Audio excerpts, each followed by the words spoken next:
Always streaming on the ESPN Chicago app. Check this out. Good morning and welcome on in. It's Tyler and Shea on ESPN Chicago. Shea's got the morning off. Jack McGrath sitting in with me today. And we've got a lot to get to. We've got the NFL draft to get after.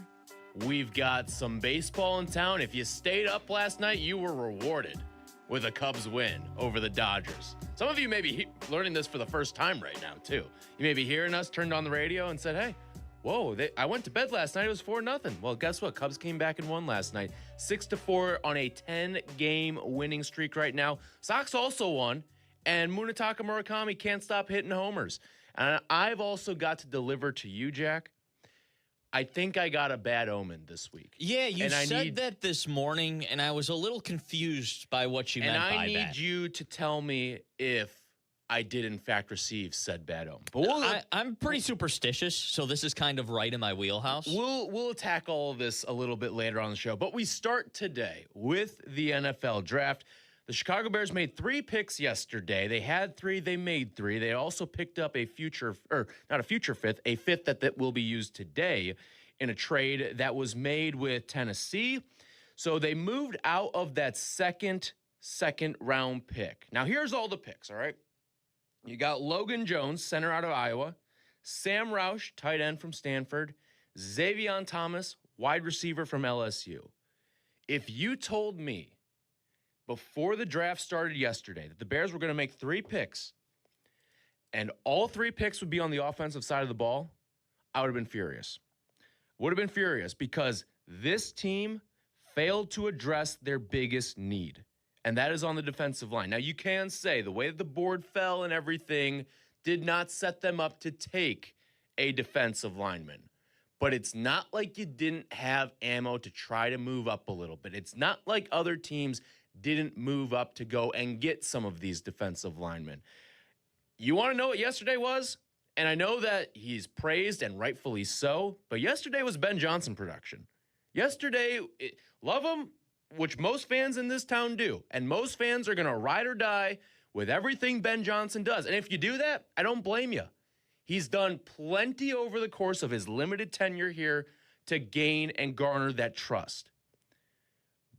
But this felt a little, I won't even say short-sighted, because I don't think that's true. Short-sighted means you're usually only looking for the here and now. It felt like yesterday was building towards 2027 more than it was 2026. I would agree. And I went into this draft thinking that the Bears would be in win-now mode, that they should be in win-now mode based on what happened last season. They drafted a third-string tight end, a guy who probably will see pretty limited snaps, barring injury, going into next season. It's the Durham Smythe role. Exactly. Played less than 300 snaps last year. And it's a guy who's a good pass blocker, so kind of fits that Durham Smythe mold. But Cole Kmet's under contract this year. The Bears 2 days ago restructured Cole Kmet's contract. He's not going anywhere this year. There's a good chance he's not going anywhere next year. They could save some money if he's off the books next year, but the way they restructured his deal would lead you to believe maybe he's here next year as well. That pick you still can save $10 million next year if you move on. You can. Now, you eat 5, but you save 10. To the point that this isn't a big move for this year unless there is an injury. Then they drafted the third string, at best, a third-string wide receiver going into next season. A guy who profiles as a return man in Xavier Thomas. He has super good speed, a 4.28 40. That was the 3rd best in the NFL Combine this season. But he's not a guy who jumps off the tape as a top-tier wide receiver this season. Can I tell you this about Xavier Thomas? Like, you brought up the speed, right? And you think, takes the top off of a defense guy, right? Like, that's what goes to mind when you hear speed. And I'm not saying he can't develop into this. And I wouldn't even say anything about any of the players that were taken yesterday that they're bad or I don't like the player. Because, frankly, we don't know, all right? Some of these guys are going to end up being great. Mm-hmm. Some of these guys are going to end up being terrible. But Xavier Thomas, all right? You think he's a take the top off the defense guy because he runs a 4.28 40, right? How many? He had just over 60 receptions in college.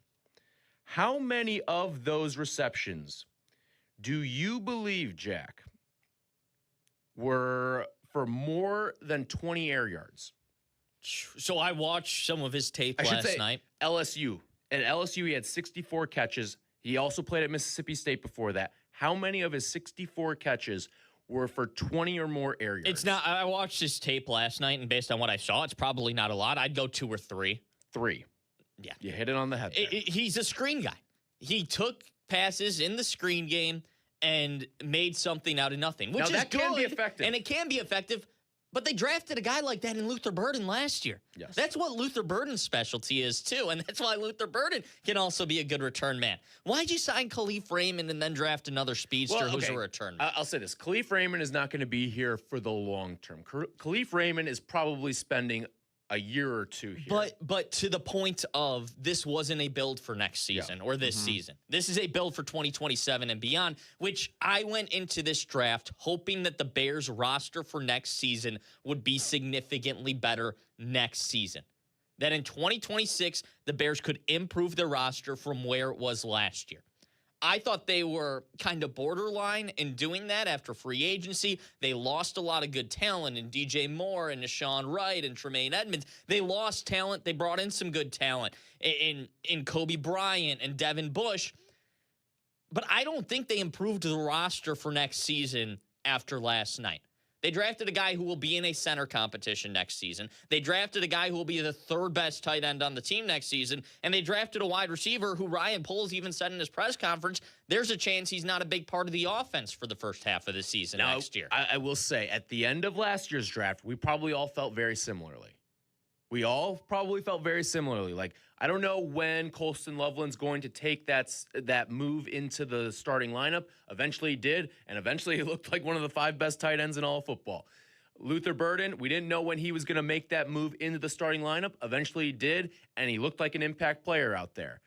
Ozzie Trapillo, we didn't know when he was going to jump into the starting lineup, and then all of a sudden he did at the end of the year and was a key piece on that offensive line. He did some nice things for this Bears team last year, and he filled a void that was needed, that arose. And maybe this is just that all over again. But I think the situation going into the draft for the Bears is different than what it was last season. Because last season, you were trying to get from point A to point B. And in fact, I think last season you went from point A to point C. That's how good and successful it was when you're talking about a team that won the NFC North. Now you're trying to get from point C to point D. And it's a lot harder to get from C to D than it is from A to B or even A to C, frankly. Now this is when the margins become uber thin and when you need to be, and it's part of what's frustrating about yesterday because every Bears fan knows what the issue with this team is right now. Every Bears, it doesn't take a rocket scientist to know that this team struggled to get after the quarterback last year. They were second to last in pass rush win rate. They were not very good at getting after the quarterback in terms of like raw sack numbers as well. They were a little bit better in the postseason. They got 5 sacks in the postseason last year over the course of 2 games. Not bad.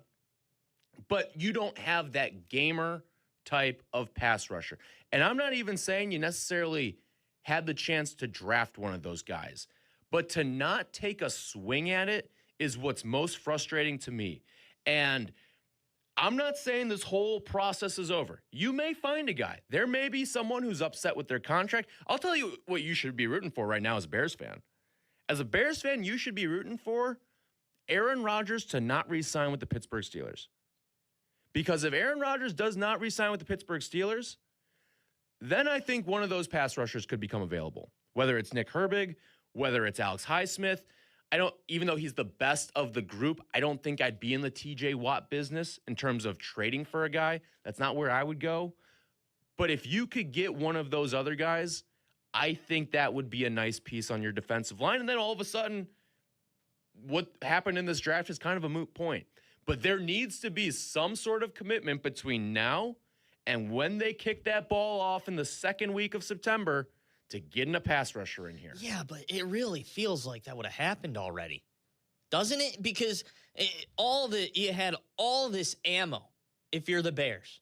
They had multiple second-round picks. They had a first-round pick. And they have multiple picks in the back half of this draft. If they wanted to go get somebody, Kayvon Thibodeau's another name that's come up very often after Don't think Arvel I'd be Reese. in that business. Well, still, that's somebody that would have probably been traded already had he been on the block and ready to be moved to the Bears because they had those second-round picks, and you probably flip a second-round pick for him.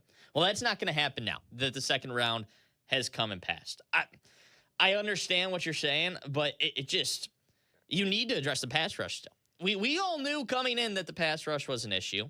It still hasn't been addressed. And the Bears went offense, and that's exactly what happened last year, too. You said this was Ben Johnson's draft. Last year was Ben Johnson's draft, too. They went Luther Burden, they went Colston Loveland, and they went Ozzie Trapillo. They didn't take a defensive player until Shamar Turner late in that second round. Once again, we're seeing, finally, they took a defensive player in the first round, but then the entire second round and third round was all offensive players again. And the focus is on offense, which is fine. You have an offensive head coach, but you can't win a Super Bowl without at least something on defense. And I'm concerned the defense will be just as bad, if not worse, than what it was last season because the turnover luck is going to decline. The pass rush, you're banking on development now. Mm-hmm.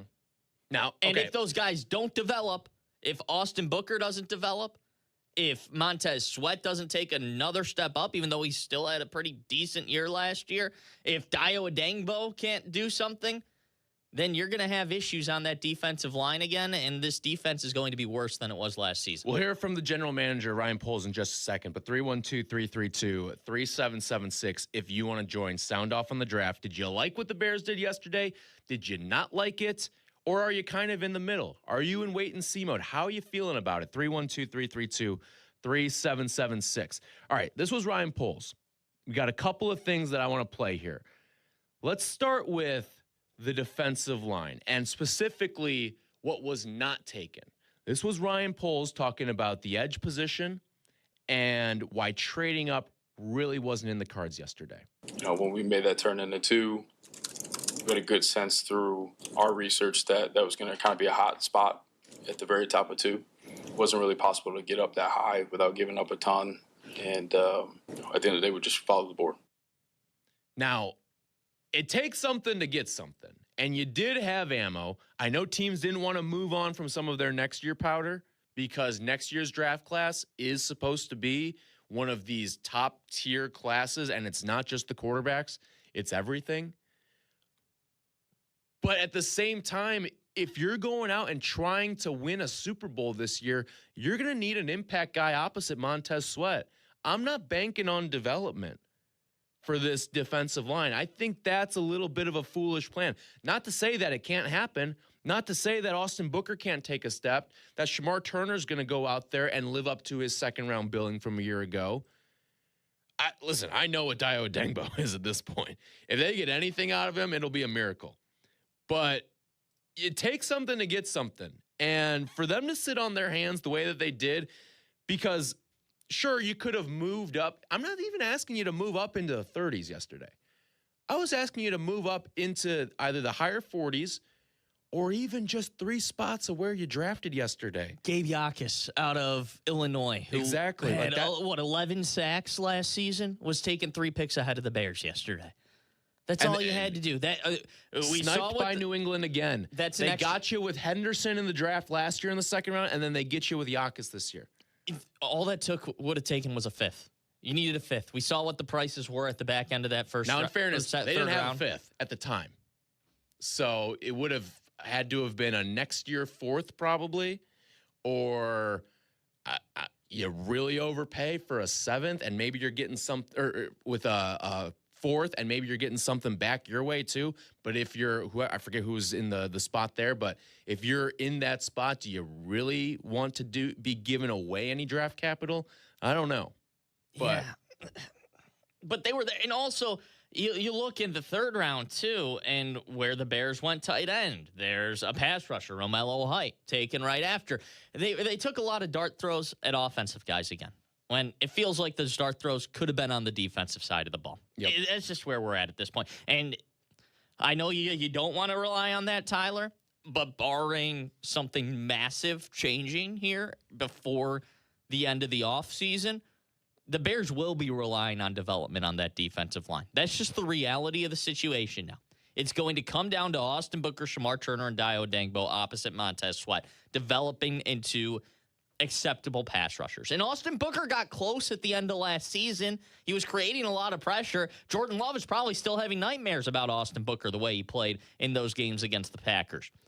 But you're banking on Austin Booker now to be a difference maker next year. And coming into the offseason, I didn't think that would be the plan. But I guess that's what the plan is going to be for the Bears, is hoping that these guys develop. Now, this was Ryan Poles yesterday talking about the defensive linemen that are in the building right now and why they're confident that this thing's going to be right next year. So at the defensive line position, Book's coming along. We have Dio, Sweat, Shamar. Feel good about those guys. Obviously, we have one more day, so we continue to add. But like what that group is and what they're becoming, and we feel like there's some developmental upside. And like I said yesterday, I think year 2 in the system, we'll be able to take the next step. We'll see, man. I think you're really hoping, and I don't think that's a plan. I am concerned about where this defensive line is. Maybe you end up with one of these gun-for-hire guys, whether it's a Clowney, whether it's a Cam Jordan, something like that. But I would be concerned about where this defensive line is, and I would have really liked to see just some defensive dart thrown yesterday. Because what yesterday told me was that Ben Johnson's pulling the strings, and that may be a good thing at the end of the day. But I don't know if he's putting much attention on the defensive side of the football with the way that this roster is being constructed right now. Do you think the roster right now is better than it was last season? No. I don't. Do not. I don't either. I think it could get there. I think Caleb could develop. I think Rome's going to develop more. I think Loveland's going to develop more. I don't think it's worse, but I don't think it's marginally better either. I think the development could mean it gets there. But right now, talent-wise, I don't think the Bears got better in this offseason. And to me, that is a massive disappointment because I was hoping for a swing or I was hoping for some type of improvement on that D-line. And at this point, I don't think we're going to get it. And that stinks. But we're just going to have to bank on that these guys will develop and take another step forward if the Bears are going to be better next season. We'll get to your calls when we come back. 312-332-3776. Did you like what the Bears did on day 2 of the NFL draft? It's Tyler and Shea. Jack McGrath in for Shea. This is Tyler and Shea. I mean Tyler and Shea. Do not miss the Cap and J Hood Show, now morning 6 to 9 on ESPN Chicago. But you're busy. Things happen. We get it. If you have to miss it, you can always listen to the podcast on your time. Find it on the ESPN Chicago app or wherever you go to pod. It's brought to you by Republic Bank.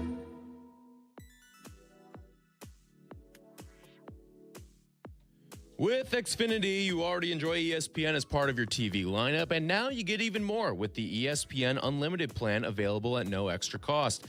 Unlock additional content in the ESPN app, including WWE Premium Live events. Visit Xfinity.com/your subscriptions to activate and start watching in the ESPN app. At Great Clips, they use clip notes to save your haircut details. So no matter which stylist you see or Great Clips salon you visit, it's easy to feel like the best version of you. Great Clips. It's gonna be great. While gas prices are going up, there's one price that's always the same, the CTA.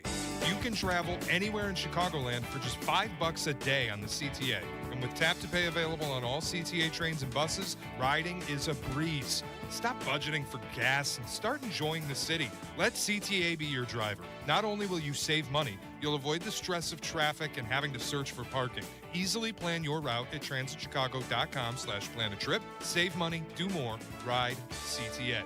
Hi, I'm Dave Musial, owner of Four Seasons Heating, Air Conditioning, Plumbing, and Electric. And this is our biggest sale ever.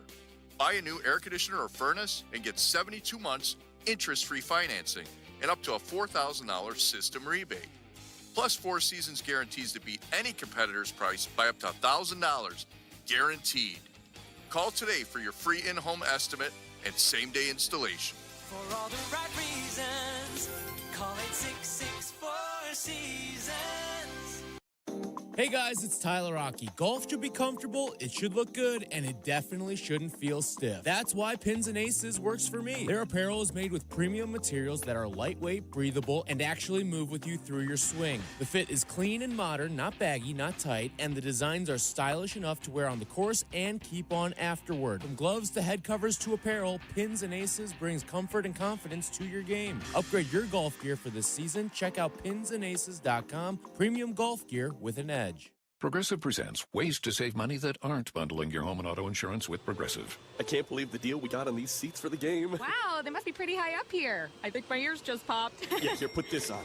Is that an oxygen mask? An official team oxygen mask. Well, I can kind of see the field. Good, your senses are still sharp. You're going to need them for phase 2 of the ascent.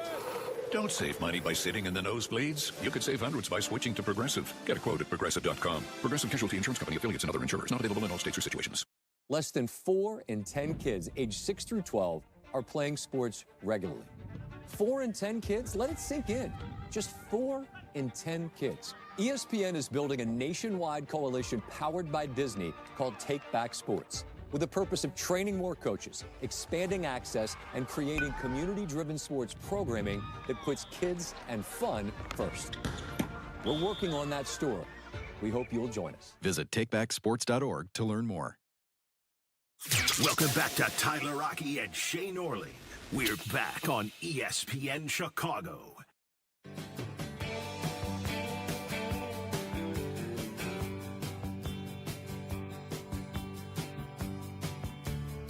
Day 2 of the draft in the books for the Bears. They will pick 4 times today, back into the 4th round. Then they moved into the 5th round with that trade with Tennessee yesterday. They'll pick 4th in the 5th round today, and then a pair of 7th rounders as well. The haul yesterday, Logan Jones, center out of Iowa, Sam Roush, tight end from Stanford, Xavier Thomas, the wide receiver from LSU. You heard that right. 3 offensive players yesterday for an offense that was one of the 10 best in football, and especially towards the end of the year was really finding its stride in year 1 under Ben Johnson. I don't know how many of these guys are going to be starters that were picked yesterday. Logan Jones, I like the Logan Jones pick. I think that was one where you had your eye on the future. There's also a chance that maybe Logan Jones ends up being a center for you at some point this year if Garrett Bradbury goes down with an injury. But you had to address that position at some point in this draft because of what happened with Drew Dahlman last year. That really put a damper on the offseason, didn't it? The Yes, strategy is very different going into the draft if that doesn't happen. And that's probably a pick where the Bears could be looking edge rusher or defensive tackle if Drew Dahlman is still on the roster. Now, I hope he's okay, hope he's doing well, but that did put a damper on the Bears' offseason plans. It's funny, too, because if you told me the Bears were going to take an offensive lineman in the 2nd round, I would have guessed it would have been a left tackle. I can't give you a name right away. I mean, obviously, it depends how the board falls, but I would have guessed it would have been a left tackle because that's a place where you're going to be competing for the starting job on day 1. I don't know if Logan Jones is going to be for sure competing for the starting job on day. I mean, he'll be competing. I think on a football team, a roster 53, you're always competing for jobs, but right now, you're not slotting yourself number 1 on the depth chart. If you drafted a left tackle yesterday, I think you could have slotted that guy number 1 on the depth chart as we head into Saturday and Sunday of this NFL draft. So 312-332-3776. You want to sound off on what you saw from the Bears in the draft yesterday? Brian is in Lake Geneva to lead us off. Morning, Brian. Hey, guys. Thanks, guys, for taking the call. You guys just hit the nail on the head. I'm shocked. If you were going to go offense, I would have thought tackle. And for them not to go that route, that may show you what their plans are going into the season between Braxton and Theo Benedict and Jedrick Wills. And from the way Ryan Poles made it sound in his presser with Ozzie, that they're planning on him coming back some point in the season and just trying to piecemeal it until he comes back.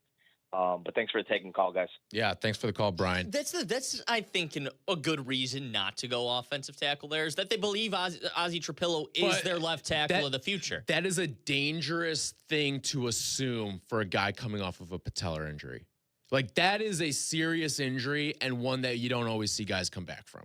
Now, there are some that do, but it's kind of, if you look historically, it's a 50-50 proposition at best. And I'm not here to open up the coffin on Ozzie Trapillo's career right now on April 25th. But at the same time, I know how that injury can affect people. I've seen how it affects players out there, and sometimes you're not the same. Yes, I agree with you. And left tackle is the more valuable position, but I'll counter. Well, I would say in Ben Johnson's offense, center's pretty damn valuable. It may be the most valuable. You might have your left tackle on the future on the roster right now in Ozzie Trapillo. For Pete's sake, it could be Jedrick Wills because he's kind of a dart throw, and you don't know what he's going to wind up being, former first-round pick. You have your stopgap in Braxton Jones. What you know for certain right now with Garrett Bradbury, he's a good stopgap.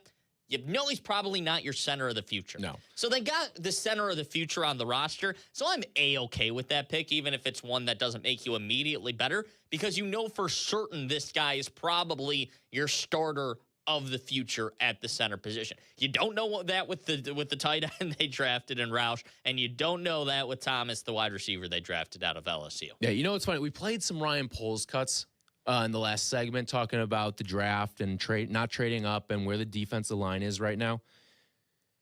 To me, I had to hear from Ben Johnson yesterday because that was the guy who was pulling all the puppet strings in the NFL draft for this Bears team. I mean, 3 offensive players on day 2 for a team that was really strong offensively and left something to be desired defensively last year. So 312-332-3776. Tim is in Columbia, Missouri. Como, what's going on, man? Hey, what's up, guys? Tyler, CBS, shout out. Shout out. Go Titans. That's right. But listen, in regards for today, it feels like it's just going to be, defensive line, linebacker, offensive line you guys talked about. I just feel like they're just trying to make up for what happened yesterday.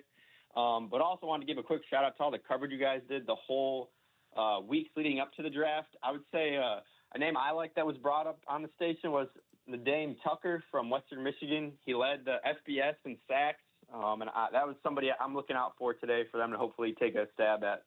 Yeah, thanks for the call, Tim, and hoping that they find some diamond in the rough because that's what you need today at this point. I'm sure we'll see some sort of movement with this team.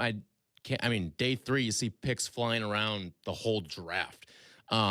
They come in with 4. I have a feeling they're not going to pick in those 4 exact spots. They may end up with 4 picks over the course of this draft, but I can't imagine that they are going to be sitting in those 4 exact spots when it's all said and done here on day 3. You got to attack, I think, linebacker. Now, this is a spot where you can find linebackers.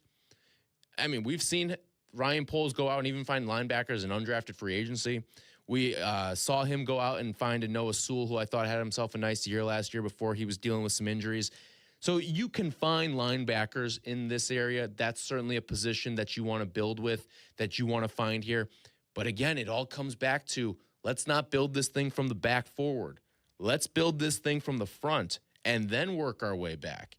And they have not attacked that front 4 at all in this draft. And that, to me, is one of my biggest concerns with where this football team is moving forward right now. You're banking on development. We said it earlier. You're hoping Austin Booker takes a step forward at this point. Nathan's on I-94. Morning, Nate. Hey, good morning, guys. How's it going? What's happening, man? Not much. All right, so calling in because I'm a little bit confused with Poles' comments yesterday. He's saying he's trusting the big board. They're taking best player available. How do you guys feel about taking Thomas, that wide receiver from LSU? It seemed like, from all accounts, he had like a 7th-round grade. Yeah. If he's the best player on the board there, it makes me a little bit concerned about what his board looks like. Yeah, thanks for the call there. Listen, I know Ben Johnson, and really I think the overall philosophy of what this team is for now and in the future is going to be predicated on speed. And I get that. I think that's fine. But you can find these speedsters everywhere. I'm not here to tell you that Xavier Thomas isn't going to be a fine football player. He might be, right? Maybe he's the next Tyreek Hill. We don't know. But to look for someone like that who, like Nathan mentioned, a lot of projections had him going in the 7th round. What did we say last year about Ruben Hippolyte? A guy who had an undrafted / 7th round grade. And then you took him in, what was it, the 4th round last year with Hippolyte? Poles loves these guys. Karan Amagaji was one of those guys who was projected way later in the draft, and he jumped up to the 3rd. You can say it about Amagaji with Poles. This one from yesterday, Xavier Thomas, that feels like Ben Johnson. It does, and there were some quotes coming out of that locker room that it seemed like Ben Johnson really likes Xavier Thomas, which makes a lot of sense because of that speed. He's going to be mainly used this season probably as to start off as a punt returner. And I just saw a clip with John Gruden talking about it as well, how if you have a punt returner who can break for big returns, and Thomas had 90-some punt returns and 3 touchdowns in his career in college, you know he can break tackles, and you know he can beat guys deep, and you assume he can beat guys deep, and you know he can create in space. Well, that's what Ben Johnson loves. Look at the guys he's drafted. Jamison Williams is somebody he went to. Jahmyr Gibbs as a running back when he was in Detroit. He likes guys with a ton of speed, and Thomas fits that mold this early. I don't love it. Still think defense would have been the play there, but it does fit a mold of somebody that Ben Johnson would really lean into. 312-332-3776. You want to talk Bears draft with us? Steve's in Burr Ridge. What's happening, Steve? Hey, good morning. I think the draft, first 2, solid. You got 2 first-round guys. I'm solid with even drafting a center. Center sometimes also can play a little guard, too. And, injuries in the line. The center for Ben Johnson is the most important position. And I'm good with the speed, picking up the speed. Yeah, a little early per everybody's projections, but they're not every team has it. So the comment that they're easy to find, look at Ben's office, their RPOs, the quick sweeps for the receivers. To get a little bit more speed, I think that's a nice pickup. I'm just confused about the tight end. I'm just trying to figure out in the scheme of things, we have 2 solid tight ends. We had a good third blocking tight end last year. What was the logic behind the tight end? And I want to hear a little bit more what you guys think. So Durham Smythe's not on the roster this year. So you needed a third tight end at some point still. But I'm using $2 to $2.5 million to go find that guy, and not a third-round pick. No, I 100% an early agree. third-round pick at that, by the way. This is the way I don't like the pick. But if I was going to try to explain it, it would be this guy isn't the same as Colston Loveland. He's more of a big-time blocker. Why tight end inline guy? Even probably more of a blocker than Cole Kmet is. Maybe even closer to a hybrid between Smythe and He did Kmet. lead the ACC in receiving, in tight end receiving. He can do a little bit of both. Also, Cole Kmet next year, if they were to cut Cole Kmet, even though they did restructure his contract, if they were to cut him after this year, which also I don't advise doing, they would save $10 million under the salary cap, which maybe they're looking to 2027 and thinking Routh is going to be their tight end too, which understandable if you're a team that's building for 2027. But we all want this team to be a team that's building for 2026. So that's where the pick becomes confusing. Because sure, in 2 years, this is a guy who's probably the tight end 2 on the team, who can catch some passes and play the Cole Kmet role. A premium position at backup this season is something that a team that has an already built-out roster, is a pick that a team with an already built-out roster, that's something they can make, making that premium position pick. That's not something the Bears should have made this year, and that's where it becomes frustrating for me. More of your calls when we come back, 312-332-3776. How'd you feel about the Bears in the draft yesterday?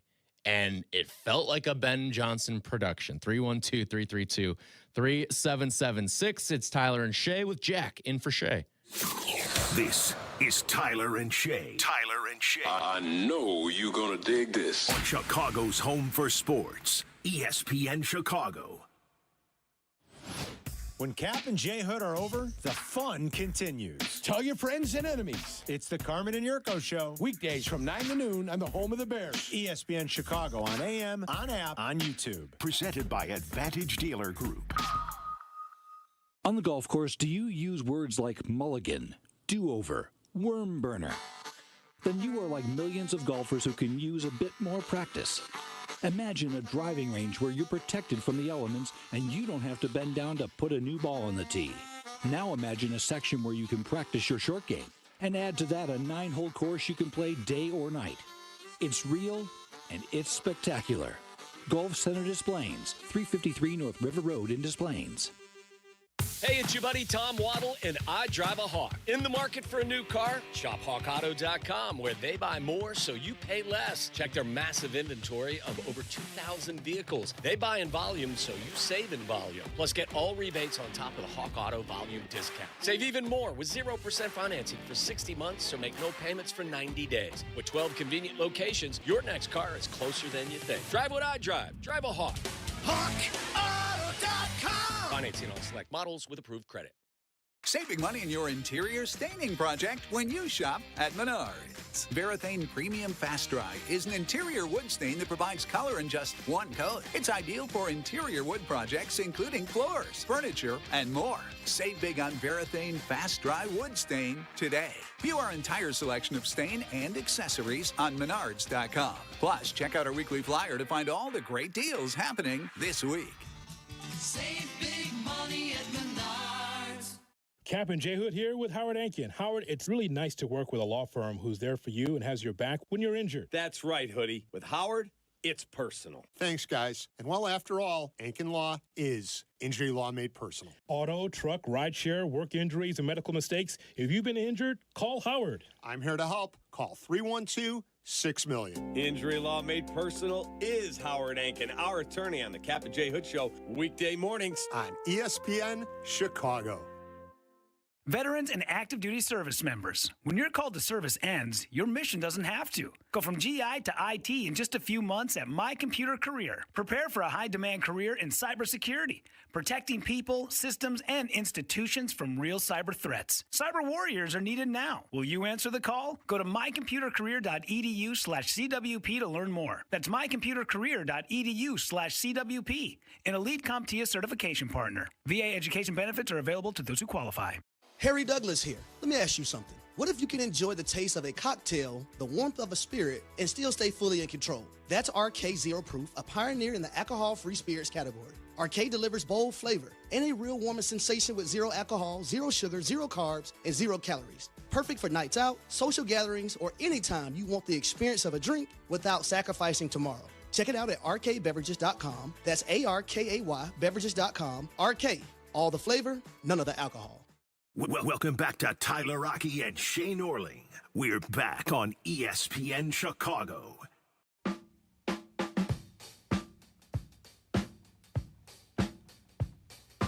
Take your Bears calls here on Tyler and Shea. Jack McGrath filling in for Shea Norling today. By the way, Cubs won last night, 6-4. You may have missed it if you didn't stay up for it. Dansby Swanson, the go-ahead two-run home run in the ninth inning last night. Lots of dramatics.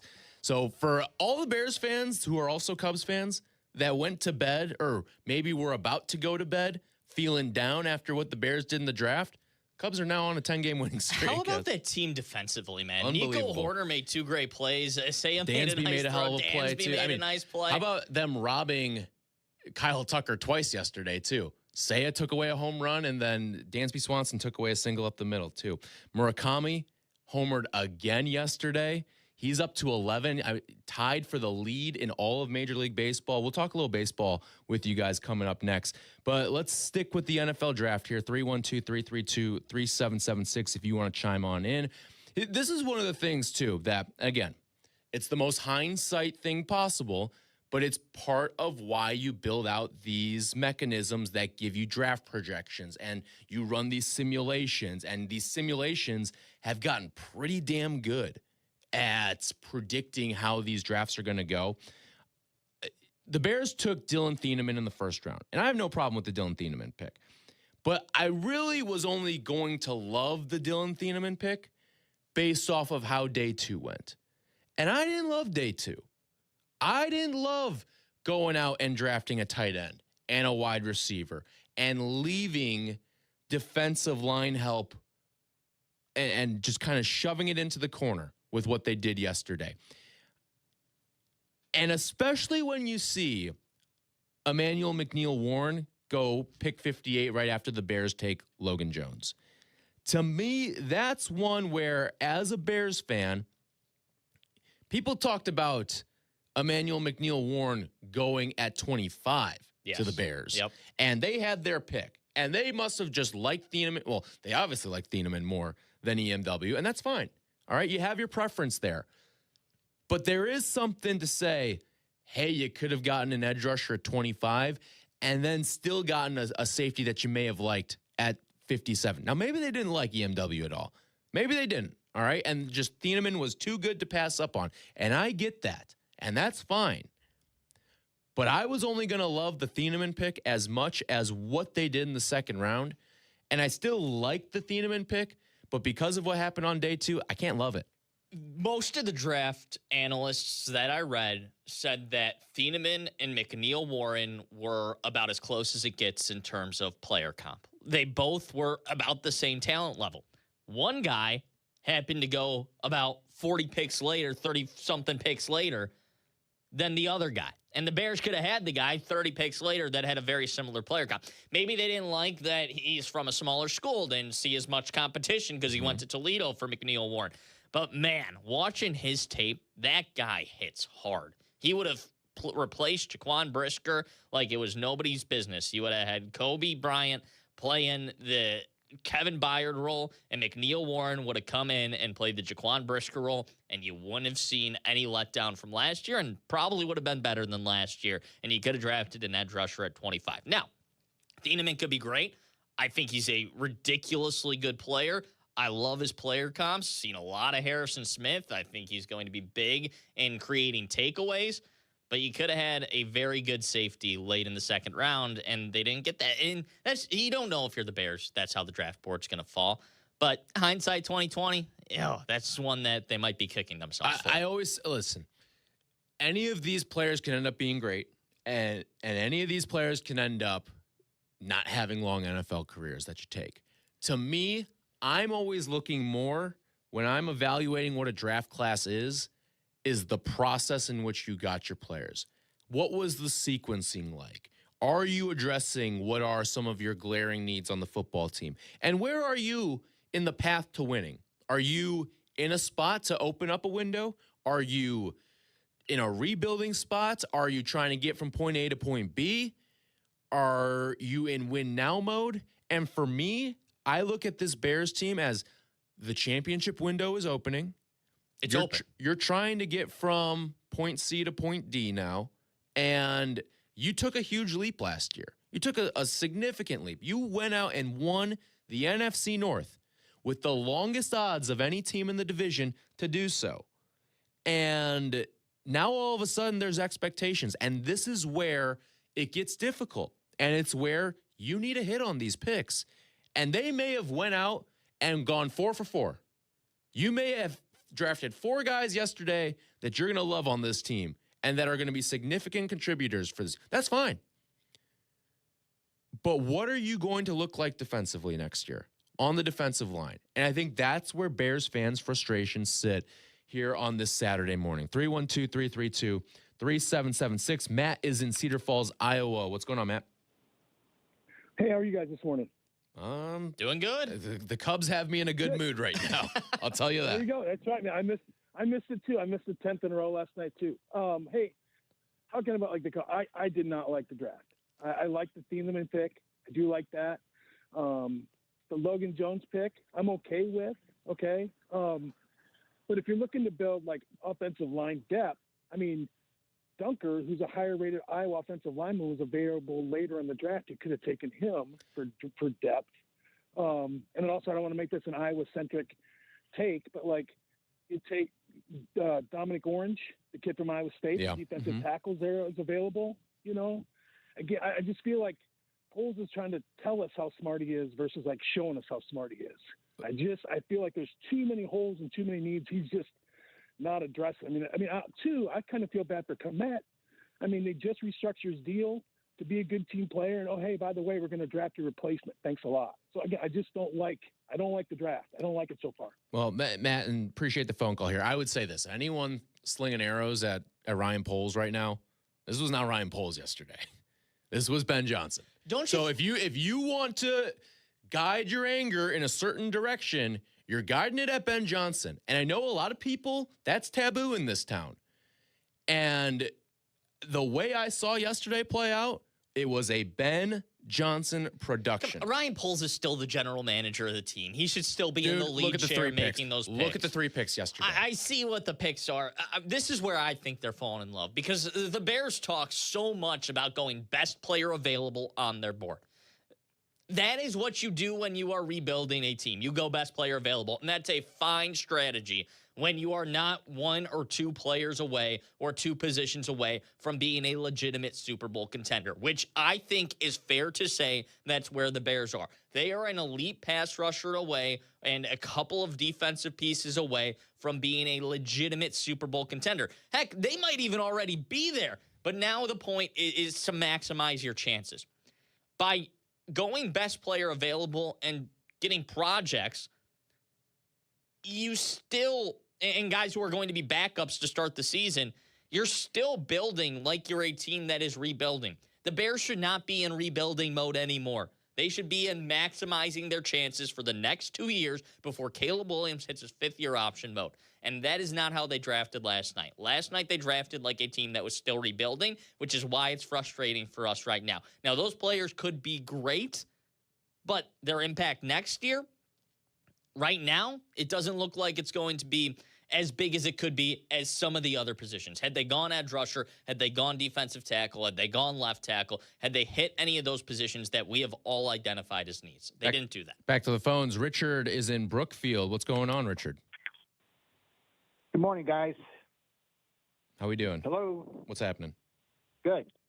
The tight end question was answered, so my follow-up question would be, what kind of trade could they make either in the late rounds here of the draft or going forward to do something to shore up the defense? Listen, Richard, there's trades that can be made, but the way things are set up for this Bears team heading into day 3, you only have 4 picks. I mean, there's teams out there like the Patriots who have 8 picks. I don't know, maybe they traded away some of them yesterday, but they're going into the day with somewhere in the neighborhood of 7 or 8 picks. Those are the teams that I would expect to be the most active, and especially when we've seen there is a real hesitancy to move on from 2027 draft capital. I don't know if there's a whole heck of a lot the Bears can do in terms of moving up. Now, we do see picks get traded all the time. I would guess if the Bears are trading, they're trading out of a pick and not up for a pick.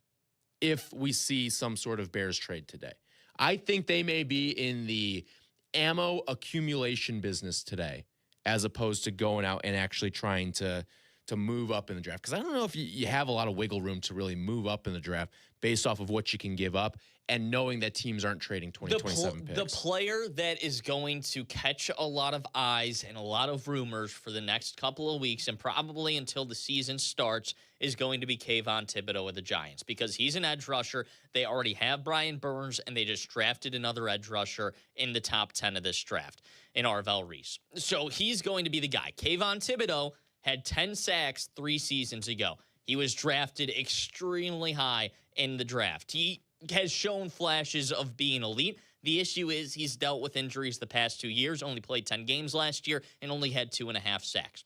So it's somebody you can go and give up draft capital for if you're the Bears going into next season, but it's somebody that comes with a lot of risk, and the price, being that he's one of the only guys right now on the market still, is probably going to be maybe a 3rd-round pick next year or higher going into next season. So it's not a move that a very conservative Bears team right now is what it seems when trying to acquire these edge rushers. It's not a move I see them making. So to answer your question, that would be the big name that I see out there right now. Still. Yeah, I can't see the Bears getting involved in a Thibodeau trade, nor would I be in the market to be going out and getting in Kayvon Thibodeau, because not only do you have to give up draft capital, you're going to have to pay him too. And I don't know if you have money to pay a Kayvon Thibodeau right now. 312-332-3776. We'll talk a little baseball with you coming up next. What is the best story in Chicago baseball right now? 312-332-3776. It's Tyler and Shea. This is Tyler and Shea. Tyler and Shea. I know you're going to dig this. On Chicago's home for sports, ESPN Chicago. Peggy and Dionne on ESPN Chicago. This morning at 11. Brought to you by Advantage Acura of Naperville. Hey guys, it's Sylvie. It wasn't long ago when gorgeous spring days made me angry. It was beautiful outside, but our windows wouldn't open, and they'd only stay open with a stick propping it open. That's when we began our partnership with Window Nation. They installed custom-fit windows and made a huge difference in the Silverman household. Right now, you can save up to 50% off. The more you buy, the more you save sale. Plus, get 0% interest for 5 years. Visit windownation.com today to book your consultation. Ugh, medical bills piling up. Insurance is ghosting me after the accident. Who is it? Postman Law, injury and accident attorneys. We handle it all. Postman Law delivers peace of mind. Visit postmanlaw.com. Attorney advertising. Prizes, flyaways, even cash money. You want it? We've got it. Find a list of all contests and official rules by visiting ESPNChicagoContests.com. That's ESPNChicagoContests.com. Cashback is not available on gas in New Jersey and Wisconsin. Billy, your gas light's on. We need to stop and fill up. No way, Jen. Gas around here is too expensive. We can make it a little further. Billy, listen to your big sister. You don't need to drive all over searching for the lowest gas prices. Do what I do and use Upside. Upside? Do you live under a rock, Billy? Upside is the hottest cashback app out there. It's free to download, and you get real cash back for every gallon of gas you buy. I use it all the time, and I've already made around $200. You can make that kind of cash back just for buying the gas you have to buy anyway? Yes, I'm looking at the Upside app now, and there's a gas station at the next exit offering 25 cents per gallon cash back. Okay, I'm stopping to download Upside and fill up my tank. Download the free Upside app now to earn cash back every time you buy gas. Use promo code FRIEND to get an extra 25 cents per gallon on your first tank. You can cash out anytime right to your bank, to PayPal, or a gift card for Amazon and other brands. Just download the free Upside app and use promo code FRIEND for a 25 cents per gallon bonus on your first tank. That's code FRIEND for a 25 cents per gallon bonus. Cashback is not available on gas in New Jersey and Wisconsin. Billy, your gas light's on. We need to stop and fill up. No way, Jen. Gas around here is too expensive. We can make it a little further. Billy, listen to your big sister. You don't need to drive all over searching for the lowest gas prices. Do what I do and use Upside. Upside? Do you live under a rock, Billy? Upside is the hottest cashback app out there. It's free to download, and you get real cash back for every gallon of gas you buy. I use it all the time, and I've already made around $200. You can make that kind of cash back just for buying the gas you have to buy anyway? Yes, I'm looking at the Upside app now, and there's a gas station at the next exit offering 25 cents per gallon cash back. Okay, I'm stopping to download Upside and fill up my tank. Download the free Upside app now to earn cash back every time you buy gas. Use promo code FRIEND to get an extra 25 cents per gallon on your first tank. You can cash out anytime right to your bank, to PayPal, or a gift card for Amazon and other brands. Just download the free Upside app and use promo code FRIEND for a 25 cents per gallon bonus on your first tank. That's code FRIEND for a 25 cents per gallon bonus. Welcome back to Tyler Rocky and Shea Norling. We're back on ESPN Chicago. And Swanson drills one right back to left. The Cubs have come all the way back, and they have the lead in the ninth. A 1-2. Swinging a high fly ball, well hit, right center field. It is gone. Number 11. Oh, baby.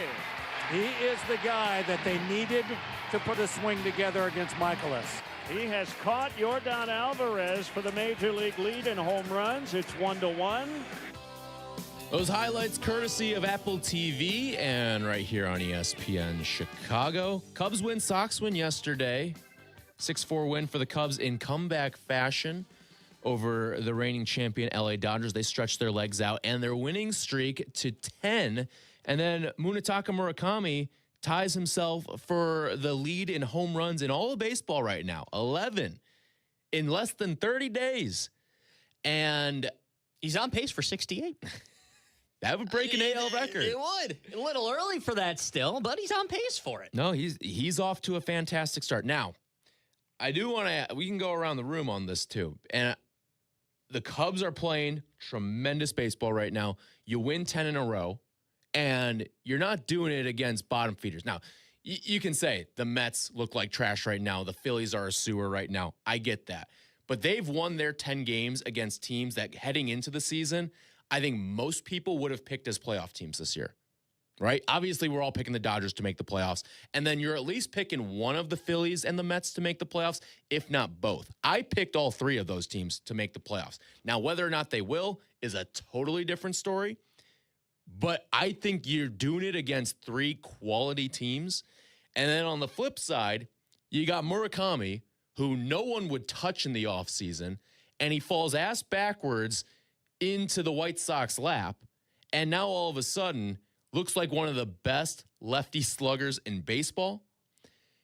And if I asked you what the best story in Chicago baseball is right now, I'd answer that question with it being Murakami. I would agree with you. He's a rookie, and the Sox haven't had a lot of hope in the past couple of years. But now Montgomery is slugging better than he was at the beginning of the year, and Murakami looks absolutely ridiculous at the plate. This is the best player the Sox have had in quite a few since 2020, essentially, and probably since Luis Robert was at his prime. And he's slugging at a ridiculous rate right now. I take Murakami as the best story. And you kind of expected the Cubs would go on some streak at some point. Didn't realize it would pretty be significant. Didn't realize it would be 10 games. It's their longest winning streak since 2016. I didn't realize it would be 10 games, but you expected the Cubs to go on some type of run at some point this season. I don't think I expected Murakami to do this. I expected him to be good. I didn't expect him to do this, though. Yeah. AOC. Hey, credit where credit's due. Listen, the Phillies and the Mets are 2 good teams, and they're not on losing streaks because they're playing bad baseball. They're on losing streaks because they ran into the Cubs, and the Cubs have been playing very good baseball. But without a doubt, the best story is Munetaka Murakami because nobody expected this, quite literally putting the team on his back. The Sox can be a 500 team if they win today. Okay, so they are 5-5 in their last 10 now, and last night is a game last year. And pretty much each of the last 3 years, they lose. When Jordan Leisure comes in and blows that game, you're thinking to yourself, oh, and you know what? It's one of those games where if they had lost it last night, so be it. You had a couple of offensive fireworks. I mean, not that at the time 4 runs is a ton, but it was a back and forth game with the Nats yesterday. Like, those are games that truly bad teams lose. That's a game last night where you're frisky if you go out and win it after blowing a lead as late as they did. Don't look now. White Sox are only 3.5 out of the division. All right, let's not get a carried little away. early, and they're Let's only not get 11 and carried away 15, here. but the AL Central's not very good so far to start the season. I will say, from a fan perspective, they're playing fun baseball. They're using small ball. You're falling in love with this team pretty quick. Oh, yeah, you should be. Tyler, what was your bad omen? I know we're running out of time here. We'll go around the room. I want you guys to tell me if this was a bad omen. So, earlier in the week, I went out to dinner with my roommate because he's moving out at the end of the month. A little due date, AOC. I hope that's okay with you. We've been living together for a little over 5 years, pretty much common law married at this point. And so this is like a dinner to celebrate our friendship, all right? And living together over the course of the last 5 years. You know who we saw at the restaurant? No. Am I supposed to guess? It could be anyone. Scottie Pippen. Oh, did you say hi to Scotty? No. Did you try to book him on the show? Hell no. Why not? I'm not talking to Scottie Pippen. I have zero desire to talk to Scottie Pippen. Why wouldn't you go up to Scottie Pippen and be like, hey, what's up, Scotty? How are things with Michael? So that's where I'm getting at with the omen. Scotty is notorious for ruining every great relationship that he has in his life. Is this a bad omen that I saw Scottie Pippen at this dinner with my roommate who we were celebrating our friendship together? I'm going to say no, this is not a bad omen. I think it's a coincidence. The first thing that came to my mind was this is a bad omen. I understand where you're coming from, but I have not heard this happening to anybody else. Scottie Pippen's been around a lot of people in his life, and this is not a curse that I've heard of. So I'm going to say you're in the clear. It's a bad omen. Yeah. Especially only for the fact that you were going on a dinner with someone that you were celebrating the end, not the end of a relationship, but the end of an era. Yes. I think it's a bad omen. I 100% agree. Jake? If the love is strong enough, the love can remain. It's love is love, and Scottie Pippen can't stop you, Tyler. Can't stop he you. might. It may just be in my head now that we can just toss this thing Don't let Scottie Pippen get in your head, Tyler. Scottie Pippen has ruined a lot of great relationships, and this may be the latest one. All right, that's going to do it for us. Thank you to AOC. Thank you to Jake Littman for producing today's show. The CDGA Golf Show's coming up next. Shea will be back next week. We'll talk to you then. This is Tyler and Shea. Tyler and Shea. I know you're going to dig this. On Chicago's home for sports, ESPN Chicago.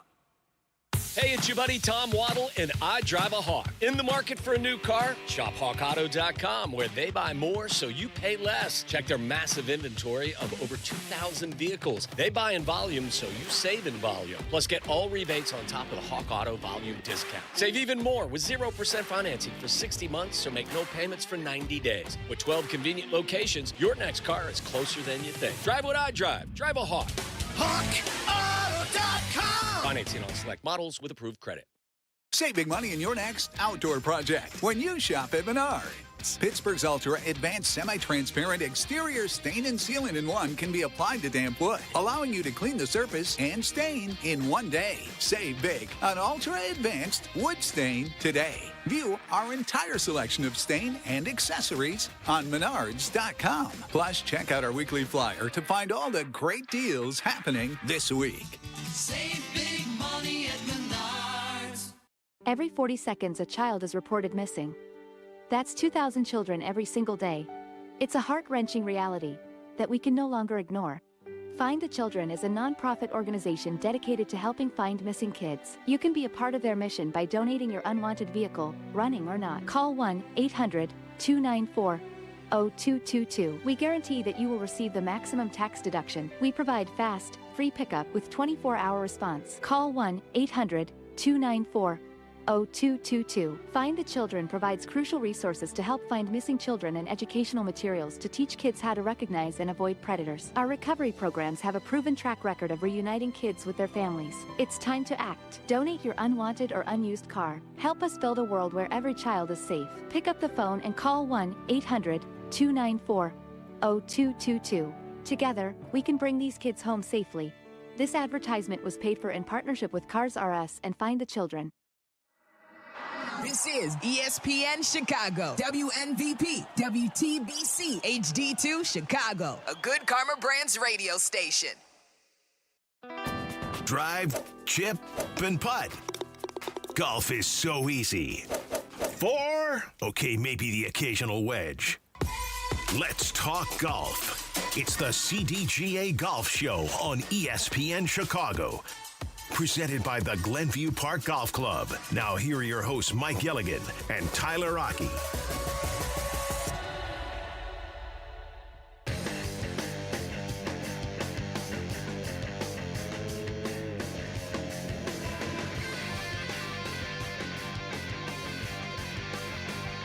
Good morning and welcome on in to the CDGA Golf Show on ESPN 1000. Tyler Rocky alongside Mike Gilligan. We're with you every single Saturday morning talking all things in the world of golf. If you want to join us, 312-332-3776. So there's no big topic this morning in the world of golf, Mike, but like you were saying to me right before we went on the air, there's a bunch of little ancillary things going on all across the golf world. Good to be back with you, by the way. Looked like you guys had a blast out at Bettinardi last week. I missed out on that one.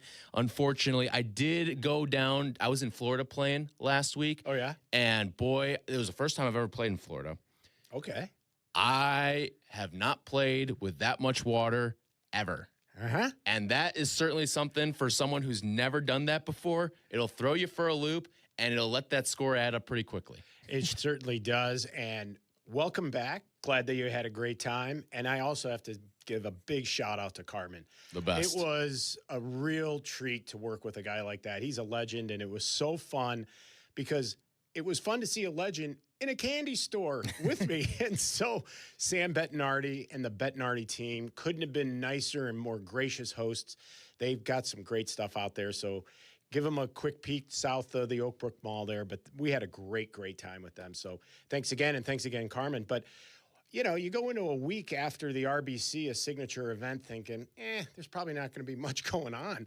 But between Hawaii going away, LIV potentially going away, but now we have the arrival of a Jim Furyk, and then we have a lot going on with the RBC and Scotty and Matt Fitzpatrick's on a heater.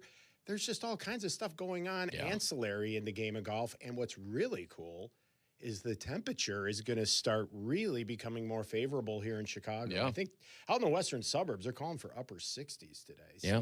And tomorrow, sunny. So. Well, yesterday was nice too, sitting in the 70s. So certainly golf weather is here. We will talk with Eric Ciotti from the CDGA and also doing some work with the Big Ten Network coming up at 10 o'clock this morning as the Women's Big Ten Championship gets going out in California too. You're starting to see realignment within college sports start to hit some of these conference championships. I'm sure we'll see a Big Ten football championship out in California at some point, a Big Ten basketball tournament being held out there at some point, and it's hitting the golf. Oh, yeah. So, and listen, for golf, why not? Well, exactly. Like you'd love to have a golf tournament out in California if you could. 100%. Especially this time of year, too, when you're sitting in Big Ten country. Well, no, and that's why I'm excited to chat with Eric about it because, you know, a couple of things have happened with the expansion. Obviously, the number of teams has gone up, but the geographical perspective, as you alluded to, but you also brought in some heavy hitters now. The Big Ten, as we know it in golf, is becoming much, much more legit than ever before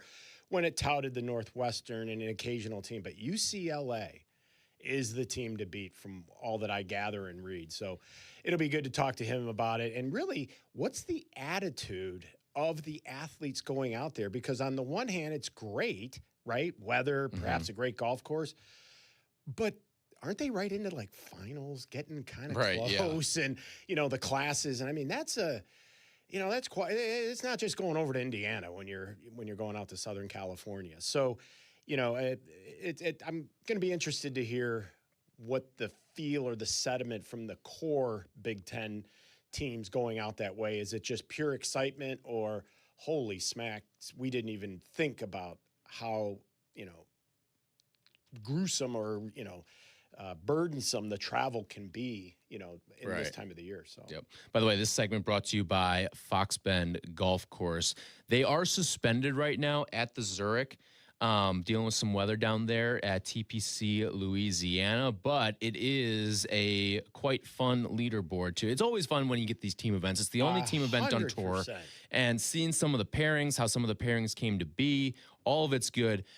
Your current leaders right now, Alex Smalley and Hayden Springer, have the one-stroke lead at 16 under. They did all of their damage, it felt like, on Thursday. Only 2 under for the round yesterday. And then the flip side, you had Matt Fitzpatrick and his brother Alex out there. They are currently tied for second.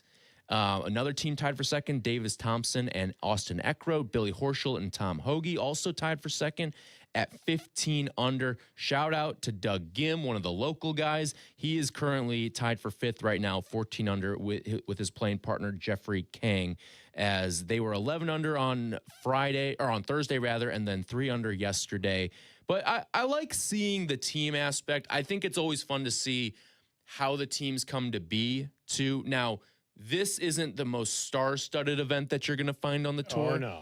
But I still think there's enough big names. And sometimes it's interesting, too, when you see some of these star-studded groups struggle to a degree, too, because one guy maybe can't pull all of the weight. It is an interesting event and certainly the most unique one we've got on the tour. And to your point, you know who missed the cut yesterday? Brooks Koepka and Shane Lowry. Now, Shane won this thing a couple of years ago with Rory.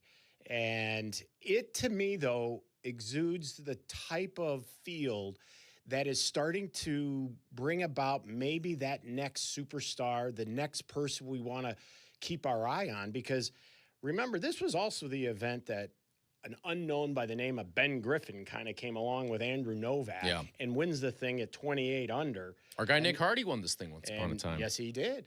And so it can provide to be that stepping stone to then learning how to win on your own. And that's exactly what Ben Griffin did a month later when he went to Congressional and won the Charles Schwab Classic. So it's interesting. And getting back to your point about the format, it's a format that you can build off of each other's success, but you can also build off of each other's mistakes from a momentum perspective. And what Alex Smalley did with his partner on the first day was with Mr. Springer. They shot 58. Yeah. And that ties actually Mr. Furyk's 58 as an individual on the PGA Tour for the lowest score ever shot, although they did it with a pair of guys. But, when you start out birdie, eagle, birdie, like Alex Smalley did, and then Springer finishes it with 4 straight birdies, that to me is really putting precision and power together. But then what they had to do the next day is sit on that huge lead playing alternate shot. Yeah. Now that format, as we saw the Fitzpatricks absolutely put on a clinic, it favors the European players. It just does, because what a lot of Americans don't understand about European junior golf, they play in what they consider a lot of county teams, regional type teams. And when they play these team formats, they're playing Ryder Cup format style. Yeah. Mm-hmm. And so these kids are growing up playing alternate shot, 2-person pair events. So they're used to the psyche that comes along with that of not letting your partner down. And I mean, if you look at some of the scores, we had some touring pros paired together and shot a 78. It is a different game. It's a wild thing. Because first of all, you're figuring out the tee shots, and then some guys are better. It's like you don't get to necessarily decide when you're putting. Exactly. It's the alternate shot format, and maybe you have a guy who's not great off a tee that has to hit off the tee, and maybe you have a guy who's not great on the greens, have to lead you on the greens, and that's where you can maybe find yourself into trouble, and you find yourself in some bogey situations. Now, the best ball, you expect these guys to go low. If they're not going low, then something's off in their games. But the alternate shot throws in the wrinkle, and that's why the Friday and Sundays are always so interesting at this event, because you can see guys swing up and down the leaderboard because of what those days and those events bring. Exactly, and I think the alternate shot format, the particular, or the guy that is so particular and so like detailed and a perfectionist struggles in this event. Because, and most of these guys are that way too. And they are. And because what happens is the other person drives it somewhere in a spot that, you're saying to yourself, I would never hit it over on this side or miss it to this side. And so you are totally being taken out of your comfort zone as an individual player. But it's the players that can adjust and realize, he hit it over there. Watch me do this with it, versus taking on that, what I call the Greg Norman woe is me feel, versus watch this here, hold my beer, watch me pull this swing off. Mm-hmm. And so I think it's all about, is the glass half full or is the glass half empty with the opportunity that's in front of you? Yep. It's going to be interesting to see how this thing goes for today. Again, they're dealing with some weather down there in New Orleans, so they are in delay. We will be joined by Jake Marsh from PGA Tour Live as well at 9:35. He's on the call for this event, and he can take us through some of the stories that he's seen down there. And Eric Ciotti from the Big Ten Network and the CDGA coming up at 10 o'clock. So we'll do all that and more when we come back, continue talking about this. And also, what does the future of LIV Golf look like? And is the PGA Tour moving forward to bringing back some guys from LIV Golf? We'll discuss all that and more when we come back here on the CDGA Golf Show. And this segment has been brought to you by our friends over at Fox Bend Golf Course. This is the CDGA Golf Show on ESPN 1100.3 HD2 and the ESPN Chicago app. Hey, it's Rich Eisen. You can now listen to The Rich Eisen Show right here on the home of the Chicago Bears. The Rich Eisen Show, weekdays noon to 2. ESPN Chicago.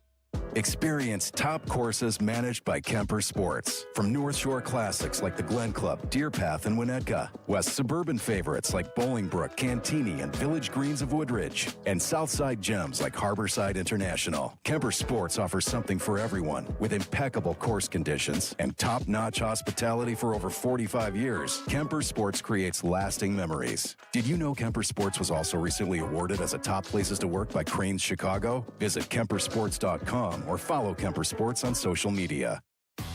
Hey, Chicagoland, it's time to tee up your next golf adventure with a trip to Tullymore Golf Resort, featuring 36 championship holes at 2 5-star rated golf courses. Spend more time on the course and less time in the car. Tullymore is just a quick 3.5-hour drive from the city. Enjoy an up-north golf experience without the drive at Tullymore Golf Resort. Experience a Michigan masterpiece. Start your trip with just a click at tullymoregolf.com. That's tullymoregolf.com. Golfers, go north to Wisconsin and experience the Club at Lac La Belle, voted a top 10 most fun golf course in the country by Golf Digest. The Club at Lac La Belle is now accepting tee times. Take advantage of same-day replay rates. The Club at Lac La Belle is at the heart of the Wisconsin Golf Trail, featuring a majestic, redesigned course and beautiful clubhouse. Schedule your tee time now at theclubatlaclabelle.com. A historic past meets a vibrant future. Go to theclubatlaclabelle.com to start your journey. Play golf in Elgin. Check out the Golf Elgin app and book a tee time at Bowes Creek Country Club or the Highlands of Elgin. One of Golf Week's most recognized golf courses, it is ready for your private club experience. Enjoy Bowes Creek at bowescreekcc.com. With Republic Bank of Chicago, you don't have to scramble to keep your business growing. Our commercial lending options will move your business from tee to green every time. Republic Bank of Chicago, banking beyond expectations. Experience the best golf on the North Shore. Head over to Glenview Park Golf Club. Book your tee time 24/7 at golfglenview.com or call 847-724-0250. Golfglenview.com or 847-724-0250. Experience the best. Tour Edge Golf introduces the all-new Exotic Series drivers, built with full carbon construction and pyramid face technology. The low-spin Exotics LS, ultra-forgiving Exotics Max, and the speed-boosting Exotics Lite deliver performance above all else. Learn more at touredge.com. Village Links of Glen Ellen provides a country club experience at a public golf facility in Glen Ellen. With a top-rated 27-hole complex that's proudly hosted 48 PGA Tour and USGA qualifying events, Village Links is considered one of the premier golf courses in the Chicago area. Conveniently located near I-88 and 355. After your round, dine on the spectacular patio at Reserve 22 Restaurant, Bar, and Banquets, overlooking the pristine 18th green. Go to villagelinksgolf.com and get ready for a great round. See you at the links. This is the CDGA Golf Show on ESPN 1100.3 HD2 and the ESPN Chicago app. Ladies and gentlemen,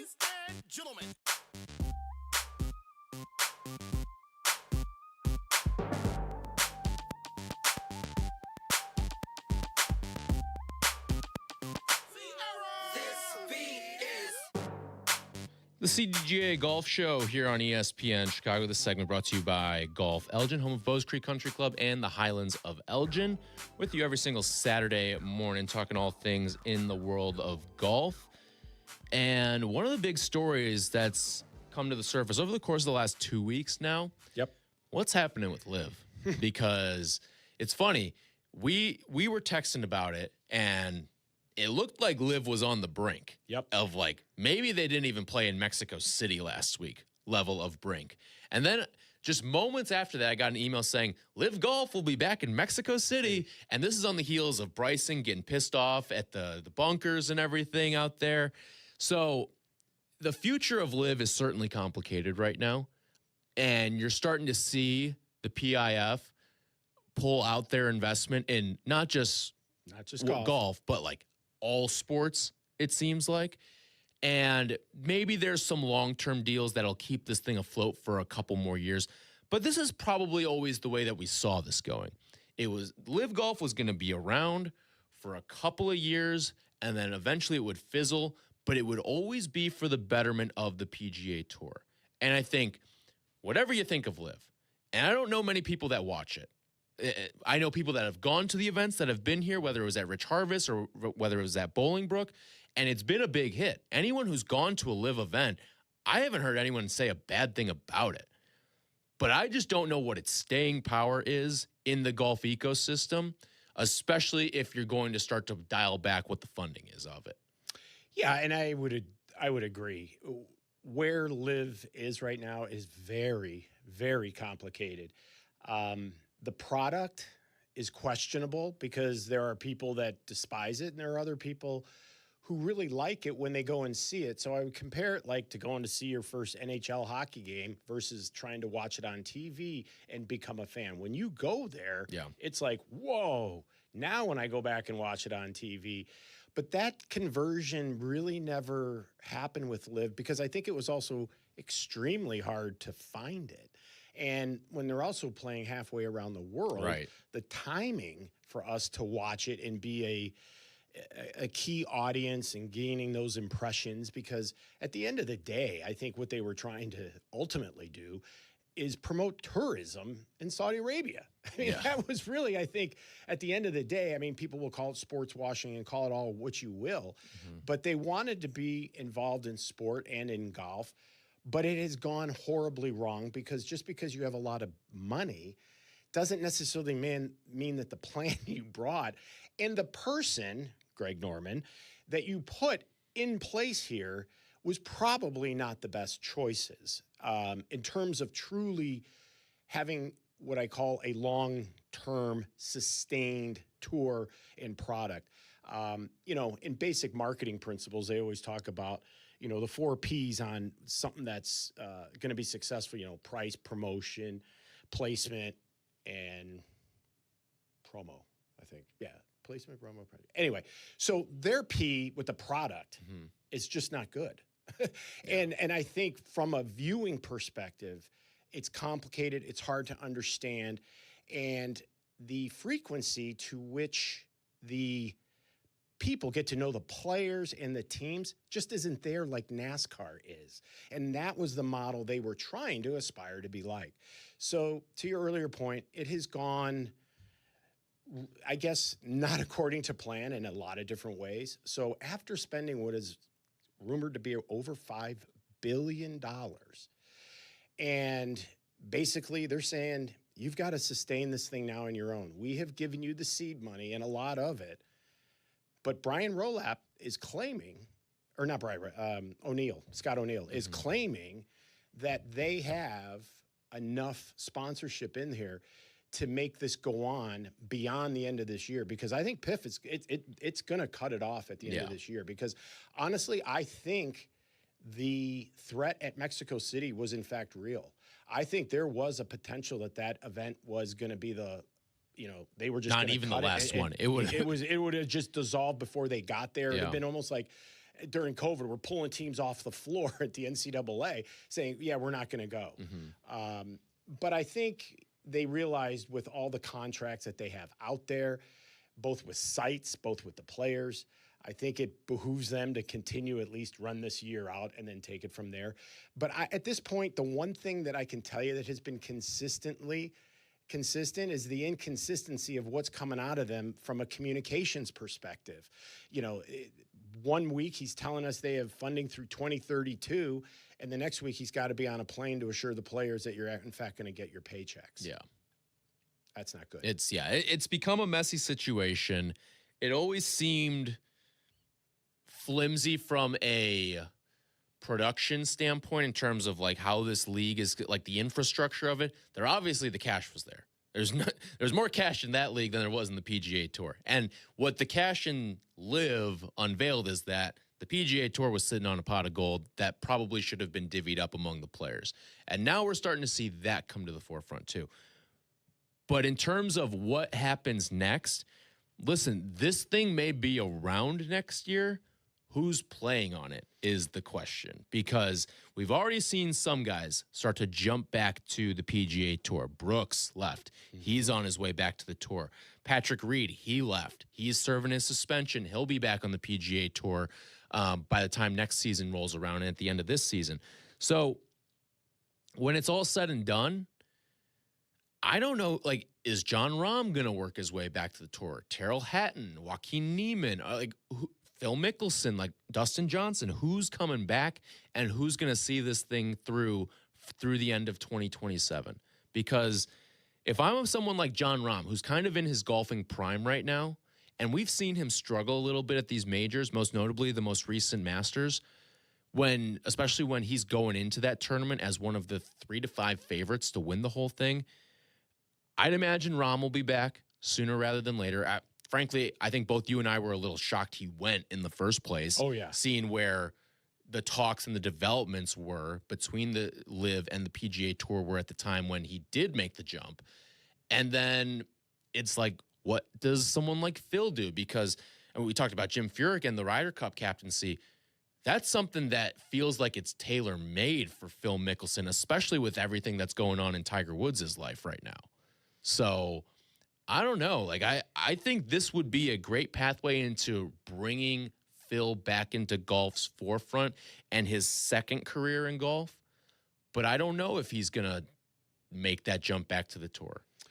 Yeah, and I don't know if the tour's really enamored enough with Phil to bring him back. But at the same time, it would be good for the game. I just think when we consider Jim Furyk, and we'll get to this later, but being picked as the next Ryder Cup captain, I feel like is sort of they went to some leftovers instead of picking the guys that would probably be most appropriate, and that would have been either Tiger or Phil. So, yeah, I mean, it's a tough situation for LIV, and I think the guy of all guys that, because I think they'll create the Bryson John Rahm rule whenever the timing is right. Yeah, I left Bryson off the list, but yeah, he's obviously another guy coming back. Yeah, I mean, because they offer value. They offer value to the PGA Tour, and the PGA Tour now. And I shared this last week because I have some friends that are down in Ponte Vedra, and they said that they are quietly celebrating in Ponte Vedra to the news that's going on. So with that being said, a guy like Cam Smith, where does he end up in all of this? Because I feel like he's a guy who was so happy about the international side of this that he could stay closer to Australia. Yeah. That seemed to be more in his personality and what he wanted to gain out of this. And maybe he just continues to play the Australian tour, and we see Cam on his, various, the chances of playing in major golf in the United States whenever those chances happen. Otherwise, yeah, he probably will sort of disappear. But I have a sneaking suspicion the PGA Tour is not going to bend very far for the rest of that tour. They are going to put them through the gauntlet and make them return either via Korn Ferry, qualifying, Latin American tour. And what Patrick Reed's doing right now on the DP. But Patrick Reed is not only going out and doing it, he's getting it done. Yeah. And he's now able to control his own destiny versus, boy, I hope the PGA Tour will take me back type of thing or create a rule for me. So what's going to be most interesting to me as we start to see the rest of the summer play out in their season, will we have some early defectors? And the reason I say this is if they know that this thing is up at the end of the year, they may look to be able to get out of their contract earlier and begin to start serving their 1-year suspension. Because whenever they play their last event, I mean, technically speaking, according to the latest rule within the PGA Tour, you have to serve a 1-year suspension from your last LIV event. So, are you better just saying, I'm going to cut my losses now so that I can get back at least, mid-year next year? Or do I have a plan that while I sit out an entire year, do I have places to go, exemptions to be had, and or hey, I took the money and this is why I took the money. I'm just going to go off and go fish. Yeah. So in the case of Patrick Reed, his suspension is up on August 25th. Now, I don't believe there's any PGA Tour events that he can participate in because the schedule will be up at that point, and there'll be a FedEx maybe at that point, or maybe they're even altogether done. I have to look at the schedule in front of me. But he'll be eligible for 2027 back on the PGA Tour. And it's like, if these guys, like let's say Bryson and Rahm just say, I'm done, I'm out. Now, they have different rules in place. Well, they had different rules in place for them back in like February and January if they wanted to jump ship. We'll see if they re-up those, because I know Brian Rollup in the past has said this is a one-time thing. We're giving you this amnesty now. Take it or leave it.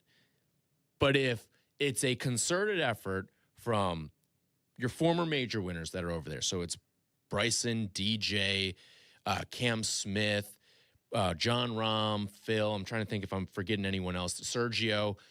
If those guys all said, yeah, we're going to come back and we want to come back to the PGA Tour, then I wonder if they'll open things up again when they get to this situation next winter. Well, but the problem that Brian Rolap and the team in Ponte Vedra have is the fact that they have now been squashing and making the tour smaller down to 100 players. And now you have this influx of, now are all 60 really capable of playing within the top 100 on the PGA Tour? No. But there is a said group in there that would be displacing people. There's probably like 10. Yeah, 15. I would say probably 10, maybe 10 to 15 if they have a good, 4 rounds type of thing, that they could do it. But that's going to be, I think, the big rub. And that's going to be what some of the PGA Tour guys are going to be, saying, what about me? How are you protecting me and my interest? I'm 88th in the world, but I could quickly be on the outside looking in, depending on how you handle this. And I think that's now, while that offer was a one-time offer, but that was before they knew this thing was about to end. And now you're faced with a whole bunch of guys coming in with unemployment notes saying, hey, can I come to work for you? And what are they going to do? Because there is some star power still there. And it's going to be very, very complicated how they handle this. And I think what is going to be a real driver of this is what leaks out of LIV's camp in the way of communications. And we truly get the truth. And by that, I mean, what's truly PIF's idea of what they think of this and, what's their way forward, if any. And does Scott O'Neill truly have legitimate sponsors in his pocket? Yeah. I just don't see it. I don't either. I really don't, because watching those telecasts and whatnot, I always felt like it was watching an infomercial on golf. Oh, for sure. I mean, it felt between the hours it was on, too. Yes. I mean, that was probably the biggest part of it. I'd throw it on as background noise, and I always assumed I was watching a rerun. But sometimes it was live. Right. And that was the oddest part of it all. So, all right, when we come back, we'll be joined by Jake Marsh, working with PGA Tour Live. He's on the call for the Zurich Classic that's taking place right now down in New Orleans. We'll get his impressions of what he's seen through the first 2 days and his overall thoughts on what team golf is in the modern era of the PGA Tour. That's all coming up next. This segment's been brought to you by Golf Elgin. More golf ahead. The CDGA Golf Show on ESPN 1000, presented by Glenview Park Golf Club. When Cap and J Hood are over, the fun continues. Tell your friends and enemies. It's the Carmen and Yurko Show, weekdays from 9 to noon on the home of the Bears. ESPN Chicago on AM, on app, on YouTube. Presented by Advantage Dealer Group. Like a good caddy, the Treasury Management team at Republic Bank of Chicago is ready to carry the load and provide the advice and solutions your business needs to succeed. Republic Bank of Chicago, banking beyond expectations. Fox Bend Golf Course, the gem of the western suburbs. Voted a 5-star course by Chicagoland Golf Magazine. Come to Oswego Land, only 45 minutes from downtown, and play some of the most superb green complexes in the area. All skill levels are welcome to play this 6,900-yard par 72 course. Fox Bend Golf Course has hosted 3 Illinois Open championships, and this year they will host the 2026 Chicago Adaptive Open. Book a tee time today at foxbendgolfcourse.com. Break away to Kohler, just 2 hours north of Chicago, host of 6 majors and the Ryder Cup. Play 72 holes of championship golf at Whistling Straits and Black Wolf Run and the Baths, a 10-hole par 3. Experience the Kohler Water Spa and explore hundreds of acres of outdoors. 2026 golf packages with 2 to 5 night accommodations are available to book now. Book early for best rates and availability. Call 855-718-3588 and reserve your custom stay today. Hey, Chicagoland, want to experience the best golf on the North Shore? Head over to Glenview Park Golf Club to enjoy superior golf course conditions, a challenging layout, and superior service. Conveniently located and easy to get to, Glenview Park is in the heart of Glenview. Book your tee time 24/7 at golfglenview.com or call 847-724-0250. Golfglenview.com or 847-724-0250. Experience the best. Play their gear, dress the part, and shop like the pros at the PGA Tour Superstore. Now's the time to upgrade your game with new apparel and footwear to keep you looking fresh and the hottest clubs from all your favorite brands. Plus, dial in your game with the latest technology like rangefinders and launch monitors. Shop with the pros at one of PGA Tour Superstore's 5 Chicagoland locations: Downers Grove, Schaumburg, Orland Park, Vernon Hills, and Lincoln Park. Play golf at Elgin. Check out the Golf Elgin app and book a tee time at Bowes Creek Country Club or the Highlands of Elgin. Your outing could not be better than at the Highlands of Elgin. The Grumpy Goat Tavern is a great place to finish your golf get-together as well. Check them out at highlandsofelgin.com or grumpygoattavern.net. Come to Cog Hill Golf and Country Club and experience truly legendary golf.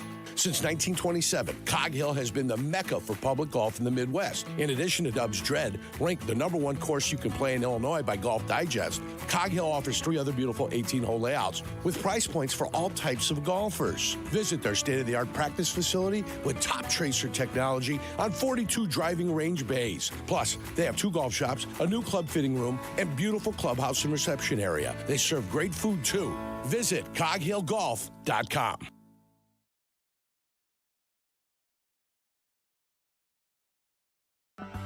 This is the CDGA Golf Show on ESPN 1100.3 HD2 and the ESPN Chicago app.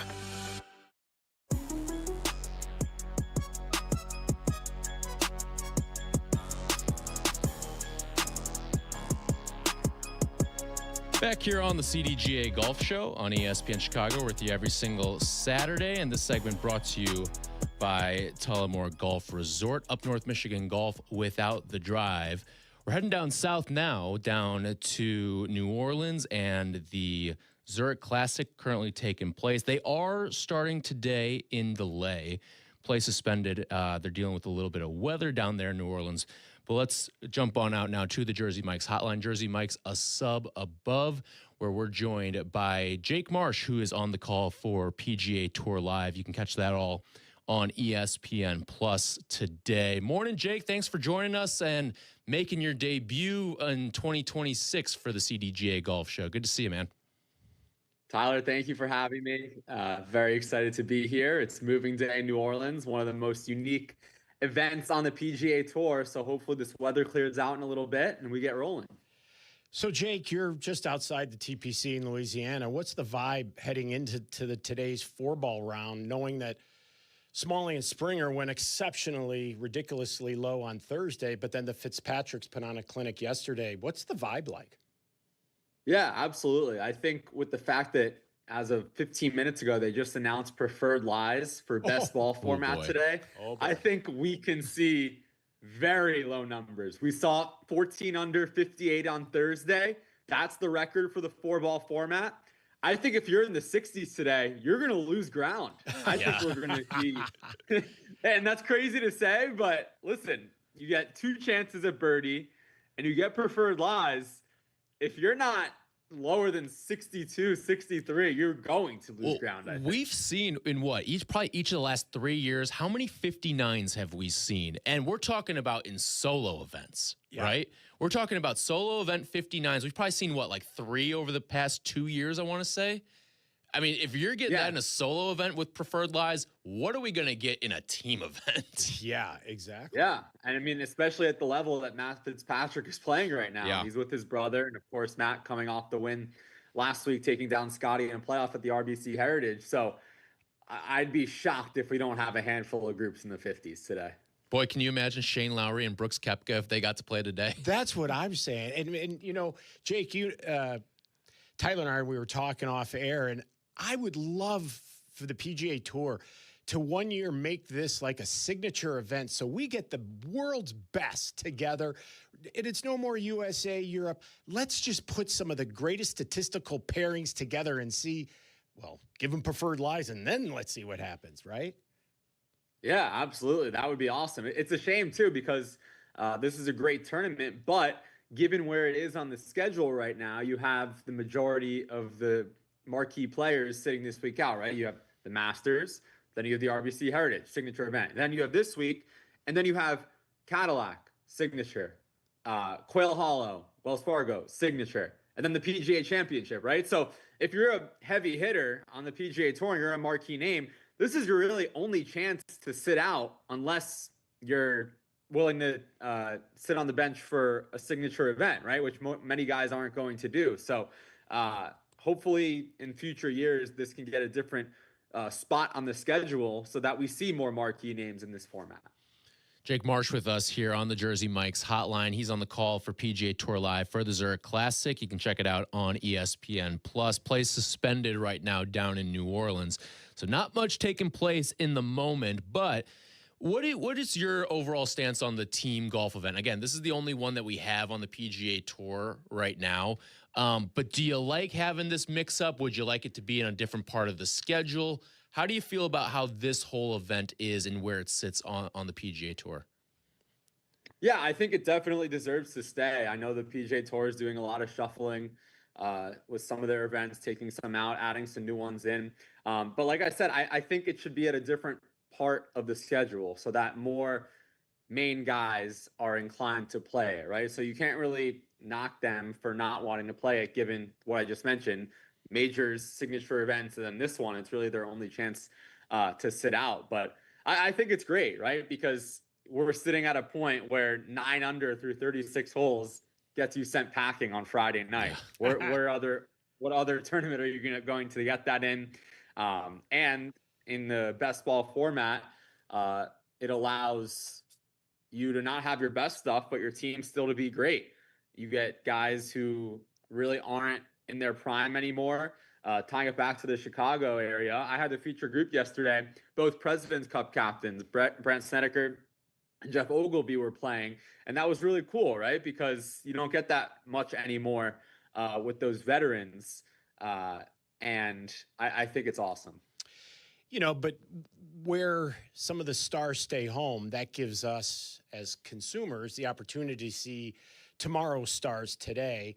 And this event, in historical perspectives, has actually helped some players really elevate their career. And most notably, Ben Griffin, which this kind of started his heater. And then a month later, he wins Colonial. And then he starts making a run towards the Ryder Cup team after his win at 28 under with, was it Andrew Novak? And so I know Rory also benefited from this event when he needed to help launch that next period of his season.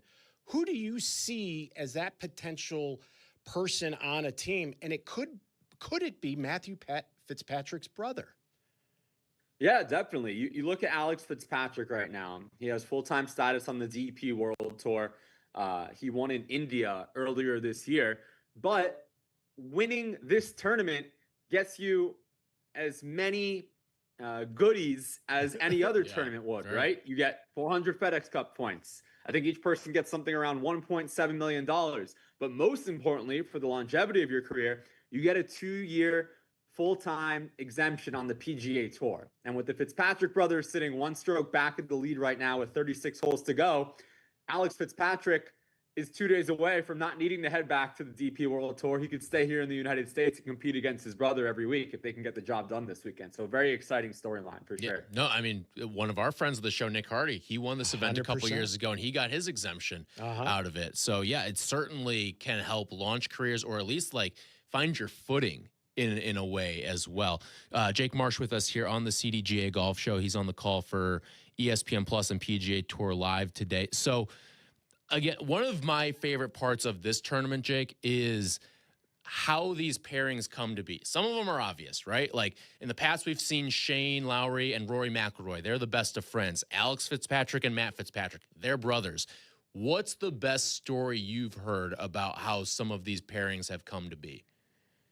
Man, some of them are fun because you get college teammates, excuse me, reunited. I had Carl Phillips and Michael Thorbjornsen yesterday, some Stanford grads, and it's kind of a reunion, right? Just think about, to put it in football or basketball terms, you have two Kentucky players from class of 2016 playing together, and then they both go to the NBA, and it's like when they play on the same team. It's like Joe NBA Burrow, together. Jamar Chase. Yeah, exactly. That's a perfect analogy right there. You don't get it often, but the nostalgia carries you through it. So this is a rare opportunity not only to play with any partner, but to play with a partner you have history in. We've seen brothers, we've seen college teammates, we've seen friends. So there are a ton of great storylines throughout this event in terms of how these teams come to be. And Jake, when we see the opposite end, though, of the success stories on how horribly some of these guys, when they get paired together, how the train jumps off the track in a way that almost looks like they're playing like us. And most specifically, you know, what was it, Frankie Capano and Jonathan Bird and those guys. What's it like when the two guys walk off after shooting 78 or near 80? I mean, are they in decent spirits, or are they like apologizing to each other, or what's happening here? I actually asked my partner, Andres Gonzalez, this on the air yesterday. I said, all right, you have 0% chance mathematically of making the cut. You have 3 holes left. Even if you hole in one the last 3 holes, you're not making the cut. What are you doing out here mentally? He's like, just think about something to make me laugh, because it's turned into a practice round. You're obviously going to finish for your dignity and for the honor of the sport. So yeah, you could tell from the body language, especially when we're covering the singular hole. The network television obviously does a great job, but they're covering all the leaders, as they should be, right? But over here on ESPN Plus, sometimes we're seeing guys who are clearly out of it and just want to get into the clubhouse. So it's a different perspective for sure, but it's a lot more relatable to people like us. Jake Marsh, our guest here for a few more minutes. He's been on the call and will be on the call for the rest of the weekend for the Zurich Classic on PGA Tour Live. So right now, you've got the Fitzpatrick brothers as the favorite. They're 1 stroke off the lead. Alex Smalley and Hayden Springer, your second favorites, as they currently have the 1 stroke lead after going 58 on Thursday. Is there a dark horse that you see, a dark horse pairing, I should actually correct myself to, dark horse pairing that you see that could take this thing and make things interesting today and tomorrow? Man, it's really interesting, Tyler, because if you look at the leaderboard right now, and I'm glancing on the other side of my screen, this is a very difficult cut to make, right? Because the cut was at 10 under, and those guys at 10 under, they're only 6 back. Yeah. Usually, if you just make the cut line, you're just playing for FedEx Cup points and money. But if you're playing this weekend, you have a real chance to win this tournament. So I don't know if there's anyone who can come out of nowhere and win this thing in terms of how far they're behind. But some of the young pairings I've been really intrigued by. One of them that I called yesterday, the youngest duo in the field. Yeah. 18-year-old Blades Brown and 22-year-old Luke Clanton. These guys, I know it's cliche, they are quite literally the future of the PGA Tour. Blades Brown is still on the Korn Ferry Tour. He's playing under sponsor exemption this year, but I know his story has been documented. I mean, the fact that this guy is hanging with everybody is just truly remarkable. Luke Clanton earned his PGA Tour card last year. Another group, a little older guys, but still maybe not household names yet, that I think can win this thing. It's Ryan Gerard and Sudarshan Yelamaraju. Yelamaraju, a rookie coming from the KFT, and Ryan Gerard already has wins under his belt on the PGA Tour. He was supposed to play with his former UNC teammate David Ford, and then Ryan Gerard ended up getting Yelamaraju, and I think Smiley Kaufman was the 3rd or 4th alternate there, which was interesting to see. But that's another duo that I have my eyes on that can come up and win this. Well, that's the dark horses, but now I'm going to put you on the spot because I want the sure thing. I want to be able to go to the betting window and say, Jake Marks suggested I put my money on who to win and why. Why will the team that you think win? I mean, it's hard to go against the Fitzpatricks right now, right? He just showed that it doesn't matter what they're saying in the crowd. It does not faze him. He embraces being the villain. He embraces being rooted against Matt Fitzpatrick. And he won it by himself. And now you could say, okay, he doesn't have that much more incentive. He just won 6 days ago. Wrong. He wants to get his brother on the PGA Tour too. And I'm not betting against those guys. So I think they're one back right now. They shot a 65 in the harder version of this event yesterday, which it will also be tomorrow. And we mentioned with Preferred Lies, wouldn't be shocked if they and some other teams are in the 50s today. All right, Jake, before we let you go, you mentioned the Preferred Lies today and the weather and the fact that this is a team event and it's best ball today. What is the lowest score we see out there today?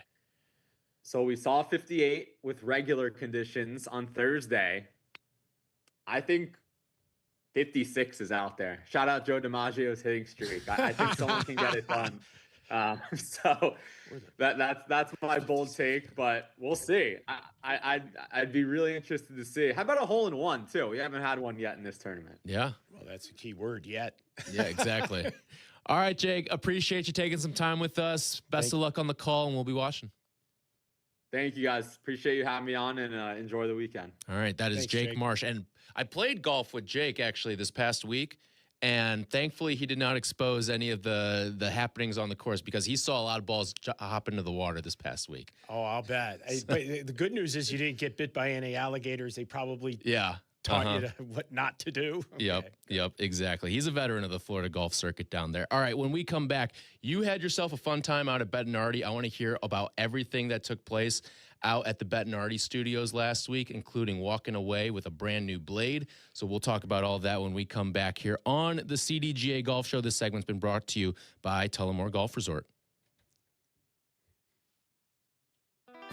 This is the CDGA Golf Show on ESPN 1100.3 HD2 and the ESPN Chicago app. Peggy and Dionne on ESPN Chicago this morning at 11. Brought to you by Advantage Acura of Naperville. Golf with the legends at Destination Geneva National in Lake Geneva, Wisconsin. Enjoy 54 holes designed by Arnold Palmer, Gary Player, and Lee Trevino. Stay right on the course in luxurious suites, group cottages, or the newly renovated and reimagined Lakeview rooms at the Lodge. Between rounds, savor on-site dining at the Hunt Club Steakhouse, Crafted Italia, and Turf Kitchen and Tap. Or unwind at Paloma Cantina, overlooking the dance floor, the entertainment-style putting course. Visit DestinationGN.com for details on Wisconsin's closest multi-course golf resort to the greater Chicagoland area. Village Links of Glen Ellen provides a country club experience at a public golf facility in Glen Ellen. With a top-rated 27-hole complex that's proudly hosted 48 PGA Tour and USGA qualifying events, Village Links is considered one of the premier golf courses in the Chicago area. Conveniently located near I-88 and 355. After your round, dine on the spectacular patio at Reserve 22 Restaurant, Bar, and Banquets, overlooking the pristine 18th green. Go to villagelinksgolf.com and get ready for a great round. See you at the links. Chicagoland's own Tour Edge Golf has launched their all-new Exotic Series drivers. They offer explosive distance driven by industry-leading MOI, guaranteeing more accuracy and confidence off the tee. Designed with full carbon construction and pyramid face technology to achieve maximum distance, power, and forgiveness. The low-spin Exotics LS, the ultra-forgiving Exotics Max, and the speed-inducing Exotics Light drivers deliver performance above all else. 3 distinct designs, 1 uncompromising Exotic standard. Learn more about the Exotic Series at touredge.com. Check out the new clubhouse at Wing Park Golf Course in Elgin. Brand new this summer with new Chip Shots Whiskey Bar ready to serve food and drink. It is a great place to eat, play, and repeat. Check it out at wingparkgolf.com. Injured after hours? Don't wait. The all-new IBJI Access app gives you immediate orthopedic help wherever you are, whenever you need it.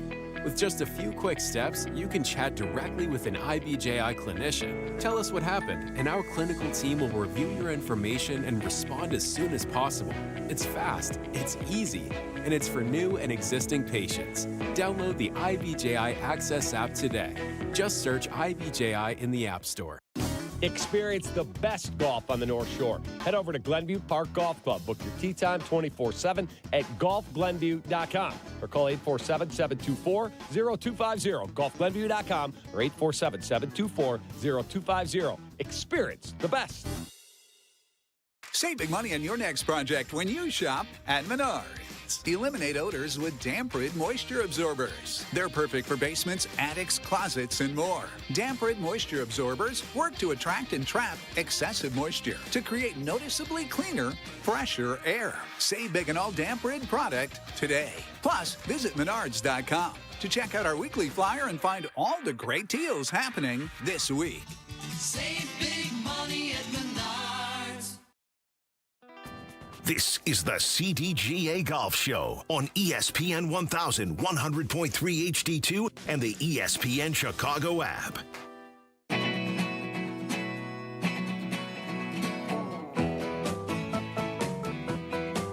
Back here on the CDGA Golf Show on ESPN Chicago, we'll be joined by Eric Ciotti of the CDGA and also with Big Ten Network for the Women's Golf Championships. I believe he's going to be joining us at 10:30 now. We said 10 earlier. He's going to hop on with us at 10:30. This segment, though, brought to you by Geneva National. So you were out at Bettinardi last week with Carm. You guys, I was listening to the show yesterday. You guys sounded like you were having a whale of a time out there and getting some putter fittings done and just rolling some balls out there. And you walked away with a brand new stick, didn't you? I did. Thanks to Sam and the crew there, they made it a possibility for me to walk out of there without breaking my bank, so to speak. but Connor, great fitter, fit me the last time I went. And what I did is I changed it to what they call the BB-49. And that thing is like the old B60 ping look, if you will, and it sets up just so nicely and square. And what I also learned was the difference of the metals, and the way this ball comes off feels entirely different than what I had. So this is more into my liking. Who knows? I mean, it's like the old adage, man with two watches still can't tell time. Yeah. So, but hey, it's like, putter du jour. It's like, what's the soup today? I'll go with this one, or I go with that one. So did you get a blade or mallet? It's kind of more mallet. Okay. Yeah.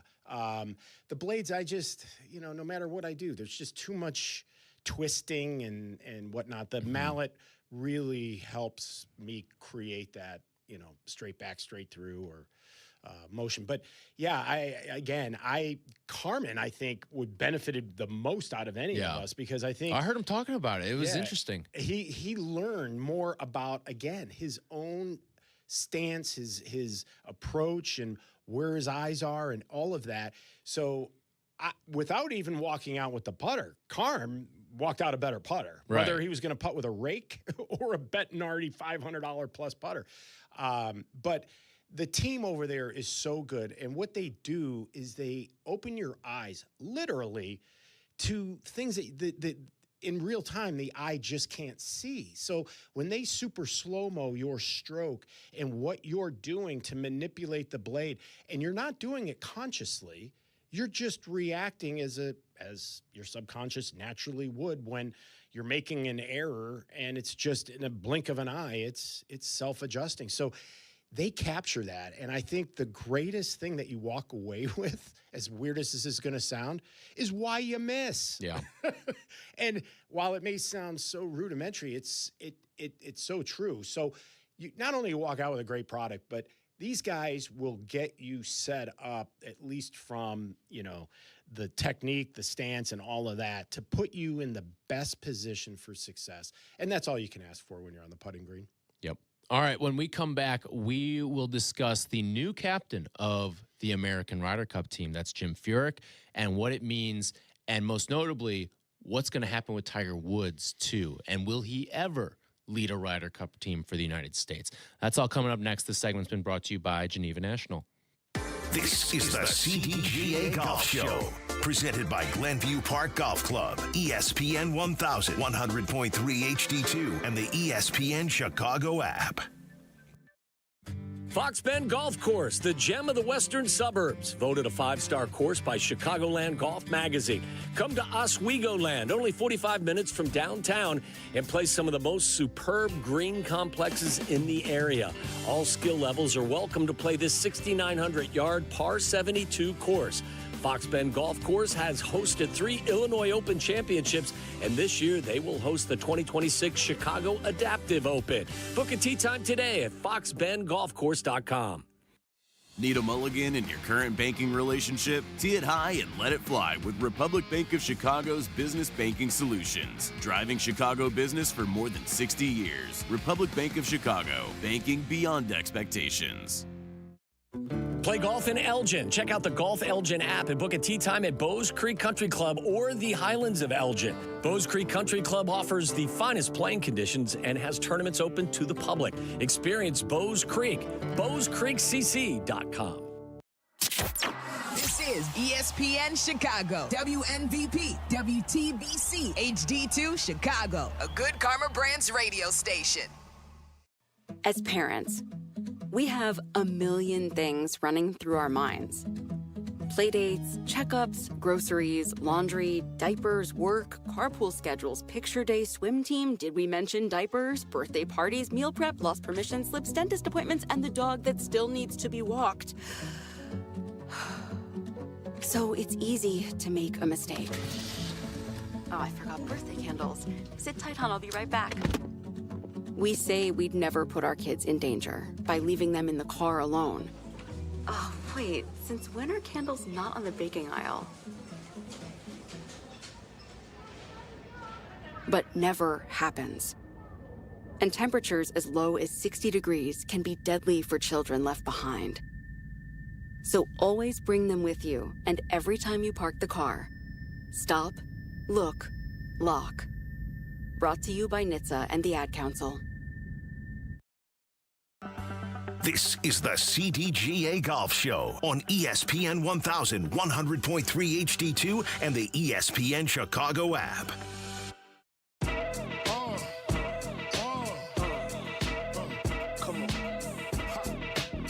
It's the CDGA Golf Show here on ESPN Chicago. This segment brought to you by our friends at Tour Edge. And as always, the CDGA Golf Show brought to you every single week by the Glenview Park Golf Club. Get on out there, see Ron Cassidy and the crew, and have yourself a great 18 holes up at the Glenview Park Golf Club. As it's starting to really warm up in the Chicagoland area, I'm sure people are starting to log their first couple of rounds. You can submit your scores for about a month and some change at this point through the CDGA. But now you're starting to get into like the heat of golf season where it's starting to feel a little more like the warmer portion of spring. You can tell summer is right around the corner, and it's certainly time to start getting out there and getting some rounds in. And to that point, Ron Cassidy made it a special offer. He wanted me to let anybody know listening. If you want your clubs regripped and you go to the Glenview Park Golf Club, Ron Cassidy will do it for 20% off if you mention the ESPN CDGA Golf Show on ESPN 1000. And not just that, but he will personally regrip your clubs for you. And that's the best part. You get to literally watch Ron at work in his little workshop there in the golf shop. And you can sit there and watch him actually perform magic and meatball surgery on your sticks. So 20% off. You don't even have to be a CDGA member. Just march right on in there and get your sticks regripped, and it'll feel like a brand new set. So that's a great way to get the season started. That's awesome. Sure. Great offer there. So go check that out. Glenview Park Golf Club there. Get those clubs regripped and get yourself out on the course for 18 as well. All right. The news Ryder Cup wise of the week, which we're still a year away as they'll head back out to Europe, but Jim Furyk has been named the Ryder Cup captain for 2027 as Tiger Woods has withdrawn his name from consideration with everything going on in his life right now. In case you're living under a rock, he was arrested on suspicion of DUI was this about a month ago at this point? It was right before the Masters, so probably like 3 weeks ago. 3 weeks ago at this point. And this is, I think Furyk is a good pick, especially given the circumstances of what you're dealing with. Obviously, Tiger's the dream pick for something like this. But we've also seen instances in other sports where when you take these greats, they're not always the best coaches. And that's kind of what the Ryder Cup captain is. You're effectively the head coach or the manager of the Ryder Cup team. And they're not always the best coaches or leaders when it comes to that. Doesn't take away from what their greatness was when they were in their playing facilities, but we've seen guys not always be the greatest when you talk about the GOATs go out and run a team. Like, think about what happened with Michael Jordan running the Hornets, Wayne Gretzky as a head coach. Like, some of this stuff doesn't always work out. Larry Bird, like, it's not always perfect. And that's why I think Jim Furyk, he's not nearly the golfer Tiger Woods was, but he may end up being a better Ryder Cup captain for America. And I would agree with you. I think at first the pick is sort of melancholy. It's sort of vanilla. It's not real exciting. No. But Furyk was not really an exciting player. He was a very consistent, methodical, tactical, strategy type guy, but could go low. I mean, he's got the lowest score on tour at 58. But let's also be honest that his first go at being a captain in 2018 did not go well at all. He was at the Les Nationales over in Paris. Mm-hmm. And the team got thumped pretty good, 17.5, I believe, to 10.5. But where the exposure really was seen, again, we're in these team formats. And of the pairs, there's 8 possible points, and the Americans during his captaincy only got 2. So, we were talking earlier about how the formats, favor the Europeans and whatnot. I also, and I meant to ask Jake about it, do you think it's also because of the way the guys treat their practice rounds in this era versus, say, 20, 30 years ago, or even in the era of Jim Furyk? I mean, these guys used to tee it up on Mondays and Tuesdays and play matches for cash. And they would play, hey, it's Jack and Arnie versus Gary and Lee. And we're going to put 100 a man on the line, and we're going to play best ball. All of a sudden, you're practicing that motion. So, can we do something? Can Furyk help turn this team thing around? Because it seems to be the Achilles heel for all American teams going forward. But is it the safest pick? Yes. And I think at this point, given the landscape of where Phil is, what's now happened to Tiger, I think the PGA of America had no other choice but to really just go down the middle and go with a pretty conservative effort and not somebody that's going to come in and undo the way it's been done and introduce a whole different way to quarterback a Ryder Cup team from this far out in advance all the way up to game time. So I think we're going to see a lot of the same in the norm, if you will, in terms of how past teams have been created and that vice captaincy. I mean, you got to remember, Ryder Cup's only had one captain for the longest stretch of time, and now recently they're putting together these backups, one vice captain. It's like it's like a cabinet now. So to bring up the question, where does Tiger fit in this? If I'm Furyk, man, the moment he sets foot back in America, I'm on the phone with him saying, I need you, buddy. I mean, I think you want that influence there, that leadership, that je ne sais for the team. Because right now, Jim Furyk, I don't think is making Shane Lowry or Rory McIlroy tremble in their foot joints. Yeah, no, that is fair. That's certainly fair there. Thinking back to of what his captaincy was in 2018 as well, like a lot of things went wrong. Now, I don't want to say explain it away, but we were in an era of the Ryder Cup where you just won on home soil. Now, that obviously changed last year, and Jim Furyk was a part of that monster cabinet that Keegan Bradley put together. I think the U.S. team probably would have been better off had Keegan not been the playing captain out there. But I also just think of what Jim Furyk could be as a guy who learned a couple of times, not just as the lead captain, but also as the vice captain too, and what that can mean moving forward. Because it is a role that you don't really ever train for too. Like, you never manage team golf really at any point in your golf career. Like, it's not like in baseball or basketball or football where you're being coached and you're sure there is the aspect of setting the lineup, but at the same time, you never deal with that as a golfer. Your job is you go out there and hit great golf shots. That's what it is. Every single tournament, you map out a plan for yourself. You worry about yourself individually. That's the only person you can control. It's the only person in your world that matters during a golf tournament. Now, all of a sudden, you're trying to manage a dozen guys. And that's not easy. And whether it's coming down to picking the extra 6 captains picks, or it's, all right, who's playing with who? What events are they going to play in? Who's sitting out this event and that event? Like, it's not easy, and it's something you really don't ever train for, unlike what you may do in other sports when you become the quote-unquote coach or manager. Right, and I absolutely agree with you. I think this is an awesome opportunity for Jim Furyk to actually take what he learned from that thumping and turn it now into a positive, because I think Jim Furyk was too close in age to Tiger Woods and to Patrick Reed, because if you remember back in that Ryder Cup, he was stubborn. He would not break up certain teams when we kind of felt they needed to be.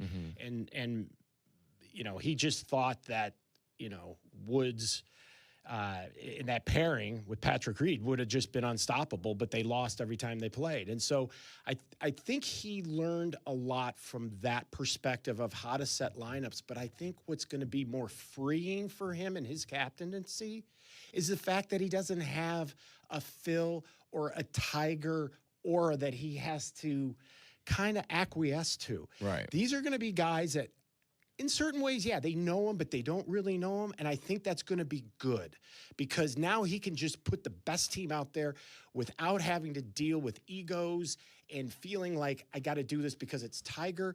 Now I can put the best team out there and just let the chips fall where they may. And I think that gives us a better chance to win now with him as our captain than we did in 2018. I think that's the interesting part. You bring up the ego there, because sure, is there going to be ego on the American team? Yes, there's going to be ego in every walk of life that you walk into, but it's not the Tiger or Phil type of ego that you're dealing with. It's Scotty, who may have an ego to him. It ain't like those two guys. And even if you talk about some of the guys who may have some of the bigger egos, whether it's, and we'll see what their games are like coming into next summer too, but Justin Thomas or Jordan Spieth, guys like that, I don't think Furyk's going to have a problem saying either A, you're not on the team, or B, you're not playing with this guy, that guy, or in that event. Correct. And I'll tell you why he'll be so at a calmness making those decisions and, you know, phone calls or messages of being delivered, so to speak, is because he remembers what 2018 was. He remembers some of the choices that he made or didn't make. And probably as he looks back on it, wished he had done a bunch of things differently, but was influenced. And I don't think he's going to be. I think we're going to truly see a true Jim Furyk-led team from now start to finish with nobody getting in the way. This is truly going to be his team. And I think, you know, at first I was sort of, is that really the best pick? But when I look at what was left to pick from, with the exception of maybe a flyer on I think Jordan Spieth is going to be a dynamite captain when he's ready. I truly him or believe JT. that. I think those two guys. Those guys are going to be phenomenal. Well, and you know it's going to be like if one's captain, the other's vice captain, and vice versa. And I think you're going to probably create a certain formula with that of success. And I could see that duo, you know, being the captain for the next 3-4 Ryder Cups in a row, because maybe that is the secret. But I was almost half thinking, would they go so bold to put Jordan Spieth in the same position that Keegan Bradley was? Could he play himself on and do that? I really, you know, hindsight's always 20/20, but I do believe we would have been a better team if Keegan would have played. And I just think it would have helped. It may not have solved the entire Friday, Saturday, but it would have been at least somewhat of a tourniquet. For sure. I mean, think about the way it happened, too. Like, there was a little bit of a comeback made on Sunday. If you don't dig yourself in that hole on Friday, Saturday, you might have a different outcome at that point. And that was always a conversation going into last year was, would Keegan play? Would he not play? And for him, he was clearly one of the 12 best American golfers last year. And missing that, I think, hurt. So in the same vein as what happened with Jordan Spieth, or what could potentially happen with Jordan Spieth, like, I'm with you. I think he will be a great Ryder Cup captain at some point. He's also a guy who, if you look at the way that he's sort of played this year, it seems like he's having that turnaround in his career where he is going to work his way back into being one of the 12 best American golfers maybe when we get to the President's Cup, and then definitely I think when we get to the Ryder Cup, if he keeps trending the way he's trending right now. Oh, 100%. And that would be music to any captain's ears to have a Jordan Spieth firing on all cylinders again and, coming back from the wrist injury and the whatnot. But, I think at the end, I think that the Americans did the best they could do given what you were given. But I also think if given the right set of, supporting cast and in doing so, I think Captain Furyk is going to do a pretty good job. And I think they're going to have to play a perfect Ryder Cup to win. Let's face it. When you go over there, you go over there, especially Ireland too. Yeah, you can't spot them anything early on. And I know people point back to, Sunday they almost pulled the thing out. Well, they were playing so loosey-goosey. I think the Europeans were already celebrating the night before. So I don't know if that was really a true apple-to-apple comparison. I'd like to carry away a positive thought saying, oh, yeah, they kept it close. But have you seen, they have a full swing season 4? I saw it. It's only 4 episodes. 4 though. episodes. It's very limited. Yeah, I haven't had a chance to check it out yet, but it is on my to-watch list. Well, we definitely have to chat about it. But one of the things in there that it's big about Keegan Bradley throughout the thing. But it's interesting when he made the decision to not play himself. And when do you think that was?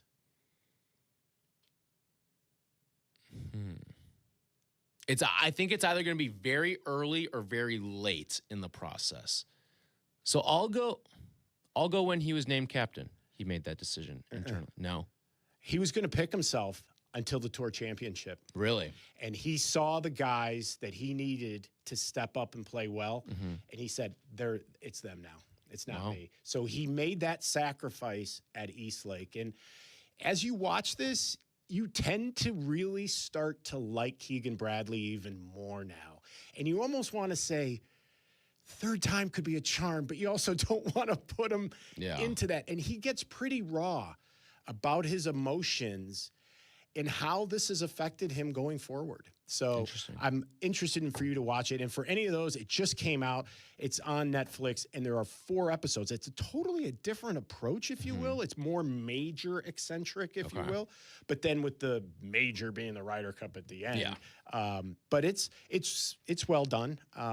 It's still I prefer what's the thing on Chasing Sunday? Chasing Sunday. Yeah. I think I prefer that better. Yeah, the PGA Tour's new YouTube Hard Knocks style show. But given all that happened in the Ryder Cup, it really was a cool look in. And now that the players are used to having these guys with them, there were some fun moments of the players giving the cameramen guys grief in the midst of the shows and stuff. So, but a great watch. And I suggest for anyone who loves golf, you're going to love this.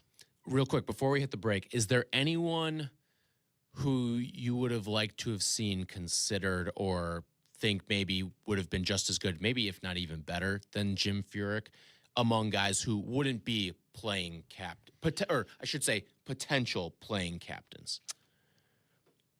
Oh, playing captains? No, they would not be potential. So like Spieth, it would have potentially been a playing captain. Yeah. But like guys who will not be a part of the actual 12 golfers. Well, I guess if you really want to look at the bucket that the PGA of America was considering, I'm sure very top at their list was Stuart Sink. I'm sure Justin Leonard. I'm sure even Brent Snedeker, I think, would have been somebody to have considered. And I think even Keegan Bradley to run it back. But I think I don't know if a human could take another beat down over there and be be saying after that in the way of Keegan. So I think it limits you to who you have. And I think the concern is that Sink and to a certain degree Leonard, I think, are too far removed from the era of players that we're at now. So I think by the process of elimination, I think that puts Furyk in the catbird seat, so to speak. All right. When we come back, we'll take a look at the Zurich Classic, which is currently suspended, but we got ourselves an interesting tidbit from Jake Marsh earlier that it will be preferred lies today out in New Orleans. And not just that, it's the best ball portion as well of the Zurich Classic. We'll give you our thoughts on team golf as well. That's all coming up next. This segment has been brought to you by Tour Edge. This is the CDGA Golf Show on ESPN 1000, 100.3 HD2, and the ESPN Chicago app. Hey, it's Rich Eisen. You can now listen to The Rich Eisen Show right here on the home of the Chicago Bears. The Rich Eisen Show, weekdays noon to 2. ESPN Chicago. Hey, Chicagoland, it's time to tee up your next golf adventure with a trip to Tullymore Golf Resort, featuring 36 championship holes at 2 5-star rated golf courses.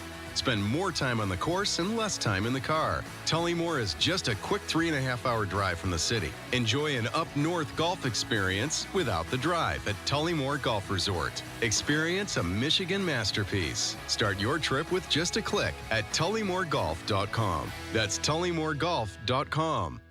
Experience the best golf on the North Shore. Head over to Glenview Park Golf Club. Book your tee time 24/7 at golfglenview.com or call 847-724-0250. Golfglenview.com or 847-724-0250. Experience the best. Make the move to Republic Bank of Chicago. Avoid the hazards of subpar banking with our business checking accounts, each uniquely designed to get your business up and down. Republic Bank of Chicago, banking beyond expectations. Experience top courses managed by Kemper Sports. From North Shore classics like the Glen Club, Deer Path, and Winnetka, west suburban favorites like Bolingbrook, Cantini, and Village Greens of Woodridge, and Southside gems like Harborside International. Kemper Sports offers something for everyone with impeccable course conditions and top-notch hospitality for over 45 years. Kemper Sports creates lasting memories. Did you know Kemper Sports was also recently awarded as a top places to work by Cranes Chicago? Visit kempersports.com or follow Kemper Sports on social media.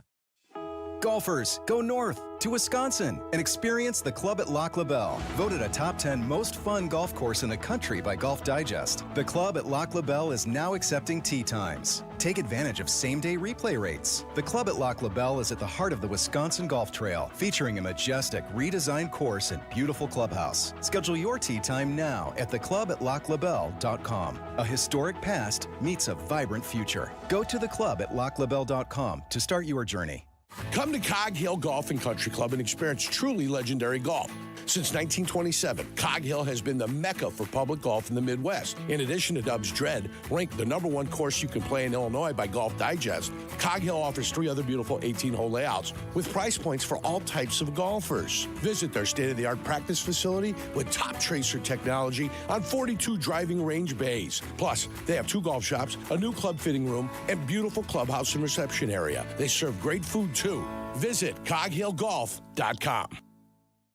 Play golf in Elgin. Check out the Golf Elgin app and book a tee time at the Highlands of Elgin or Bowes Creek Country Club. Enjoy exceptional playing conditions and afterward, perhaps a savory pork chop at the Grumpy Goat Tavern. A great place to continue your day of play. Check us out at highlandsofelgin.com or grumpygoattavern.net.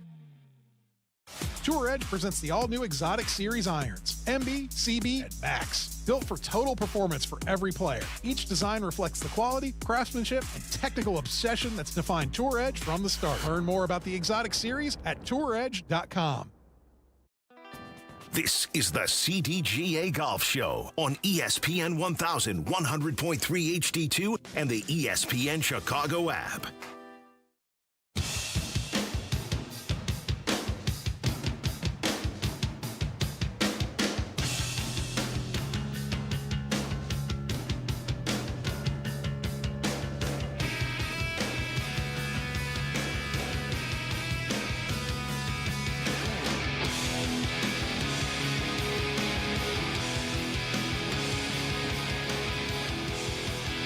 It's the CDGA Golf Show on ESPN Chicago. This segment brought to you by Cog Hill Golf and Country Club, a pure golf experience.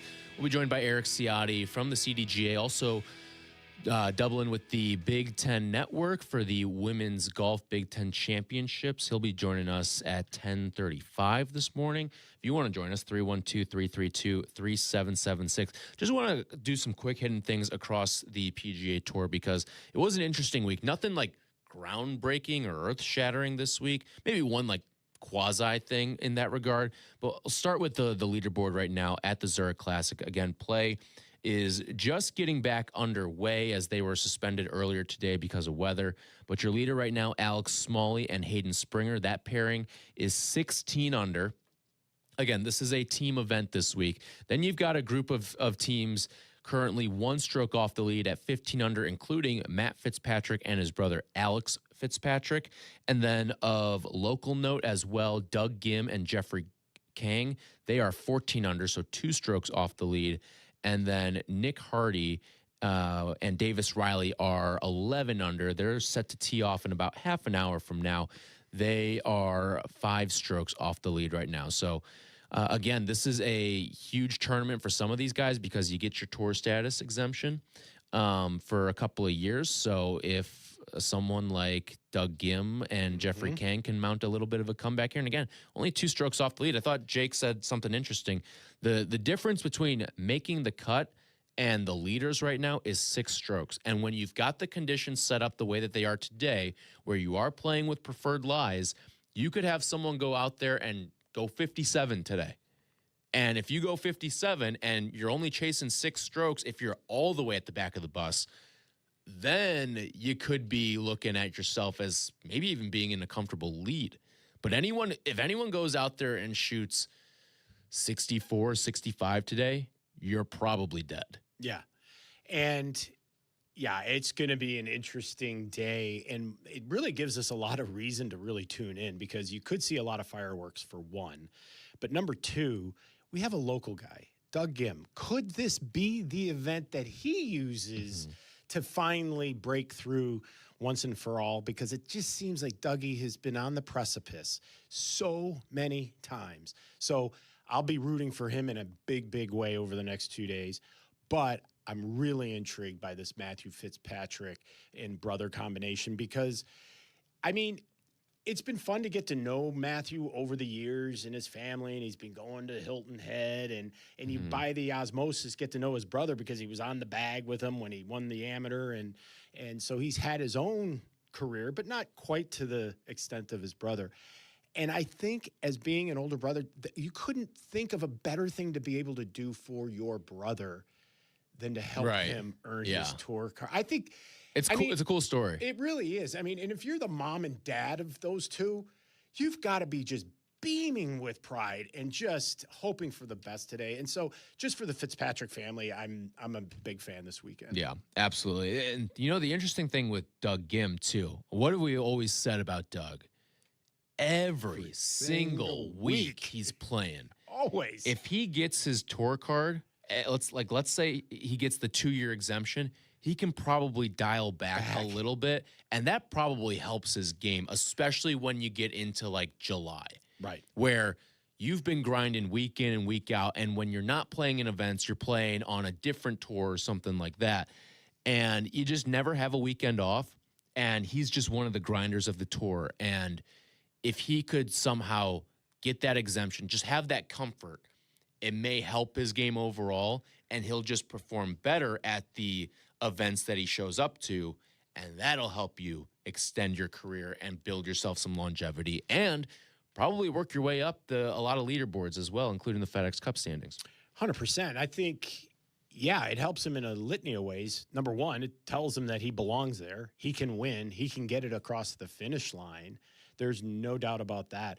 But to the other side of this, the fatigue factor, and I know he's a grinder, but I think he would benefit from some timely rest periods to also just refreshen his brain and his outlook to what's going on. I mean, I'm sure he suffers from that problem of not being able to remember my room number because Right. it changes every week. And Wake up and you don't know what city you're in. And I've had that happen, and it stinks. So to be able to deal with that and then be able to go turn it on and play great golf, day in, day out, week in, week out, like he's doing it, I think a win this weekend would, like you said, do wonders for him in a litany of different ways, and I think would make him then a much more formidable tour player and potentially one that would be now starting to think about Ryder Cup aspirations or President Cup aspirations in the years to come. For sure.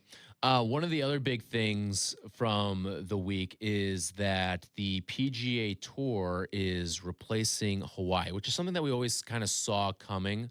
But that it's something that it's always been like the start of the year, like the Sony, all that stuff, like, it's going to be out there, it's going to be, you're getting some of those warm thoughts, especially for people who live in the Midwest too. You see those warm thoughts on TV, and then all of a sudden you're no longer going to see that. And again, Hawaii's been going through some things too with the fires from a couple of years. It hurt some of these courses.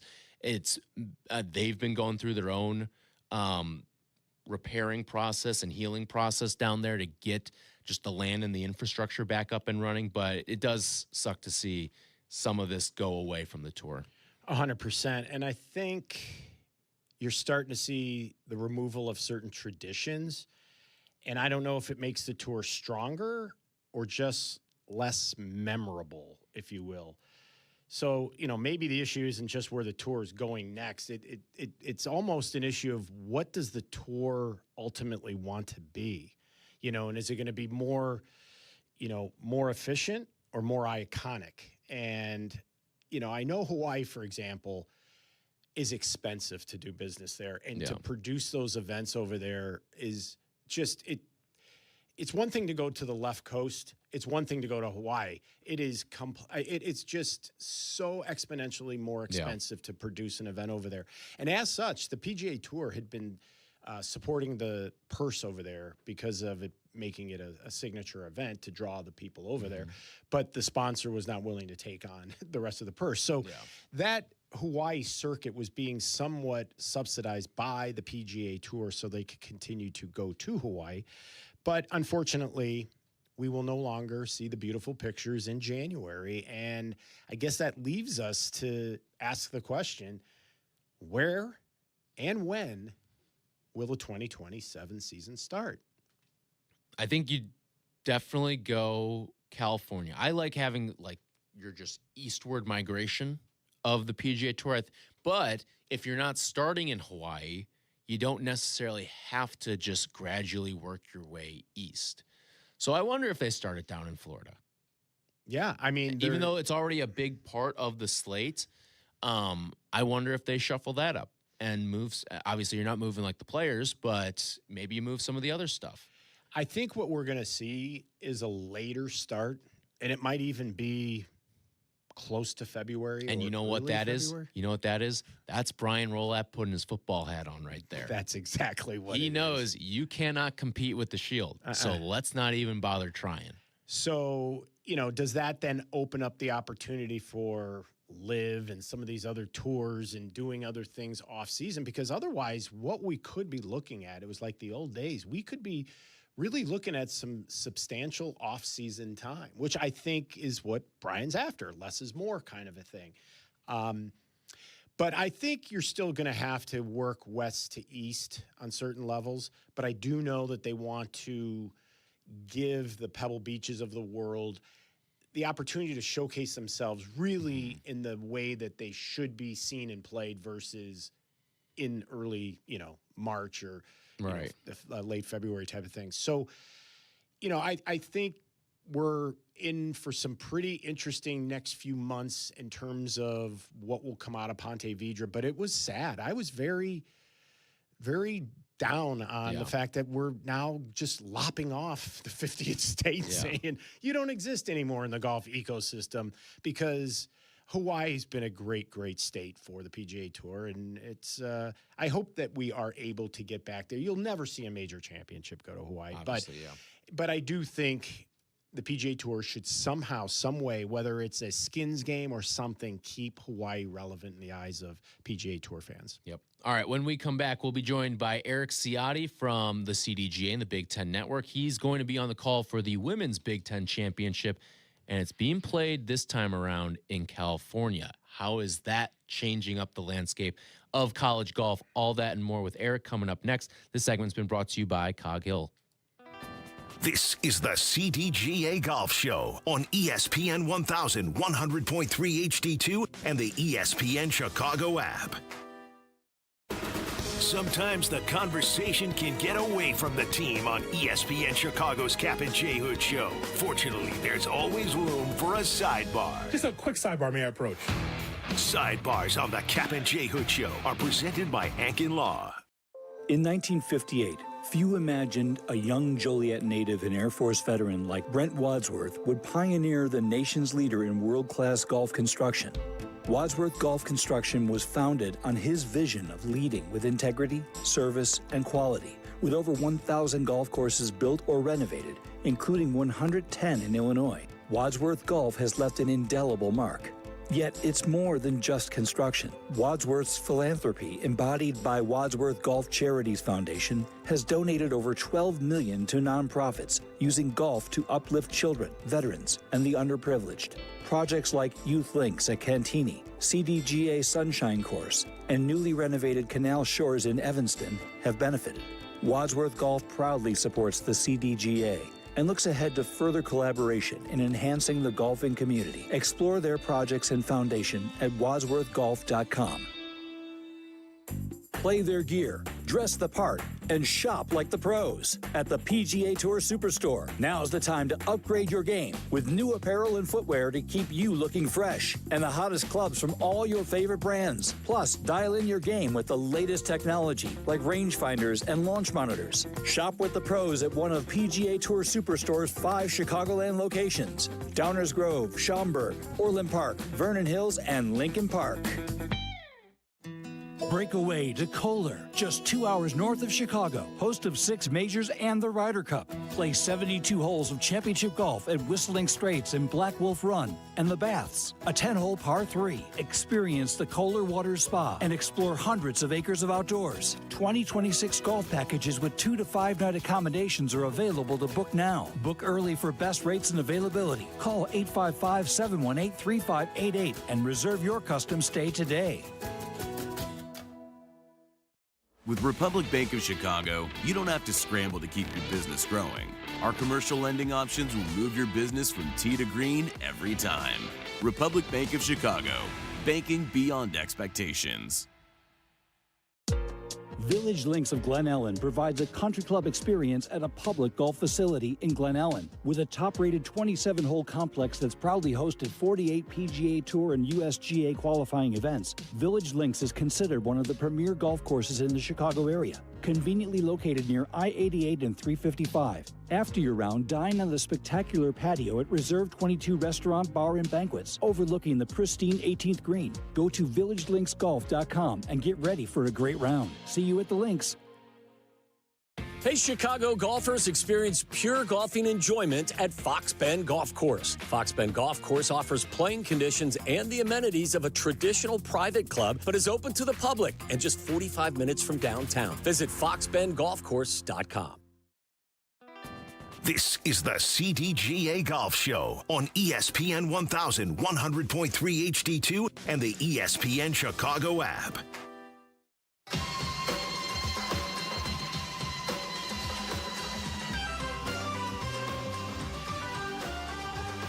This segment brought to you by Republic Bank. Tyler Rocky and Mike Gilligan with you on the CDGA Golf Show. Let's jump on out now to the Jersey Mike's hotline. Jersey Mike's a sub above. Check in with our friend Eric Ciotti from the Big Ten Network and the CDGA. He joins us right now as he'll be on the call for the Big Ten Women's Golf Championships on BTN. Eric, last time I saw you, we were sitting together at, actually, I take that back. No, yeah. Last time I saw you, we were sitting together at the Big Ten Championship for men's basketball, watching your Northwestern Wildcats, among other teams. But now you're going to be on the call for the Big Ten Championship for women's golf. Thanks so much for joining us. And let's just start with this. It's being played in Glendale, California at Oakmont Country Club. That is not where Big Ten championships are traditionally held in any sport.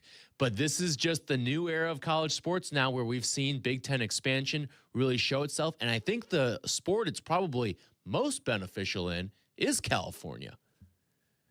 Yeah, good morning to both of you guys. Great to be on here. It's a beautiful day in Southern California. And Tyler, yeah, you're right. I mean, I know in talking to a lot of the conference representatives, being a part of the West Coast and bringing this championship, both the men's and the women's out here to the West Coast was a big priority for them. I don't know that they thought that it would happen this quickly, but excuse me, in the conversations over the last couple of years, you know, Oakmont Country Club, who's hosting this championship, has a history of hosting women's events. They hosted an LPGA event in the late 90s. So there's a lot of history with women's golf, with the club. And in the course of the discussions and talking to Jonathan Golia, the director of golf here, the club just really embraced it. You know, they got a lot of members out here. They've got almost 500 members. And there's a gentleman named Larry Rubenstein who was kind of spearheaded this along with Alicia Holmes, the golf coach at UCLA. And it's been great. I mean, the membership's really been behind it. Like I said, the golf course is fantastic. I'm going to quiz you a little bit, Tyler. Do you know what a barranca is? We can get into a little golf course knowledge here. I do not know. So you probably heard this being tossed around a little bit during the 2023 U.S. Open at LA Country Club. But a barranca is kind of a washed out gully type area that a lot of these courses in Southern California have to, you know, avoid flooding and some, you know, major water issues. So there's a barranca that kind of intersects the golf course on a number of different holes, and it offers kind of a cool little visual along with the mountains in the background. So I will say everything's here is a little compact. You know, I've heard a lot of coaches say that over the last day or two here, that it's pretty narrow in some spots and obviously on the hillside. But it's a nice golf course, and the players are really enjoying it. It's a good test, and the membership's really getting behind it. So, Eric, it was wild. I just saw you Wednesday, and now you're out there California dreaming. And in years past, when we've had you on to showcase the Big Ten women's tournament, it was just more or less a conference event. But now with this expansion, this event is really becoming a national showcase and becoming one of the deepest and most watched in the country. Because if I'm not mistaken, isn't there about like 12 NCAA tournament teams in this field, and led by most notably UCLA? So what is the vibe like this year versus all the years past with this new expanded field? I think it's great for the conference. And in talking to some of the coaches, even over the last couple of years, I mean, they knew that it was going to be a big challenge having, you know, some of these teams. I mean, USC is ranked number 2 in the country. And over the last, I don't think they've lost a tournament since January of this year. Their last 6 finishes are first, and first. Wow. So the competition is off the charts. I mean, UCLA came in, ranked in the top 10 as well. I think there's probably at least 5 or 6 teams that are ranked in the top 30. So the competitive level of golf has really been raised. And I think that's great for the conference. You know, having these West Coast teams, the Washington and Oregon, and obviously USC and UCLA. UCLA was runner-up in the national championship 2 years ago. I mean, it's elevated everybody's game, and I think it's helped in recruiting. They're getting better players across the board, and you're seeing it in some of the results as well. And you look at, you know, the Augusta National Women's Amateur and some of the Big Ten players that have competed and done well. So, you know, funny, Kiara Romero, who finished 3rd, I think, at the Augusta National Women's Amateur, is not playing this week. She got an invitation to play in the Chevron. So Oregon is missing its far and away number 1 player. So that's kind of been the major storyline over the last couple days. Eric Ciotti from the CDGA and Big Ten Network with us here on the CDGA Golf Show, and he'll be on the call for the Big Ten Women's Championships this week. You mentioned all those West Coast teams, and for teams like Michigan State and Michigan and Indiana, they're not used to the California style of golf. Now, maybe some of them are from the state of California and have grown up and then just were recruited to play out further east. But what's that challenge like for some of those teams versus the teams who are from the traditional Pac-12 now playing in California, like your USCs, UCLAs, Oregon, and Washington? Yeah, I think the West Coast teams are more adept at playing some of these more compact courses. So this is a golf course that requires a lot of shot making, and you have to be very precise. The greens are very receptive. I mean, they're all Poana greens. They're in great condition. The course takes in almost 50,000 rounds a year, and you wouldn't know it because it's in such fabulous shape. But I do think having that that ability to play some of these courses out here, because you think about the courses in the Midwest. A lot of bent grass. Some of those are very wide. You can kind of get away with a lot of misses, and even the ones that aren't are maybe more tree lined and maybe not as penal in some spots. But I think it's just a different visual when you're out here, and you really have to train yourself to be a little bit more precise in your targets and your target lines. Eric, UCLA is clearly the class of the conference, and knowing that a lot of our Big Ten teams, the core Michigans, Wisconsins of the world, traveling out there, is there a team from the Midwest that can literally make UCLA uncomfortable, or is any competition going to have to come from a school that is out west? Yeah, I think it's been kind of up and down. Yesterday, Northwestern got off to a bad start, then they started making birdies in the middle of the round, and then towards the end of the back nine kind of faded a little bit. Oregon was the same way. I look at a team like Michigan State.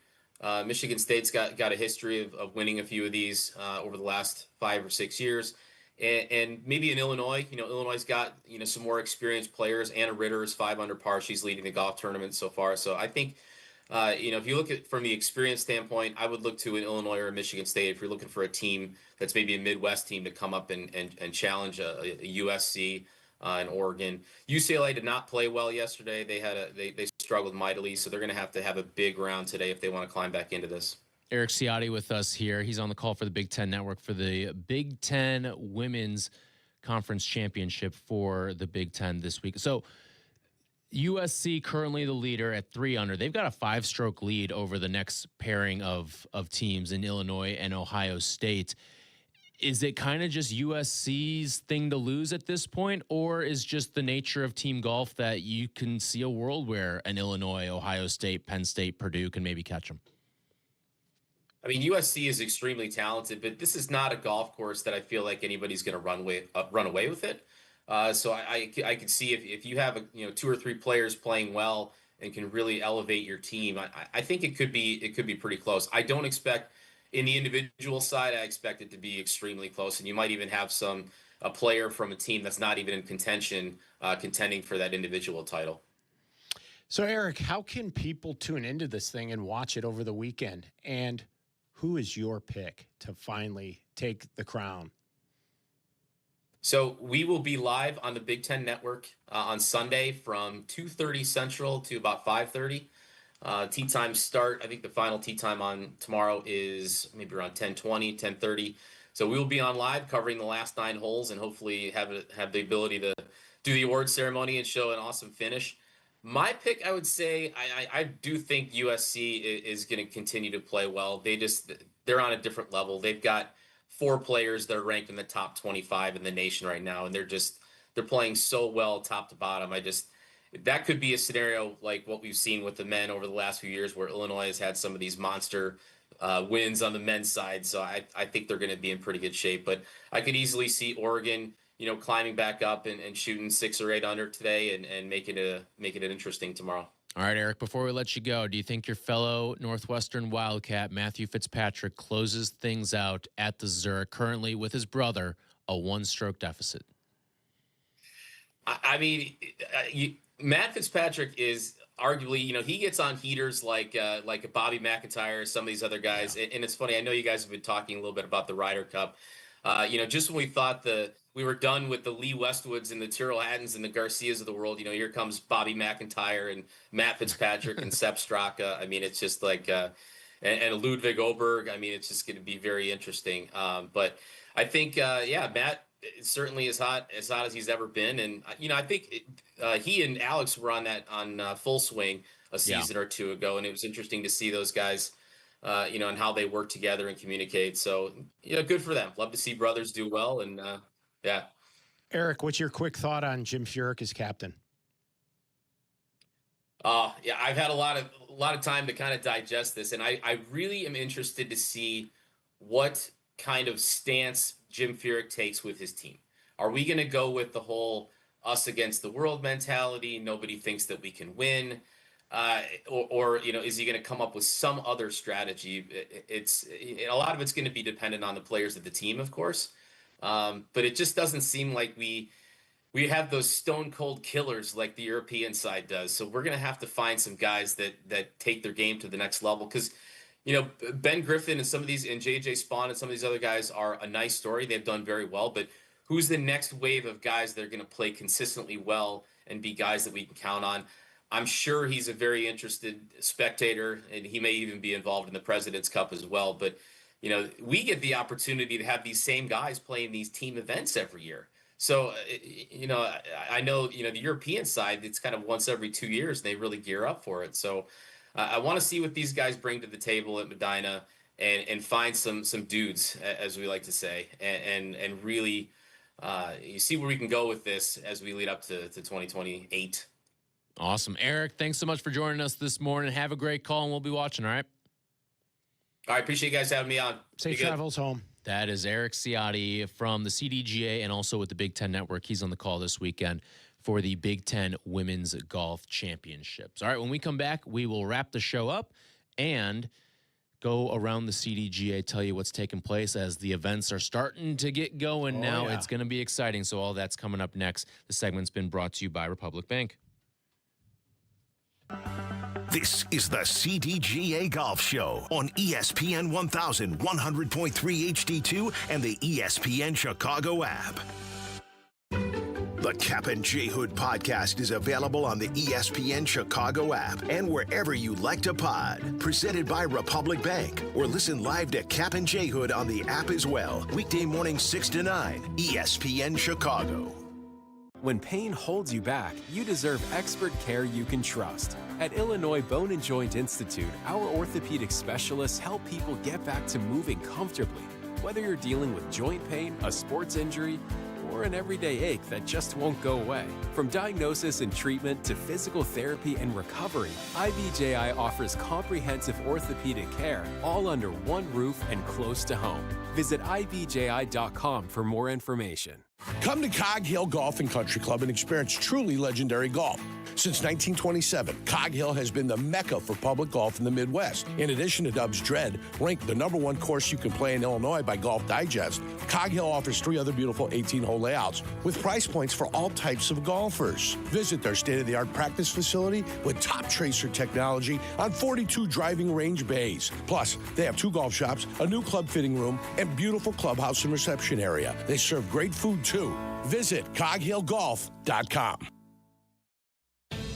Golf with the legends at Destination Geneva National in Lake Geneva, Wisconsin. Enjoy 54 holes designed by Arnold Palmer, Gary Player, and Lee Trevino. Stay right on the course in luxurious suites, group cottages, or the newly renovated and reimagined Lakeview rooms at the Lodge. Between rounds, savor on-site dining at the Hunt Club Steakhouse, Craft at Italia, and Turf Kitchen and Tap. Or unwind at Paloma Cantina, overlooking the dance floor, the entertainment-style putting course. Visit DestinationGN.com for details on Wisconsin's closest multi-course golf resort to the greater Chicagoland area.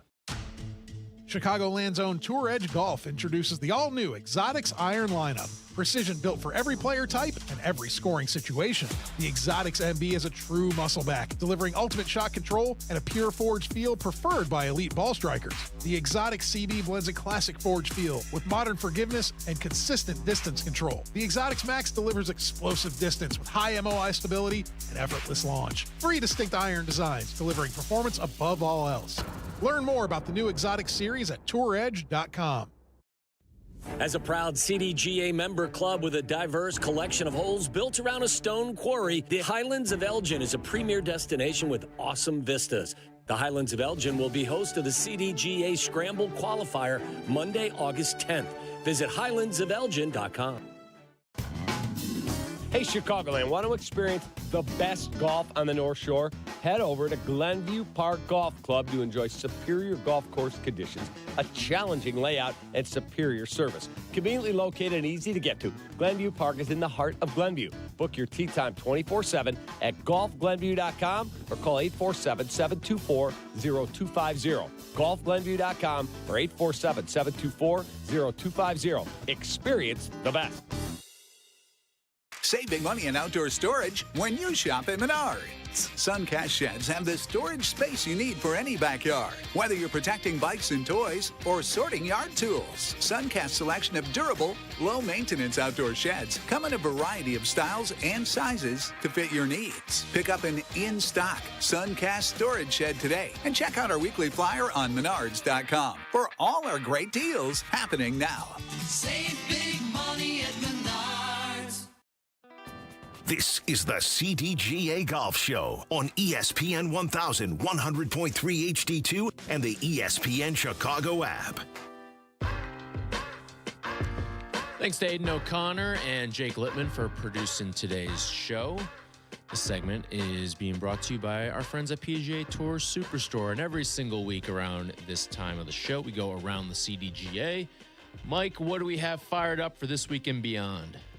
Well, let's first and foremost, let's talk about that PGA Superstore.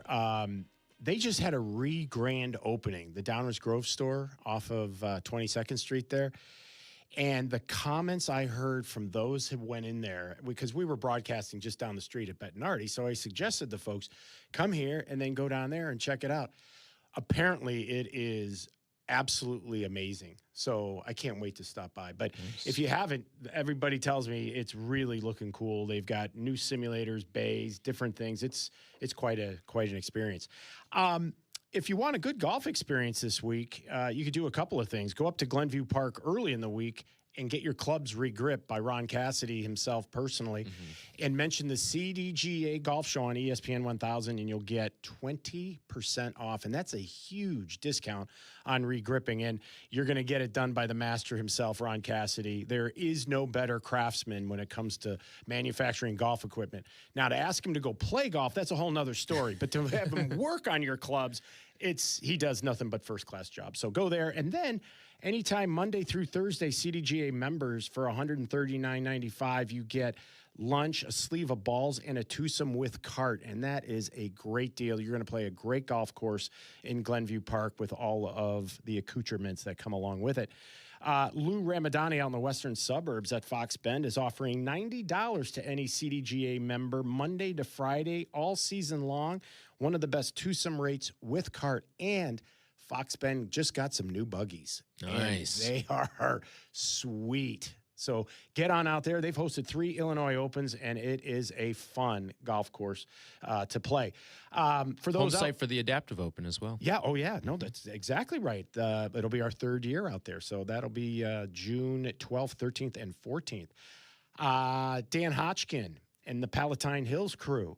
You can go out there Tuesday through Thursday between 11 and 1:30 for $99 for a twosome in the cart. So a lot of great golf to be had out there. And, so if you have ever considered wanting to join the CDGA, there is no better time now to go to cdga.org and click on membership, because all of these savings, these opportunities to travel. And my CDGA member to my right, Tyler Aki, and I are going to go to the first CDGA member day at Point of Woods on May 11th. Cannot wait. So I think there's a couple spots left if you want to join us out there, but I cannot wait for our first round of the year to be at the site of many, many, many Western Am championships. And a fellow by the name of Tiger Woods became victorious on that golf course. So I look forward to doing that. But go to cdga.org. And for $55, you can become a member of the 120,000 strong across the region here in Illinois. And like you always say, It pays for itself. It pays for itself. You know where I stopped earlier this week and used a CDGA perk? No, where? Jersey Mike's. Really? Yeah. $2 off any sub. That's right. And for those in the market for new sticks, I have been getting rave reviews about the new Tour Edge equipment that's out there. And if you've listened to PGA Tour radio on satellite, you know, some of the announcers are now playing with the equipment and been raving about the Chicago-based company. And so, again, CDGA members, you go to cdga.org and order your equipment through us, and you're going to get a nice discount there as well. So lots of opportunities to really broaden your equipment, your places of play, and just to get engaged in the game. So come to cdga.org. Awesome. All right, that's going to do it for us today. Peggy and Dionne are coming up in 2 minutes. This segment's been brought to you by PGA Tour Superstore. We will talk to you next week. More golf ahead. The CDGA Golf Show on ESPN 1000, presented by Glenview Park Golf Club. Elevate your game and help open the game to others. With a CDGA membership, you become better through golf. As a member, you'll receive an official USGA handicap index to validate your game, plus exclusive member perks, special competitions, unforgettable excursions, and insider communications. Your membership can quickly pay for itself. Memberships fuel CDGA's Sunshine programs, expanding access to the game and ensuring it thrives for generations to come. Learn more about membership at cdga.org. Like a good caddy, the Treasury Management team at Republic Bank of Chicago is ready to carry the load and provide the advice and solutions your business needs to succeed. Republic Bank of Chicago, banking beyond expectations. Experience the best golf on the North Shore. Head over to Glenview Park Golf Club. Book your tee time 24/7 at golfglenview.com or call 847-724-0250. Golfglenview.com or 847-724-0250. Experience the best. As a parent, you said you'd never give up the convertible. Look, the van even has its own vacuum. You said you'd never stop listening to your music. Do your happy dance, do your happy dance, yeah. You said you'd never schedule your life around a stuffed animal. Nobody panic. Bun Bun is still at daycare. You said you'd never give in to demands. 2 kids' meals and a chocolate shake. And never put them in harm's way. I'll be right back, little man. Just gonna pop in the store for diapers. But never happens. And no amount of time is okay to leave your child in a car by themselves. Long line today. Temperatures as low as 60 degrees can be deadly for children left behind. So always bring them with you every time you park the car. Stop, look, lock. Brought to you by NHTSA and the Ad Council. Voted a 5-star course by Chicagoland Golf Magazine, Fox Bend Golf Course has hosted 3 Illinois Opens. This 6,900-yard par 72 gem appeals to all levels of play. Conveniently located just 45 minutes from downtown in the western suburbs. To book a tee time, visit foxbendgolfcourse.com.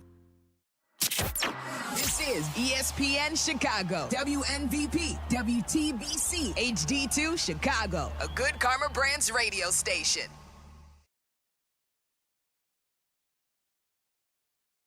Once again, Peggy and Dionne, just like It's already been a morning. It has been, right? I'm sweating. What is it with the sweating? I can't control it. I know. I use my daughter's deodorant.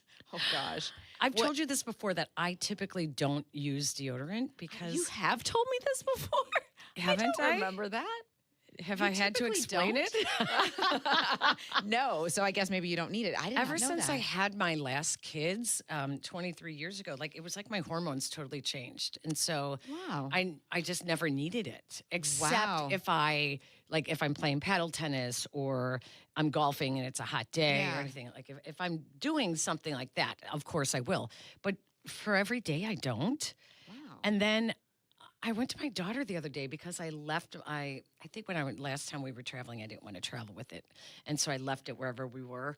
And I asked my daughter if she had any. She's 17. Yeah. She gave me, of course, like everything she buys is on TikTok. Oh my gosh. TikTok yes. tells her. My daughter's cosmetics are way TikTok much more trendy. I'm than like, well, mine, what yeah. is this? I said, does this have aluminum in it? And I said, because, we have a family history of breast cancer, and I'm Yeah. like very cautious. I'd rather use organic, if possible. Naturally, yeah. And she's like, "Oh, I don't know, Mom, but it's the best. Like it's gonna feel really wet, and then you're gonna love it." And then you're gonna. I hated it. You did, yeah. What it was is like it? Do all you know over the my brand? clothes. It was some orange thing. I saw it at Target the other day too, and I'm Okay. like, oh God, it's at Target too. Some orange, like Label or whatever. off-brand. It's not, like Interesting. Secret or anything like that. Dove. So Dove, exactly. Well, I definitely wear deodorant because it always gets all over my clothes, so everyone knows. Well, that's what that- drives me But I mean, better crazy. than the alternative. I need it. Sorry, I need it still. So, but I've been sweating. are we for, really like- starting the show talking about deodorant? I mean, what else would we talk about? Oh, I don't know. What else The could be NFL going draft. Hey, ladies, get funky.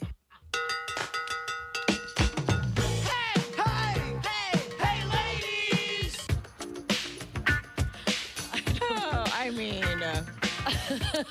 welcome to Peggy and Dionne here on this beautiful Saturday in May, although it is much, much chillier than I anticipated. But that's typical for April before we get to May. Yeah, this is April that. Have you cleaned out your closets yet? No, I'm in the in-between. You are? Yeah. Yeah. I'm still in the winter stuff. Do you know what is it called? The Swedish, is it the Swedish death cleanse, I think it's called? Well, and for those reasons, I am out. What is It the is Swedish? called the Swedish death What could cleaning. Do you this- know what that is, Aiden? Absolutely not. No, what could No. this possibly be? All right, first of all, what could it be? But then also, I need to know the journey to even finding this. I need to understand how we got here. So go ahead. This is not the Bears' approach to the NFL draft, a Swedish death cleaning of the Eberflus era. No. It's just so funny that you just asked about that with the clothing. With Swedish death cleaning is when you are doing your spring cleaning, and it is when you set clear intentions for your belongings, where you want them to go when you pass away. Like you do it ahead of time. Why are you looking at me like I'm an absolute idiot? Why would I do that? Because you are. For my. Do you know where I buy my clothes? Like, it's not that fancy. It's not just clothes. It's like when you're spring cleaning and you're like, let's get rid of this. I love to clean out. Oh, same. Purging my stuff is one of my favorite things. Such a great feeling. I have a growing pile in the corner of our room where I put things, and then when the cleaning ladies come, I go to Goodwill and Salvation Army and I donate it all. And so and it feels so good to just. And I know I want it, but no, I have not even thought about where I just want them to go. I don't care where they go. I'm such a ski that I cannot give everything away to. See, now I probably make monthly trips to dropping off stuff at Goodwill or Salvation Army. But the ski in me believes if I can make just a little bit more money. My husband is like that. He's like, don't just give it away. Then I will sell it. I sell it on Facebook Marketplace. I sell it on Poshmark. I used to have garage sales until that got really weird. That was the funniest laugh that you just. You used to have garage sales. Those are weird. I did. appreciate it. There's it feels so good to get rid of all that stuff. Yes. But my boys, when they moved out after they graduated college and got their own lives, now my basement is filled with what they left behind. They did not clean their rooms. Right. They did not even clear out their dirty laundry bin. Oh, stop. So now here's what's hard about this now, because they've been gone long enough that they don't need any of this stuff. That's but it's exactly very what I'm hard, thinking. It's very hard, first of all, sentimentally, to just say I'm just gonna let it go. And I Yes. know that there's freedom in that, but I still might want my high school letter jacket, right? Like what if I want that journal I filled out when I was 11? I have these No. things, and it's hard to let go of those things. However, I know there's so much that I haven't touched in so long, Right. that if I'm questioning what's in the bin, I don't need it. Right. But I'm gonna go with you to this like Facebook Marketplace, like trying to sell things. Yes. Like if I'm ready to get rid of my toaster, I'm not gonna try to make $5 and leave it on my porch for someone to pick up. Like just go ahead and go. Like it's okay if it goes. I have a box of those. What things if you too. could get? What if you got $10 for it? What What if if I double got you digits? 12? It's harder if I could get double digits. But That's what my No, husband would say to me. He'd no, go, my husband "Really, is like you're that doing too. all this work for $10?" See, my husband wants to sell it. I just want it to go. But then if I think about how much money I spent on it, then it's much harder to say, well, let me just give it away. So if you're doing your Swedish death cleaning, Why is it called that? It's apparently that's what the Swedes do. Like you walk around your house and just say, I want maybe oh gosh. Put sticky notes on everything. When mom dies. When I go, please give this pair of shoes. Please give this to the mailman.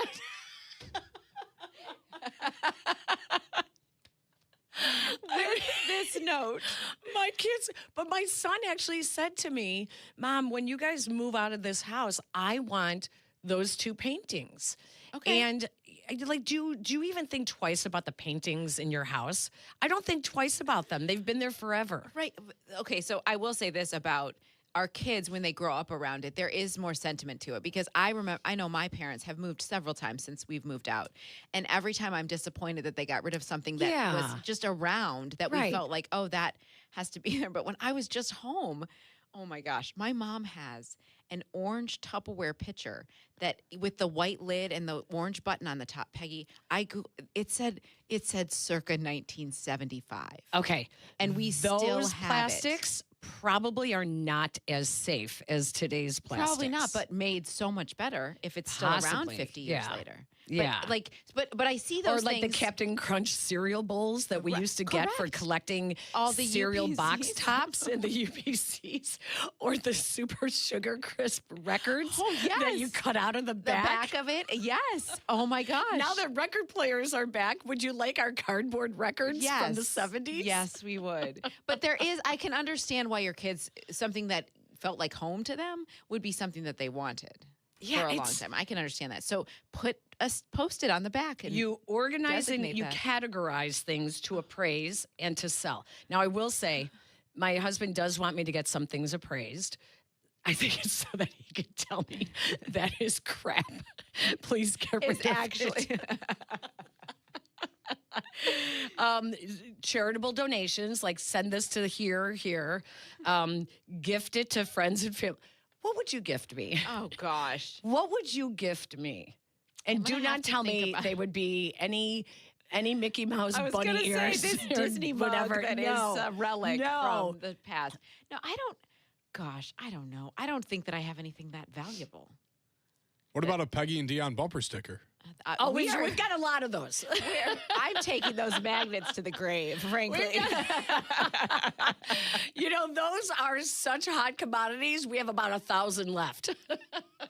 They are going like hotcakes. But they said the reason people do the Swedish death cleaning is because younger people have had to go through the process of cleaning out their parents' houses after they either move into assisted living or nursing homes or whatnot or pass. And I think that's what I think in the back of my head, like, oh my God, I don't want to leave all these boxes to my kids. Like, they're going to hate me when I'm gone. And it is hard though, because there is effort involved in going through all of those things. And I'm just tired. Like, I don't really want to do that. I'll just give you the tips that they said. Okay. Here's the tips for doing your spring cleaning. Do not use the dining room table as a storage unit. Do you? No, we don't right now. Good. For some things, it catches things because it's in a room that we don't really sit down at the big dining room table. Things that you use often, like coffee mugs, should go above or next to the coffee maker. Yes, we did that when we added the little coffee station. That's what we did too. Everything now is right where you would use it. Yes. Shop for your space. In other words, if you don't have room for those big bulk items at Costco and Sam's Club, don't buy them. I am guilty of this. Are and then you? I'm like storing extra Did you store like bags of 1,000 chips and chips granola bars and somewhere toilet else. paper Oh my God. and paper towels? We have a little bit of we are back in pandemic times with our toilet paper storage. Now, it is just because we did it on a subscribe and save because we were so sick of running out and then being like, gosh, why do we have So I like got it on this rotation. Well, we're not keeping up, and I have enough for the whole neighborhood right now. So that's where we're at with that. And that's the best part is when when your garage is open and your neighbors see your stash of toilet paper and paper towels, and they're like, "Holy Lord Almighty! What are they Do you guys afraid of?" have a problem?" Anyways, yeah. gosh. So that's how we got down to us talking about from deodorant to the Swedish death. Swedish death I don't cleaning love for your the spring name of. cleaning. I don't love the either. title, but I love the idea of Yeah. setting things and resetting things and getting rid of stuff. If anyone has the one thing that is really the bane of my Can't existence wait right to now- go to your house. Oh my gosh! And you're gonna be see like, the little post-it notes hanging off of like my cheap photos that I want people to have, my cheap portraits. No, the one thing that I wish someone could help me do is get rid of the Legos. I have so many Legos, and I don't even know how those to I would sell them. How though? You don't even have to. You don't even have to say that. You don't have to. First of all, I'd hire an 8-year-old in the neighborhood to put them together. I told my son, we have all the instructions. Just sit down and make the kits, and then we'll sell them. If you can put them together, take pictures of them. Yeah. Those will sell. Of course. In a second. I know. But if not, put all the pieces in baggies and Like just bulk? Just do a bulk Legos. Yes. It's just sad. Yes. Speaking of spending a lot of money on things, that's just makes Oh, me the sad. Legos? Just makes me sad. Legos were like the Thomas the Tank Engine when my kids yes, we had 25 that years too. ago. We had that too. And what Thomas the Tank Engine did was they were lifetime guarantees. So if they're wow. like in bad shape, you can send it back to the company and they will send you a new one. The problem is you don't want a new one. Right. But don't. you could resell the new one.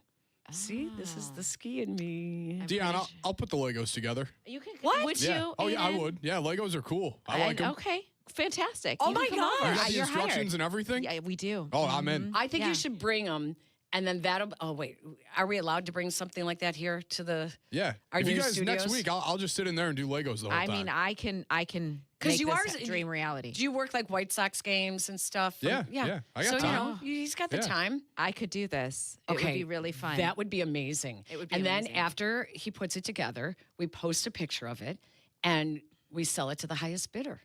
We'd give you some percentage. On Peggy and Dionne.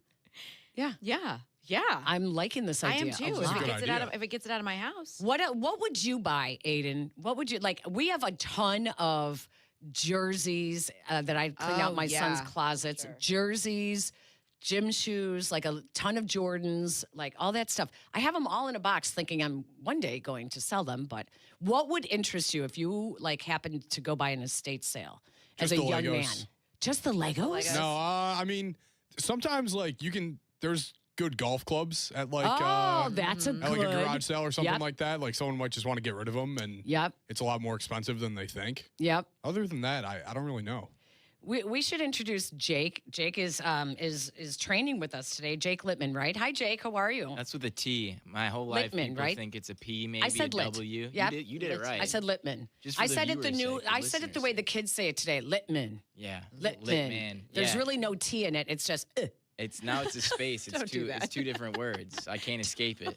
Don't do that. Jake, what are like hobbies or anything that if someone said, "Hey, I have this used. I don't use it anymore. I don't want it." What would you jump at? I was never a big Lego guy, but you know what I still have? I got a big tub of mini helmets.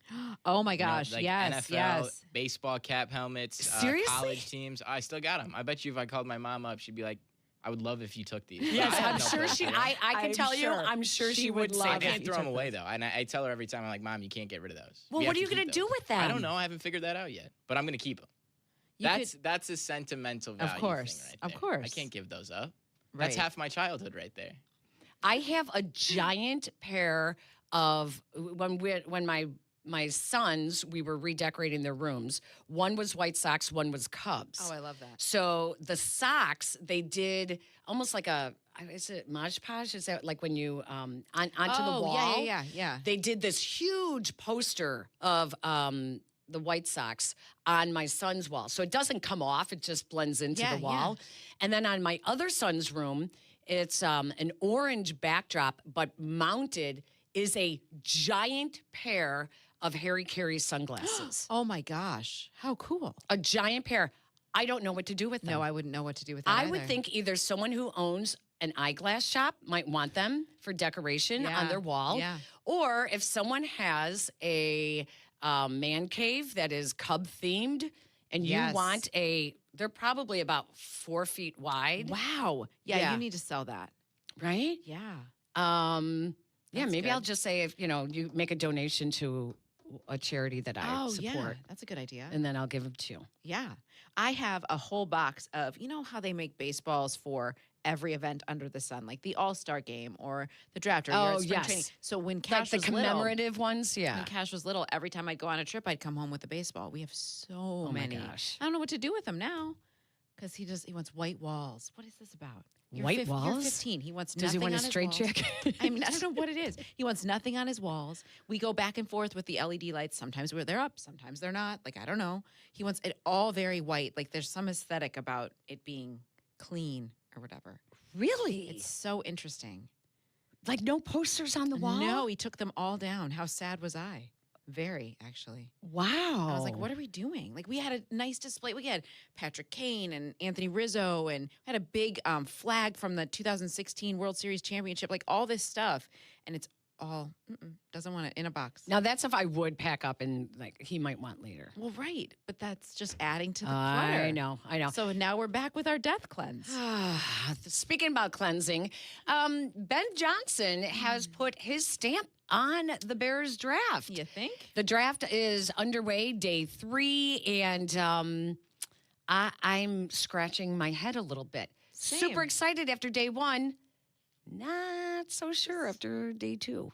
I mean, a little uneasy. Yeah, we'll talk about that when we come back.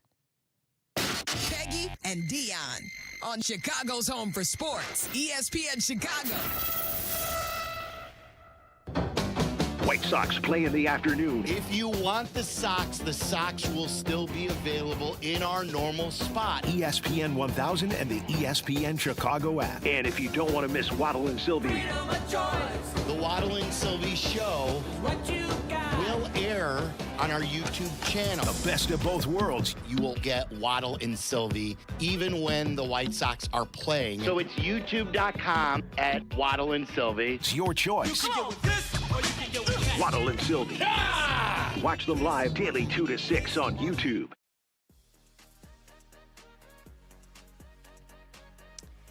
Spring is a great time to tackle home projects, and for me, that meant finally upgrading some old windows. So I connected with Russ Armstrong, the Chicago window guy, and I cannot tell you how grateful I am that I did.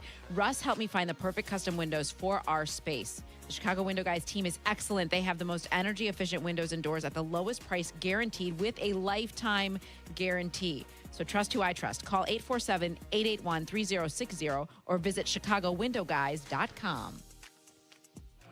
Waddle, baseball's got more unwritten rules than the dugout has sunflower seeds. You're so right. You hit it 460 feet, and immediately you're supposed to look down. Act like you've done it before, even if you haven't. Come on. Not me. I'm watching that thing fly. And you know who else ignored an unwritten rule? Flight by Yingling. That is right, my friend. They made Flight 95 calories, 2.6 carbs, and it actually tastes like beer. That's a rule breaker. Light beer, real flavor. So if there's a rule that says light beer has to taste light, feel free to ignore it. Grab a Flight by Yingling, the next generation of light beer. DG Yingling and Son, Pottsville, PA. Enjoy responsibly. Save big on everything for your next project when you shop at Menards. White elastomeric roof coating stops leaks and revives aged flat roofs. It lowers roof temperature by reflecting heat from the sun, helping you save on energy costs. And it's easy to apply with a brush, roller, or sprayer. Shop our entire selection of roof coatings today on Menards.com. Plus, check our weekly flyer for all of the great deals happening now. Save big money at Menards.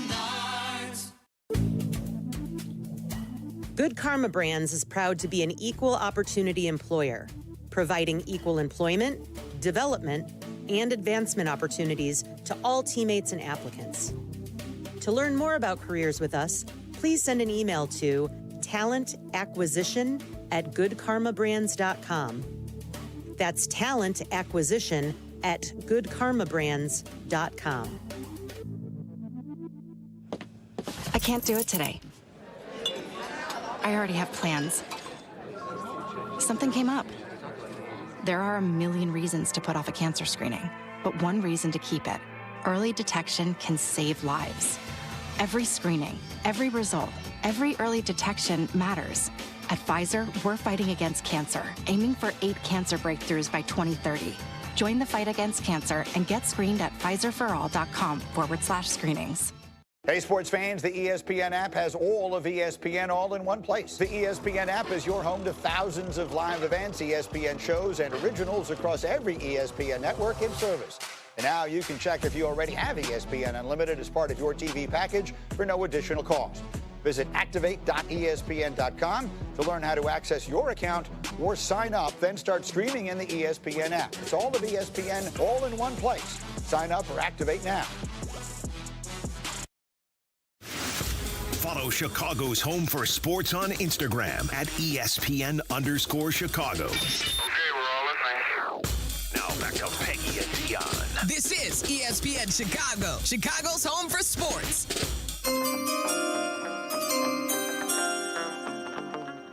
With the 25th pick in the 2026 NFL Draft, the Chicago Bears select Dylan Thieneman, defensive back, Oregon.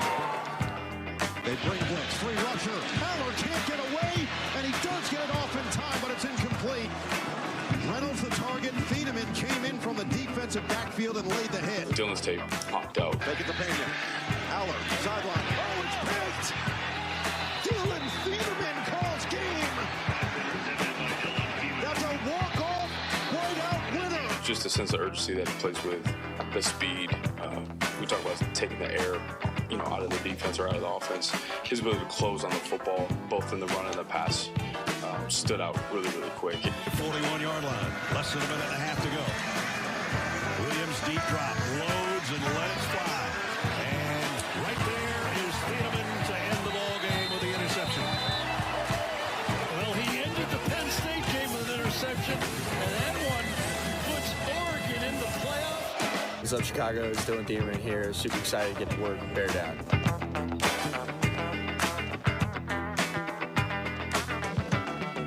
There was certainly excitement when the Bears selected Dylan Thieneman 25th overall on Thursday night, immediately filling a need as they let 2 starting safeties leave, and now they have 2 starting safeties back on the defense, which is great. Kobe Bryant and Dylan Thieneman. I have one complaint, and it's not about Dylan Thieneman at all. I love that pick. I think it's fantastic. I think it's such a stud move. I remember when the Bears drafted Mark Carrier. Mm-hmm. Is Mark Carrier now the AD at Loyola Academy? He was. I believe he still is. Is he still the AD there? I don't know that they've made a change. Yeah.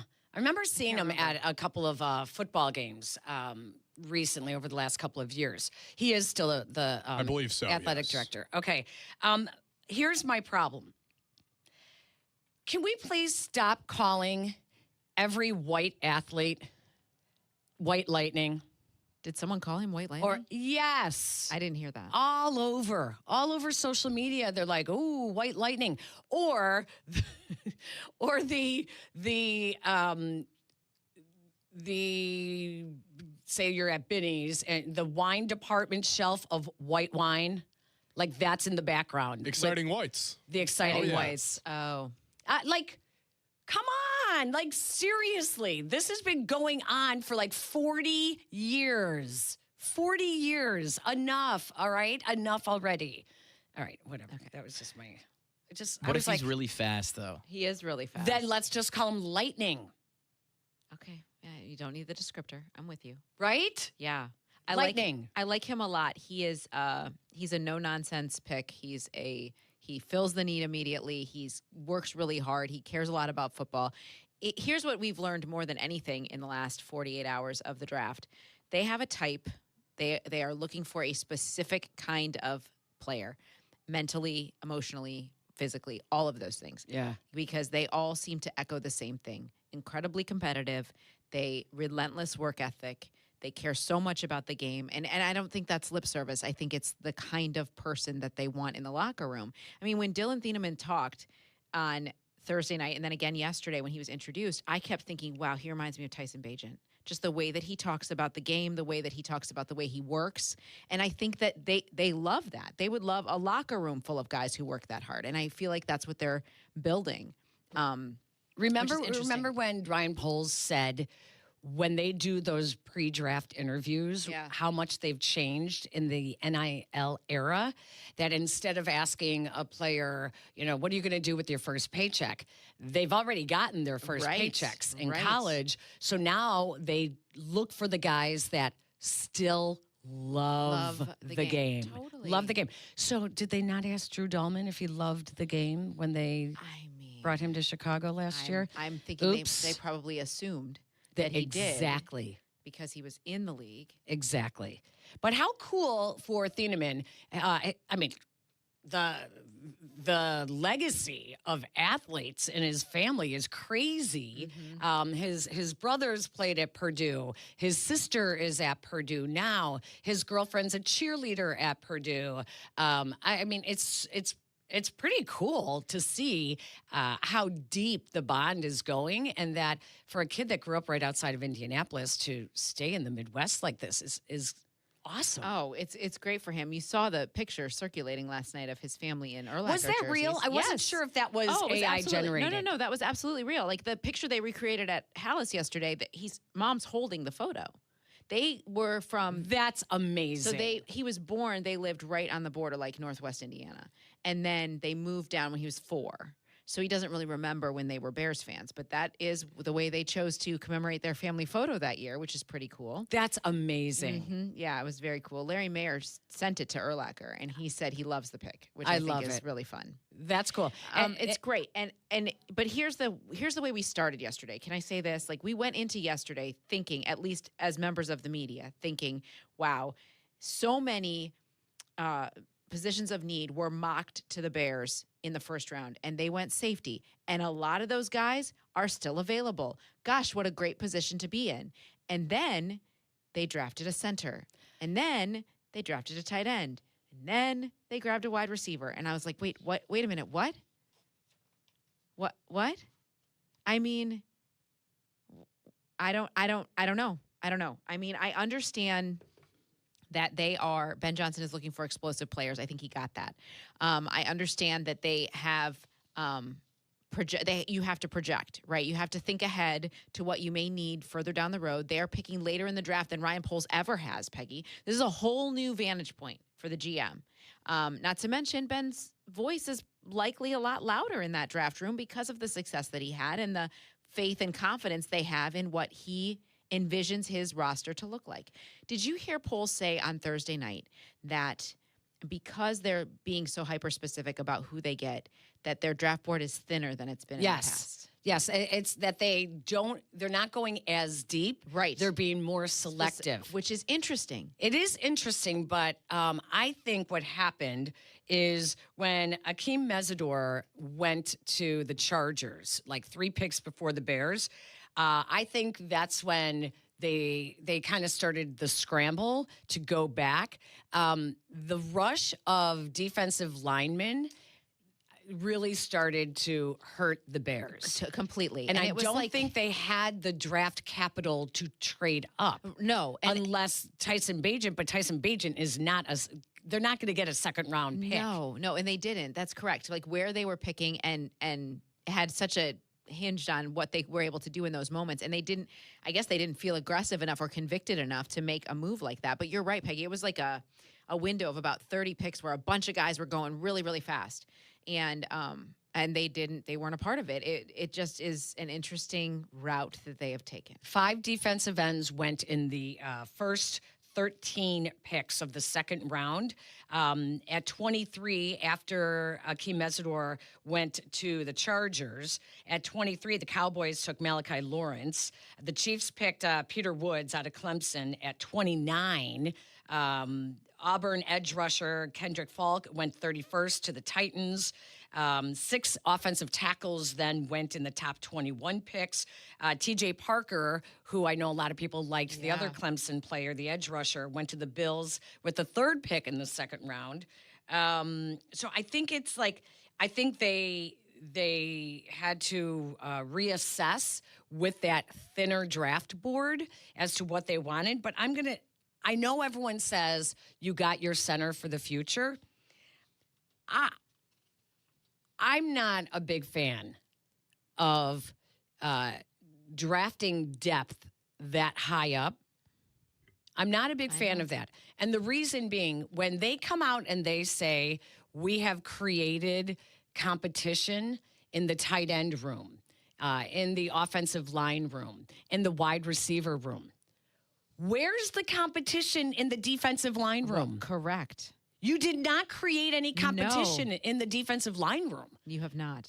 And that's where I'm like, you're not making sense. It's okay to create competition on the offensive side of the ball, but on the defensive side of the ball, you don't have a whole hell of a lot of competition going on. And that's where you need it. We're not, they said, and that's what they said, Peggy. They said, Ryan Poles said at the Combine, we have to get faster up front on defense. We have to get after the quarterback, things they were deficient at last year. Yeah. And then they signed a bunch of guys that we are still learning about and we have not heard of. And they are not these big playmaking splashes in the offseason. And now you haven't drafted one yet. Now, they do have 4 picks today, but gosh, we're on that day 3 of like, I hope this works. Let's throw a dart at the wall and see what happens. Now, Kyle Monangai in the 7th round is an anomaly to me. Okay, like his ability, what he burst onto the scene last year, that was different to me. But I don't know. I am anxious to see what they decide is the best fit for them today. And last night, Poles, I did not hear the whole press conference, but I know that he went through all the guys on defense that they believe in, apparently. I know. I know. Shamar Turner, Montez Sweat. They think Austin Dio Odengbo is going to Booker, come back? Dio Odengbo. Well, they must.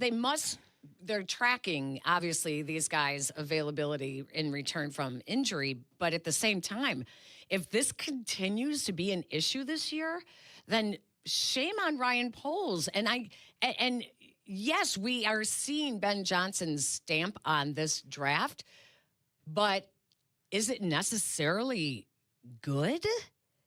312-332-3776. Let's take a break. When we come back, we've got AG, Chase, Mike, and Coach Gene. You guys are all going to be up next.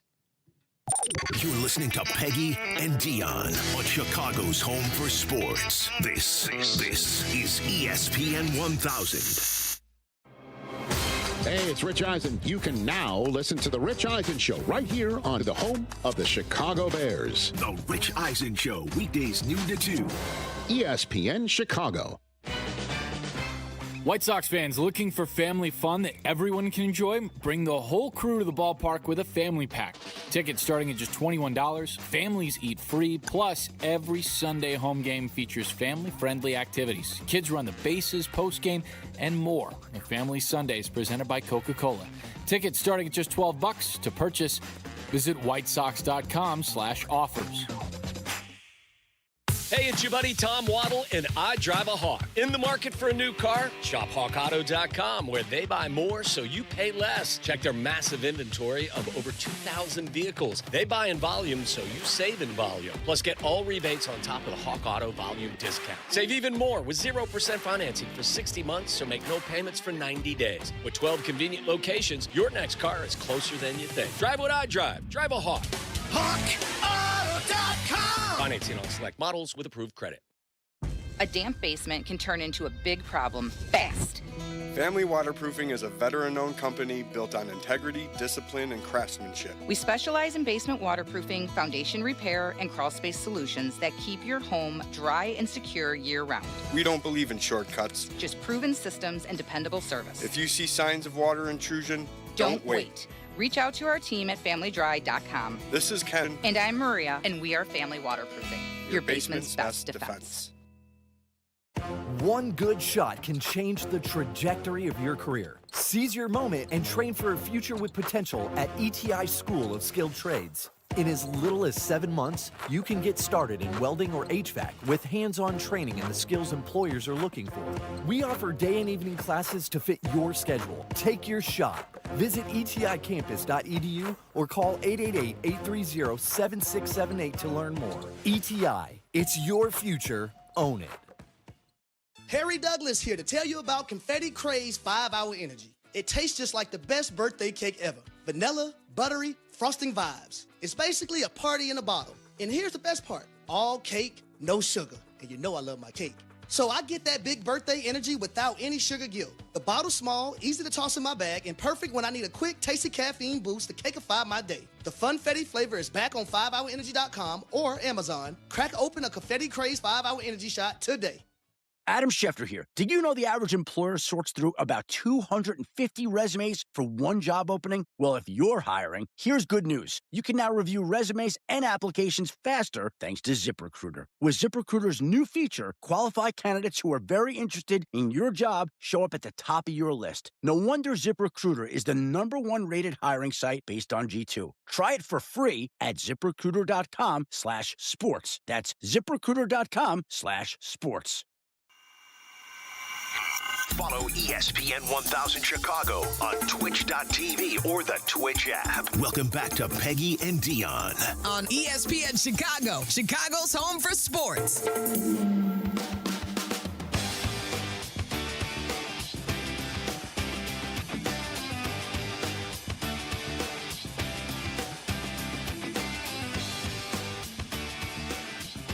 Welcome back to Peggy and Dionne, our snack size version. What is it? Abbreviated That's show? it. We're Snack snack size. We're fun size. I think fun size is better. Maybe we should alter it to fun size. You couldn't remember last week what you still not used confident. to always say. You used to say this, not just snack size. You'd say, I don't. Never mind. Never mind. You know what we could do? We could go back to the archives and find out. Now, but is that would be an idea? I don't have time for that. No, I don't either.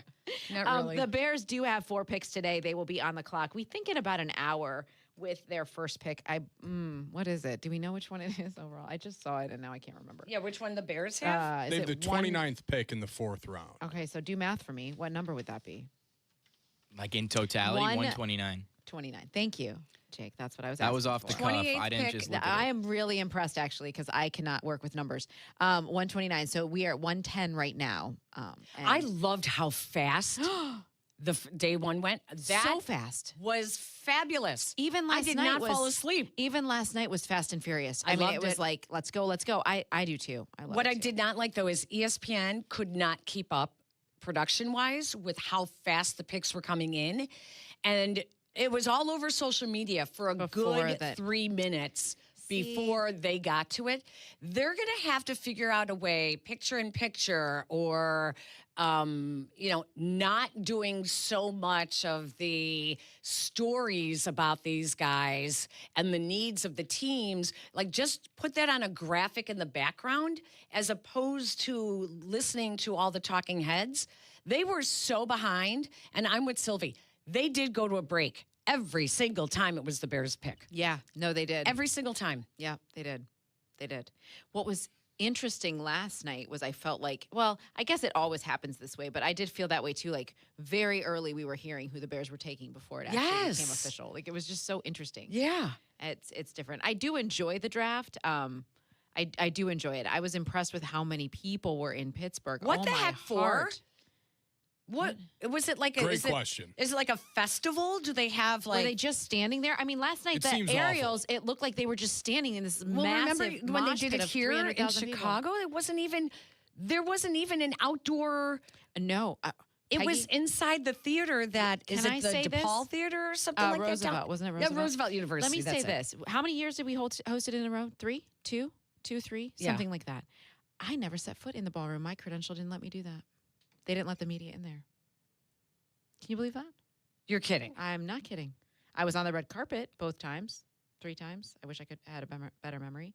But I never actually physically went in there. The credential didn't do that. When they drafted Kevin White, they brought him to us in the media rooms. Yes. And it we was didn't go out there. Such a weird setup. But we were the first city to try it outside of New yeah. York. Yep. So, I mean, we got the growing pains. Yeah, it was not that good. Just wait till we get that new stadium. Oh, that's a whole nother. We might have to make a few comments about that by the end of the show. We have a lot of things, and we would are like snack to- size, so we have to focus. Congratulations, City of Chicago, and everyone who has their hand out for a little piece of the stadium pie with the mega projects bill. I'd just like to congratulate you for really getting your hands in there and messing things up. You want your own, you want your hand out for something, come up with your own bill because you've messed it all up. And now it's so messy. It's so messy. It's so messy. Anyway, so back to the draft. I didn't mean to do that. Sorry. No, that's okay. Back to the draft. So I don't feel like drafting for depth was the right approach. And I do understand that their draft board, they will always go with the best athlete available, but you cannot tell me that you can't address need. Oh my goodness. Well, and Pohl said that on Thursday night. He's like, we just, it fell to need and best player was available for us in this moment. Now, I don't understand why they weren't more aggressive with need and just went with the best player on their board. I don't understand that. I don't either. Like if your need is lower value than the best player available, and that best player available is not going to be starting, you drafted a backup center, a backup tight end, a backup wide receiver. I don't understand how you don't. There are plenty of second or third round picks that have done great things, but you felt that instead of grabbing a defensive tackle that you did not project to be that good there, you're going to just add depth to the tight end room and the offensive line room with another center and a wide receiver. To me, it's. I don't understand it. The philosophy is not working all the way around. It's not lining up, right? I understand you want to bring in competition. Well, then do it at the areas that need to compete to be the best, to be better, to be improved. Yeah. Let's go out to the phone lines. Coach Gene is up first. Coach, I know you're watching from Dallas. Your feelings on the Bears draft so far? Okay, ladies. Well, you already know what I'm thinking. No defensive line help. None. And I'm tired of all the talk about, oh, yeah, it would have cost too much to move up. If you would have been aggressive and in the beginning and traded those 2 seconds to get back up in there, you could have had your pick of the litter. But you waited until the second round. Then you let New England jump over us for a fourth. Come on, man. What are we doing? You have a need. The need was not a blocking tight end. He's not going to play like that. The center, Jones, you could have got him in the third or fourth round. Come on now. Why are we doing this? This is ludicrous. My kid, the one I told you guys about a couple of weeks ago, Anthony Hill, we had a chance to get this kid. Great kid, baller. Tennessee trade up with us. Who do they pick? Anthony Hill, outside linebacker. You can't coach 4.344 speed. You just can't.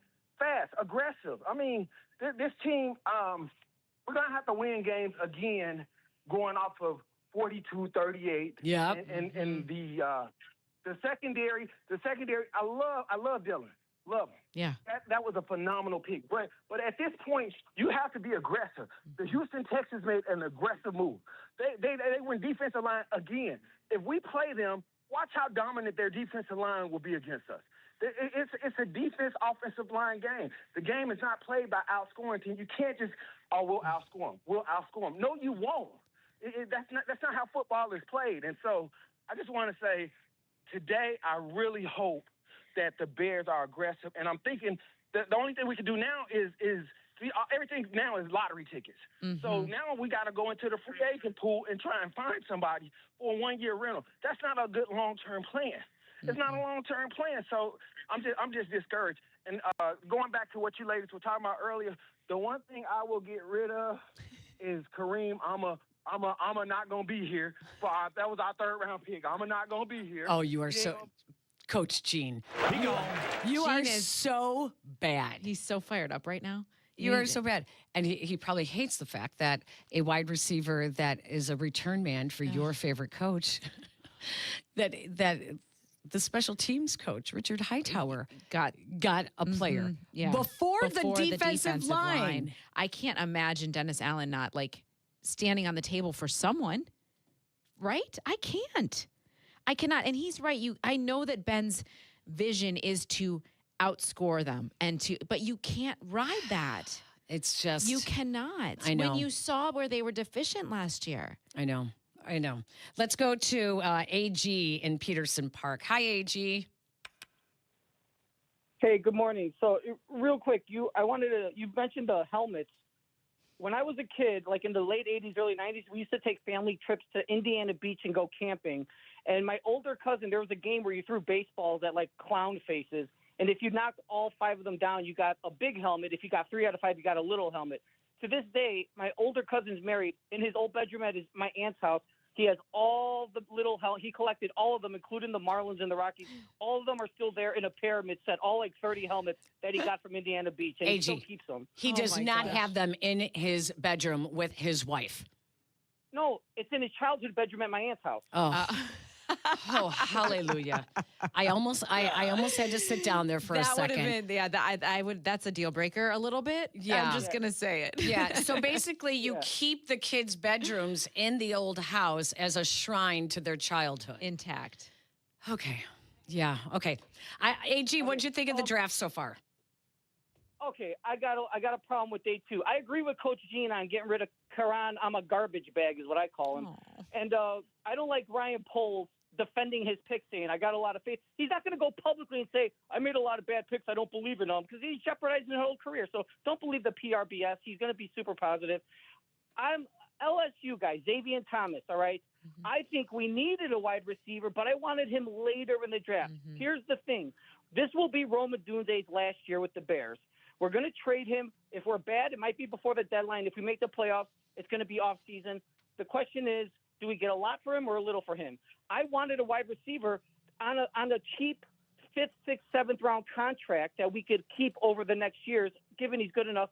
Because Burden should be getting his big second contract. Loveland's going to get a big second contract. The wide receiver could have been addressed even if we got to trade up a little in the 5th, 6th, 7th round. The tight end, this is supposed to be a deep class. We might have been able to get the second tight end on our depth chart in as an undrafted free agent, because all we're looking for is someone to understand the playbook, don't drop the ball, and block. This is way too early to be drafting Colston Loveland's backup when he's probably not even going to be catching the ball twice a game. It's not just Colston Loveland. It's Cole Kmet. And how they envision him in the future as well. Thank you. And what's the other thing that I think is disappointing for Bears fans is because there are needs where they need a player to come in and have an immediate impact. And the guys that they selected yesterday are probably not going to factor much into things in 2026. And that's disappointing coming off an 11-win season. After the Bears pick at 60, or no, they gave up their 60th pick. That's right. This is who they passed up. Texas Tech edge rusher Romello Height. He was taken the pick after the Bears by the 49ers. Missouri defensive tackle Chris McClellan, taken 8 picks later by the Packers.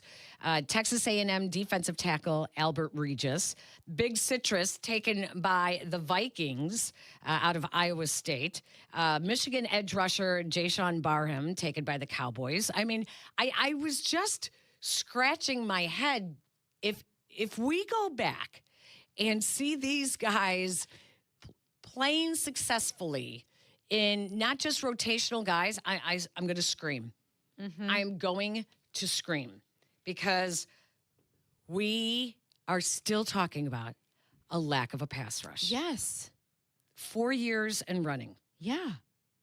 Which is absurd because remember the days of the offense isn't keeping up with the defense? Remember those days? Yeah, not anymore. Not anymore. Not anymore. Let's take a break. More of your phone calls when we come back. Peggy and Dionne, ESPN 1000. You're listening to Peggy and Dionne on Chicago's home for sports, ESPN Chicago. When Cap and J Hood are over, the fun continues. Tell your friends and enemies. It's the Carmen and Yurko Show. Weekdays from 9 to noon on the home of the Bears. ESPN Chicago on AM, on app, on YouTube. Presented by Advantage Dealer Group. With Xfinity, you already enjoy ESPN as part of your TV lineup. Now, get even more with the ESPN Unlimited plan, available at no extra cost. Unlock additional content in the ESPN app, including WWE Premium Live events. Visit Xfinity.com/your subscriptions to activate and start watching in the ESPN app. Ring, ring. Hello. Who is it? Guests on ESPN Chicago join us on the Yingling Hotline. Chicago office is calling. I've been expecting your call. The Yingling Hotline, brought to you by Yingling, the oldest brewery in America.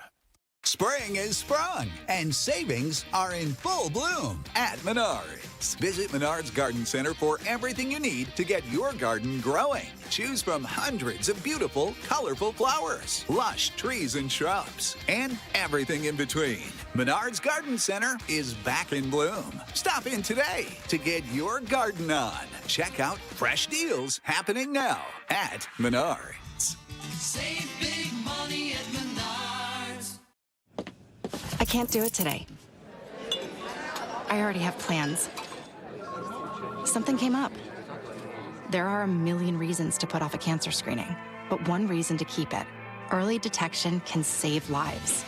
Every screening, every result, every early detection matters. At Pfizer, we're fighting against cancer, aiming for 8 cancer breakthroughs by 2030. Join the fight against cancer and get screened at Pfizerforall.com/screenings. Spring cleaning isn't just for your house, it's for your life. If your job is getting old, it's time to clear the clutter and spring into IT. Go to My Computer Career. My Computer Career helped me get the skills and certifications I needed to start a new life as an IT professional in months, not years. Earn the certifications the top employers are looking for right now. Visit mycomputercareer.edu and take the free career evaluation to see if it's time to spring into IT. Financial aid is available to those who qualify, including VA benefits. Harry Douglas here. Game day brings the excitement. Your stay should feel just as memorable. With Marriott Bonvoy, official hotel partner of the NCAA and U.S. Soccer, you're connected to a portfolio of brands designed for how you travel. Some offer complimentary breakfast, others give you room to spread out, space to stay productive, or extended stay comforts. So whether you're a traveling fan or part of the team, Marriott Bonvoy celebrates the moments that live on before and after the game. Marriott Bonvoy, where game day checks in. In a contracting business, you're either growing or you're grinding. Success is no longer about hard work alone. It's about using AI to accelerate impact. Service Titan is the only integrated intelligence that seamlessly automates your entire workflow, from first call to final invoice.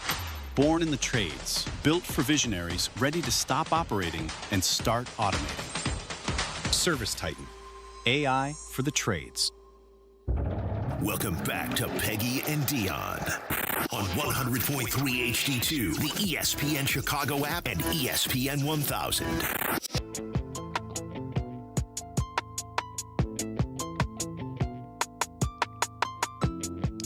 Welcome back to Peggy and Dionne on this draft Saturday, the final 4 rounds of the draft coming up. You can watch it all on ESPN and the Mighty 7.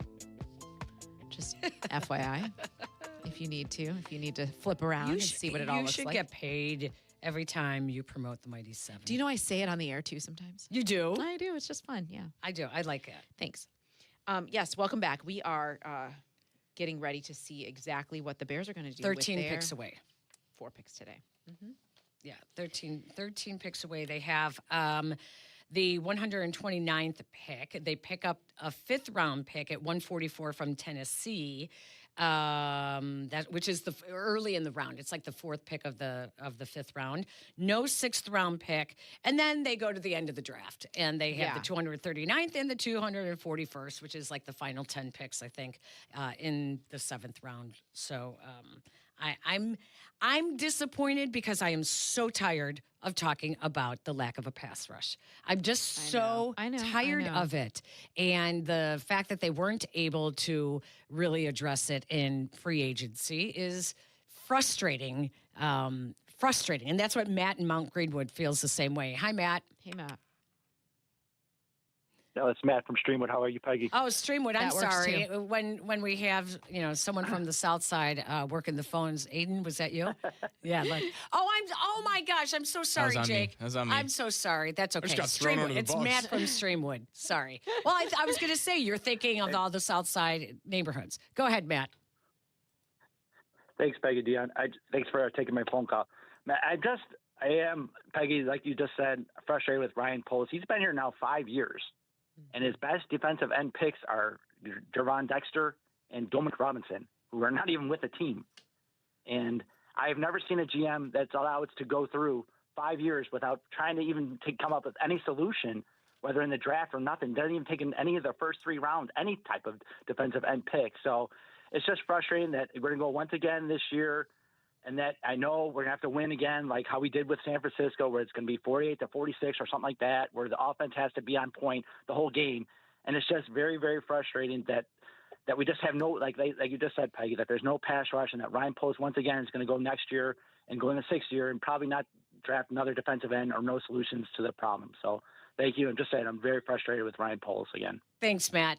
Let's continue with Chase on the south side. Hi, Chase. Hey, lady. How you guys doing? Good afternoon. Good afternoon. How are you? Yeah. So I'm gonna just say this, right? Look, I look at it like this. I'm as annoyed as I am about it. I always say, like, okay, you decided you didn't want to prioritize defense. Okay, fine. Okay, do what you got to do. But the way I see it is, come Thanksgiving, if we're looking up and this team is giving up, they break dead last in pressure, and then we're giving up 30 points a game, and we're on a 5-game losing streak, then that's when the pitchforks come out. Then that's when we got to have a talk. Because I see right now, I know a lot of people are talking about, I'm reading Twitter, people saying fire Poles. Like, they're not going to fire him off. Look, the team won 11 games. I mean, Right. we got to remember that too. Like, come on. Like, let's be real.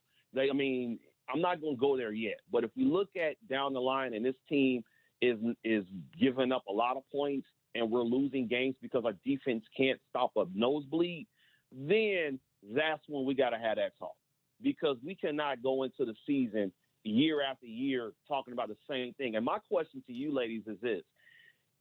Is this similar, like, okay, last year when we drafted Luther Burden, remember there were a lot of people annoyed about the pick. Why are we drafting a receiver when we got DJ Moore, we got Rome? And so you fast forward a year later, we drafted a tight end, and that's when I really flipped out.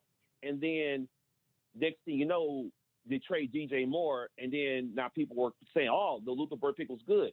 So I'm wondering, what does this say about Cole Kmet? Is there a trade that is a Cole Kmet trade could be a possibility? Because that's the only thing I could think of in them drafting a tight end right now. That's the only logic thing. I was okay with the center because I know center is a very important position. The wide receiver, I did want to speed. The tight end thing is where that kind of rubbed me the wrong way. That was when I was like, okay, what are we doing?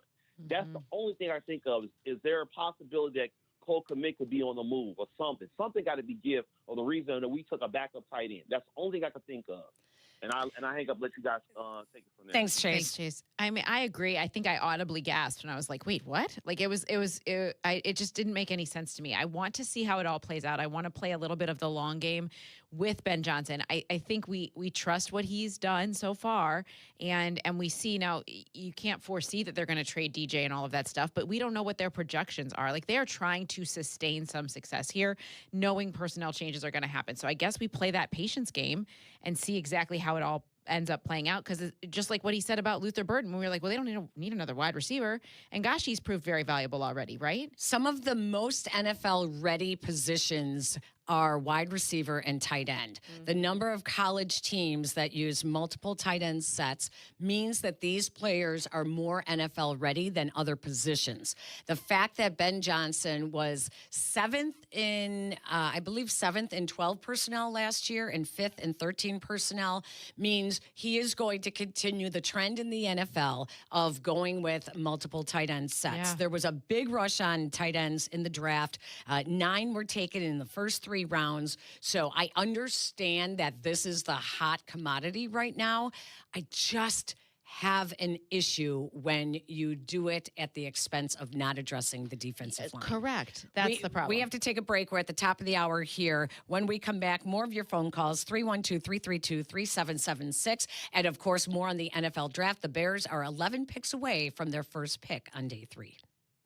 You're listening to Peggy and Dionne on Chicago's home for sports. This is ESPN Chicago. Golf at night? You heard that right. Golf Center Des Plaines, the home to the only lighted golf course in Illinois. A stunning 9-hole par 3 course illuminated under the night sky, offering you the perfect opportunity to unwind and sharpen your skills after a long day. With their state-of-the-art practice facilities and expertly designed course, every swing is a chance to elevate your game. So whether you're a seasoned pro or just starting out, Golf Center Des Plaines is your one-stop shop for all your golf needs, day and night. 353 North River Road in Des Plaines. Hey, it's your buddy Tom Waddle, and I drive a Hawk. In the market for a new car? Shop HawkAuto.com, where they buy more so you pay less. Check their massive inventory of over 2,000 vehicles. They buy in volume so you save in volume. Plus, get all rebates on top of the Hawk Auto volume discount. Save even more with 0% financing for 60 months or make no payments for 90 days. With 12 convenient locations, your next car is closer than you think. Drive what I drive. Drive a Hawk. HawkAuto.com. Financing on select models with approved credit. Are you ready to make a difference for the environment while helping the visually impaired at the same time? Then donate your vehicle to Heritage for the Blind today by calling 1-800-983-6530. Every donated vehicle will either be properly recycled in an eco-friendly manner or given a new life through reuse. Donating your vehicle is easy. Simply call 1-800-983-6530 and Heritage for the Blind will do the rest. They'll even arrange for your vehicle to be picked up at no cost to you. And for a limited time, when you donate your car, you'll receive a $200 restaurant voucher and a 2-night, 3-day hotel stay at one of 50 locations. Call 1-800-983-6530 right now to schedule your vehicle donation and make a positive impact on the environment while helping others. Heritage for the Blind, where every car donation counts and every person makes a difference. Call 1-800-983-6530 now. This advertisement is paid for by Heritage for the Blind. Welcome back to Peggy and Dionne on 100.3 HD2, the ESPN Chicago app, and ESPN 1000.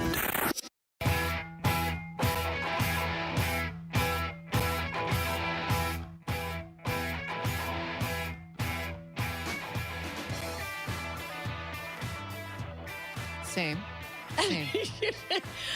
I just said I have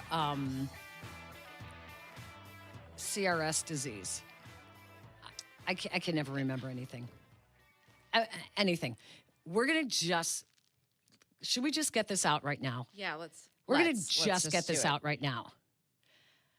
I have gotten so many text messages from women in the sports industry, sports media, that are so angry right now at Diana Rossini for the fact that many of us defended and supported her for the last 2 weeks.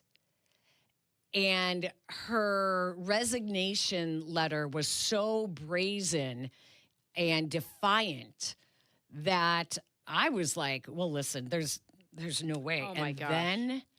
And then the pictures come out from the casino after he was fired in Tennessee, and the pictures in the Tribeca nightclub, or not nightclub, but bar, just a dive bar,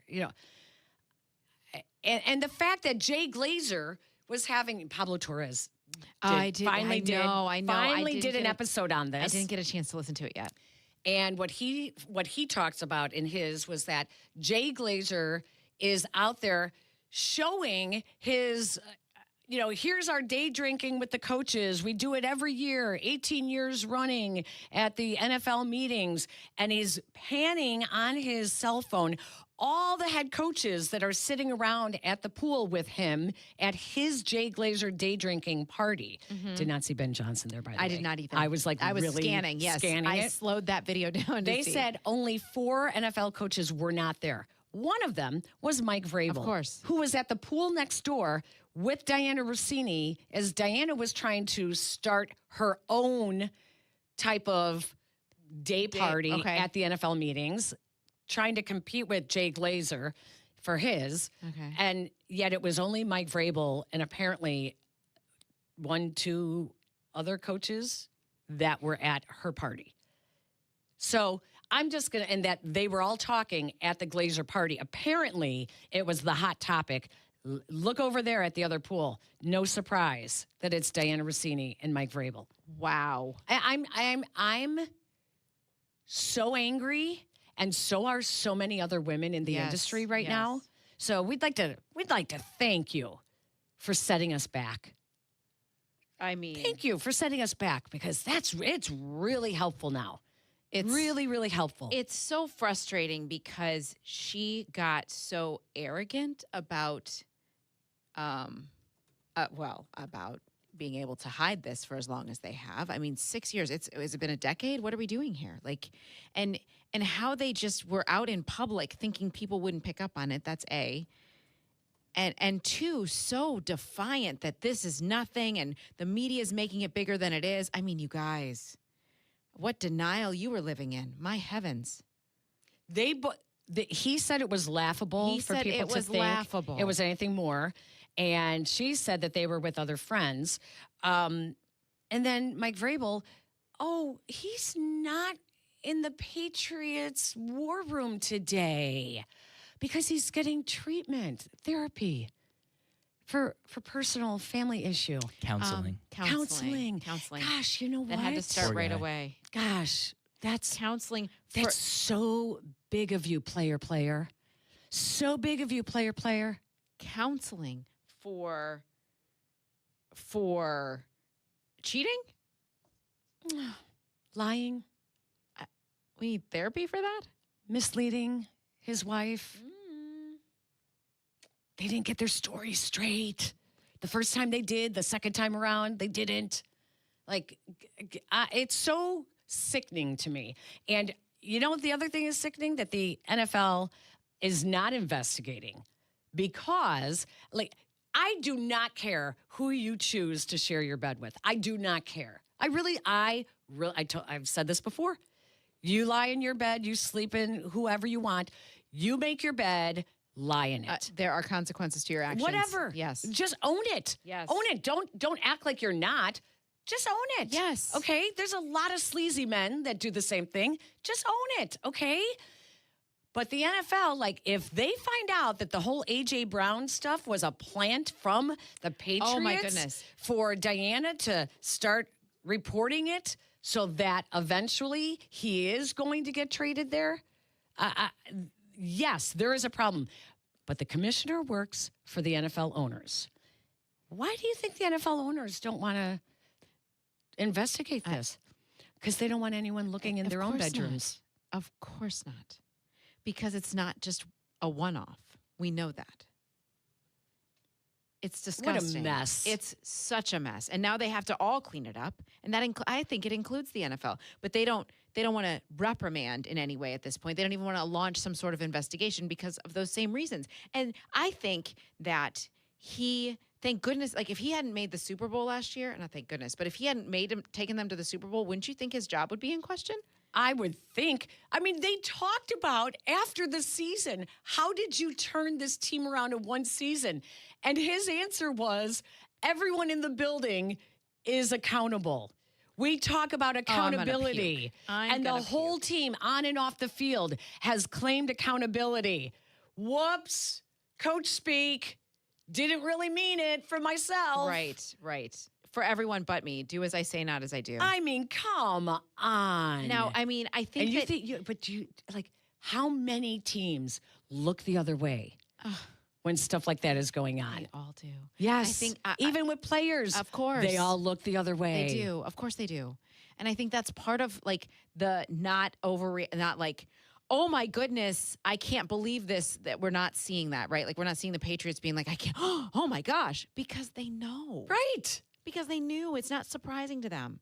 It's disgusting, but it's not surprising. Yeah. Would it be worse or better? Like, would it be better if they just came out and said, we made a mistake, like right from Jump Street? Like, what would your opinion be if they didn't try to play it off? Like when they say if they were honest? If they were honest right away. I think that it would have been more of shame on you. You're both married. And I think that it would not have gone to the depths. Once you try to cover up, it's always worse. Now you have all the online sleuths that are like digging up everything she's ever said, taking stuff out of context. And we can we can look at TMZ or Page 6 and be like, okay, whatever. No, they are like legit. They are not messing around. That is, they're doing the investigation. You know what I'm saying? Like, it's not some tabloid like National Enquirer. They're really doing deep dives and getting the facts. And they're not going to stop. There is this week I've listened to more Boston sports talk radio than I think ever before, only because our dear friend Ruthie Polinsky was like, 98.5, like they are diving into this. So I've been listening because I'm just interested. Yeah. And they're all saying, well, the reason he's not there on Saturday is because something more is going to come out. That's what they're anticipating. Well, it was so obvious that now you look back, why did she resign so quickly? She knew something else was coming out. Why did he all of a sudden, go into this hole and get all, emotional and withdrawn? Something more was coming out. I mean, my goodness, it's not going away. Mm-hmm. And guess what it's done? It has opened up the opportunity for reporters to actually talk about something like this and question whether something, A, is against the league rules when it comes to your personal conduct, or B, are you compromising the transparency of the operations of a team? This day, while many of us are thinking rounds 4 through 7 are depth pieces and maybe guys who don't make the team, and we understand that. But the head coach's role on this day is important. So now it is impacting the football team. What has gone on off the field is impacting the football team in a greater way. Yeah. So that's a big deal. And also, they have to find out if he was telling her, like, leaking private information. Right. And now we're... To give them an edge in signing guys. I know. Totally. And, I mean, for how many years since... I can't even remember, like, since Tom Brady was covered the Titans. No, I'm just saying, how long have we questioned that the Patriots weren't doing it the right way anyway? Oh, I know. We've questioned all of their practices. I know. By the way, I'm fired up. I know. Northwestern offensive tackle Caleb Tiernan just got drafted by the Minnesota Vikings in the 3rd round, and I believe we're about 5 picks away from the Bears pick. So why don't we do this? Let's take a break now so that when we come back, we'll be able to talk about who their pick is.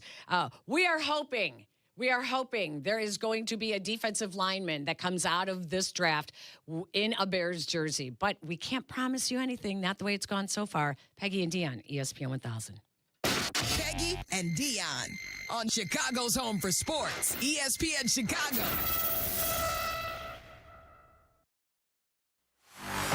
YouTube.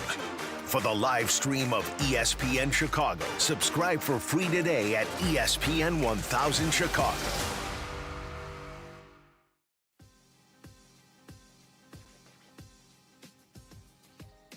You guys know I am in my car a lot between work, kids, and just day-to-day life. I basically live in it. So I needed something that felt safe, but also was reliable and also was super fun. That's why I went with an Acura from Advantage Acura of Naperville. I had such an incredible experience. The team is wonderful. They made everything so easy, answered all of my questions, never made me feel pressured, went above and beyond to make sure that I got the right car for me. I love my Acura so much. It's comfortable, handles great, has all the tech I didn't even know I needed, but now I cannot live without my driver's seat massager.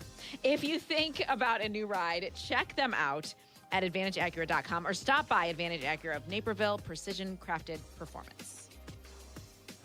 Waddle, baseball's got more unwritten rules than the dugout has sunflower seeds. You're so right. You hit it 460 feet, immediately you're supposed to look down. Act like you've done it before, even if you haven't. Come on. Not me. I'm watching that thing fly. And you know who else ignored an unwritten rule? Flight by Yuengling. That is right, my friend. They make Flight 95 calories, 2.6 carbs, and it actually tastes like beer. That's a rule breaker. Light beer, real flavor. So if there's a rule that says light beer has to taste light, feel free to ignore it. Grab a Flight by Yuengling, the next generation of light beer. DG Yuengling and Son, Pottsville, PA. Enjoy responsibly. Spring is sprung, and savings are in full bloom at Menards. Get your backyard ready with garden tools that make every job easy. Define your landscape with durable edger blocks. Then top it off with colorful mulch that keeps weeds down and supports healthy plant growth. You'll also find a huge selection of grass seed and fertilizer to make your lawn the envy of the neighborhood. Gear up, green up, and save big at Menards. Save big money at Menards.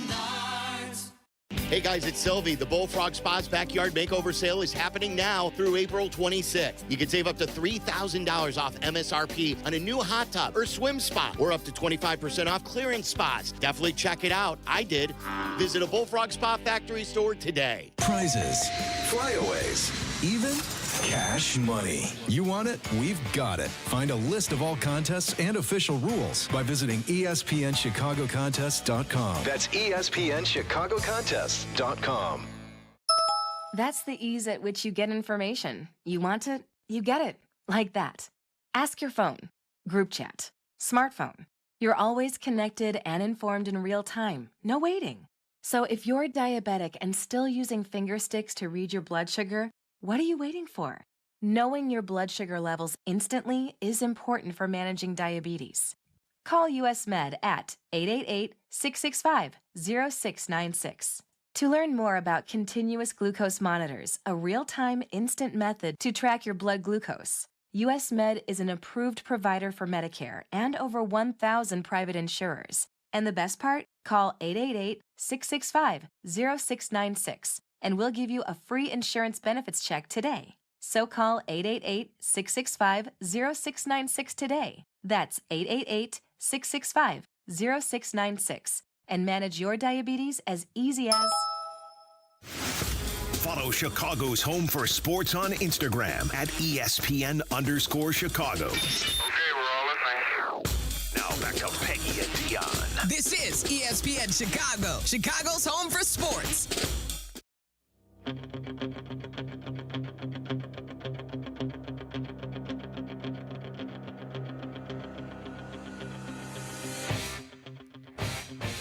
So the Bears got slightly aggressive here and traded up. They are now on the clock with the 124th pick. And the pick is in, so we're waiting to see who the selection is. They traded with the Carolina Panthers, moving up to the 124th pick to take Texas cornerback Malik Muhammad out of Texas. Wow, they finally. All right, this is good. I mean, it's not the pass rusher, but this has also been a good draft for cornerbacks as well. 6 foot. Malik Muhammad out of Texas. The Longhorns. Looks like a kind of a ball hawker. Got a good nose for the ball. This will be interesting to see. Looks like he's. I mean, we've heard his name, right? So it's not like he's out of nowhere. I think, addressing need and competition, right? Isn't that what we were asking them to do? 100 tackles, 3 interceptions, 18 pass breakups with the Longhorns. So the Bears do go defense with day 3, their first pick. They move up to take Malik Muhammad in the 4th round at pick 124. Listen, their defensive secondary was depleted last year. Very much. Not just with injury, but also with the guys that left. So this is definitely a depth pick as well. Hopefully it's also a special teams type of player, but knowing that Dennis Allen likes to go nickel and dime as often as he does, this will be interesting to see if Malik Muhammad out of Texas can contribute to the Bears right away. It looks like now the Bears will pick again at number 166 overall in the 5th round before those 2 7th-round picks that they still own today. So that's how the rest of this afternoon is going to unfold, at least right now. What number pick is that they're getting? They are moving to 166 as opposed to 144, which they gave to Carolina. Got it. All right. That was the 4th pick of the round. So they moved up. They must have saw something that they liked in Malik Muhammad. So this is interesting. 312-332-3776. Let's go to JD on the south side. He has some thoughts on the Bears draft so far as well. Hi, JD. JD, Hello? are you JD, with us? There? Going once, twice. Sorry, JD. Let's go to Kevin on the north side. Hi, Kev. Kev. Hello, Kevin. Kevin, are you there? I think we've lost some of him. our callers here. Let's see. We're having a little bit of audio difficulties Technical now. difficulties? It could be just going from back and forth. So we'll see. JD and Kevin, are you there now? I guess, yeah. There I'm he here. is. Can you hear me? Yes, we hi, can. Kev. How are Okay. you? Hi, Peggy Dionne. This is actually Tom. I know you're having a little problems there, but my issue with the draft is ridiculous. For years, I've been a Bear fan for 54 years. I'm 64 years of age. Years, offensive line. We still got a problem with that too, with the left tackle. Defensive line, penetration. You don't help out the secondary. Don't help out our defensive pass rush because you can't cover them that long. And again, with the Rosati thing, I feel sorry for their kids. 30, you know what? No morals. Have a great day. Yeah, thank you. Appreciate it, Tom. Let's keep going on the phone lines, JD, see if we can get JD up now. Hi, JD. Hi, you hear me? Yeah, Yes, we got you. Thank How you. are you? Oh, all right. Thanks, ladies. I appreciate you taking my call, and I enjoy the show every Saturday on my way into work. So this is my thoughts about the whole polls thing. Everybody's ready to throw the baby out with the bathwater. Let's take it easy. Let's trust the process. That's all we got to do. Trust the process. The same thing happened last year when they drafted that kid Loveland. Oh, what we get him for? Everybody was ready. They was in uproar. Look how he turned out. Mm-hmm. And also, I'm going to throw one name at you, Austin Booker. Breakout year next year. Watch. Austin Booker. That kid's going to be a breakout year. He's an edge rusher, and he's talented. They got something. I'm telling you. Poles know what he's doing. Trust me. You heard it from me first. Well, I think you should call in more often because you are just a cup of positivity about all of this, and I am drinking it in. I am excited. I think we need to think about that too. Like, trust the process. Let's not overreact because it is April. We don't know exactly how things are going to play out, and we'll see. I mean, you know that at the end of this day, Ben Johnson and Ryan Poles are going to sit there and tell us how much better their team got through the draft. So let's see. Let's see how they make that reality. Malik Muhammad, on the good side, he has a nose for the ball. He's an outside corner. The bad side is he's tall and skinny. Sounds like someone else that they found last year that was a little surprising that led the team in interceptions along with Kevin Byard, who left in free agency. What's his name again? Who left in free agency? Nahshon Wright. No. Yes, Nahshon Wright. Yeah. Nahshon Wright. Sounds a lot like Nahshon Wright. Yeah. Same tall, skinny kid. What did he was do? a 2.5-year starter at Texas. Doesn't consistently play up to his time speed, according to the Beast. Good ball skills, outstanding at the NFL Combine.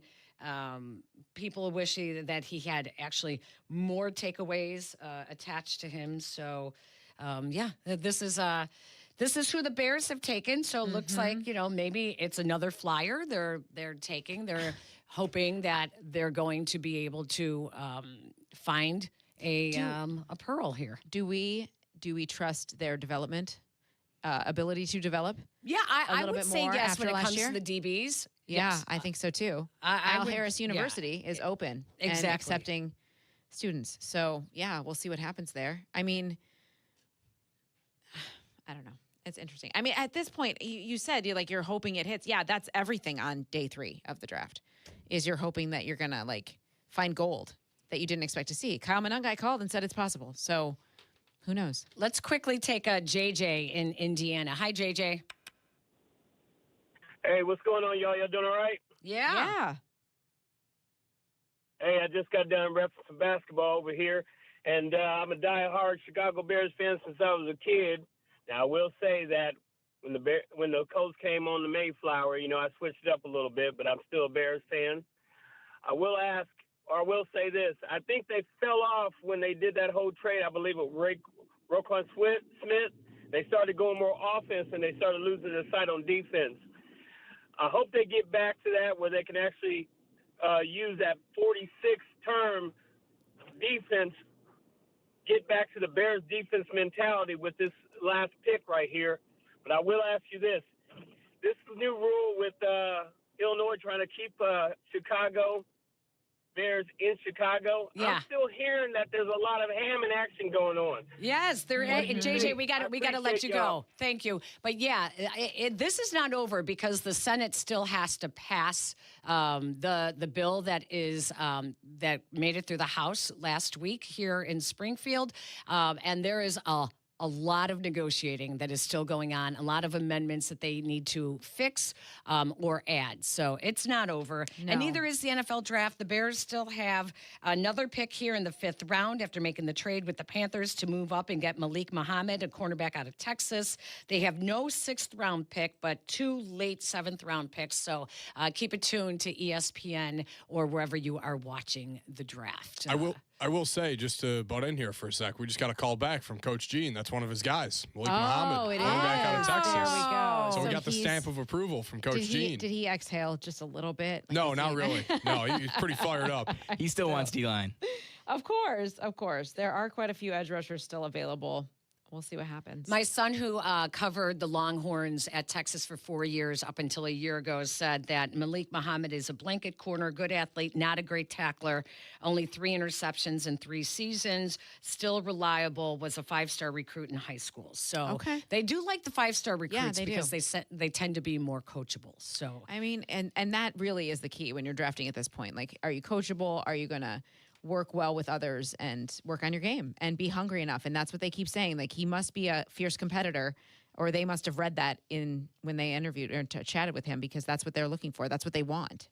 It's not over. Bears are picking throughout the day. We will have more all week long on ESPN 1000 and the ESPN Chicago app. If you haven't checked us out on YouTube, please do. It's the best way to follow all of our shows, and on Twitch as well. Aiden, thank you so much, buddy. Thank you. Jake, welcome aboard. Thanks, Jake. It was nice having you and your little mini helmets. I kind of want to see them. You should bring them in. Yeah, definitely. Let's see. It's going to be playtime. Legos and mini helmets. Have a great one, everybody. Take care. As a parent, you said you'd never give up the convertible. Look, the van even has its own vacuum. You said you'd never stop listening to your music. Do your happy dance, do your happy dance, yeah. You said you'd never schedule your life around a stuffed animal. Nobody panic. Bun Bun is still at daycare. You said you'd never give in to demands. 2 kids' meals and a chocolate shake. And never put them in harm's way. I'll be right back, little man. Just gonna pop in the store for diapers. But never happens. And no amount of time is okay to leave your child in a car by themselves. Long line today. Temperatures as low as 60 degrees can be deadly for children left behind. So always bring them with you every time you park the car. Stop, look, lock. Brought to you by NHTSA and the Ad Council. Look around. From the beginning, America was shaped by the wild. Throughout history, we have recognized the importance of protecting it. This is our shared heritage. But today we're divided and don't always see eye to eye, except for our love of wildlife and wild places they and we call home. But our wildlife is disappearing, and when they're gone, we all pay the price. Out here, there's no left or right. There's only right and wrong. Join Defenders of Wildlife and stand for what's right. For nearly 80 years, we've been the leading voice for wildlife, showing up in your communities, on Capitol Hill, defending America's lands and animals. Because in our love for what we share, we are closer than you think. Be a wildlife defender. Learn more at defenders.org.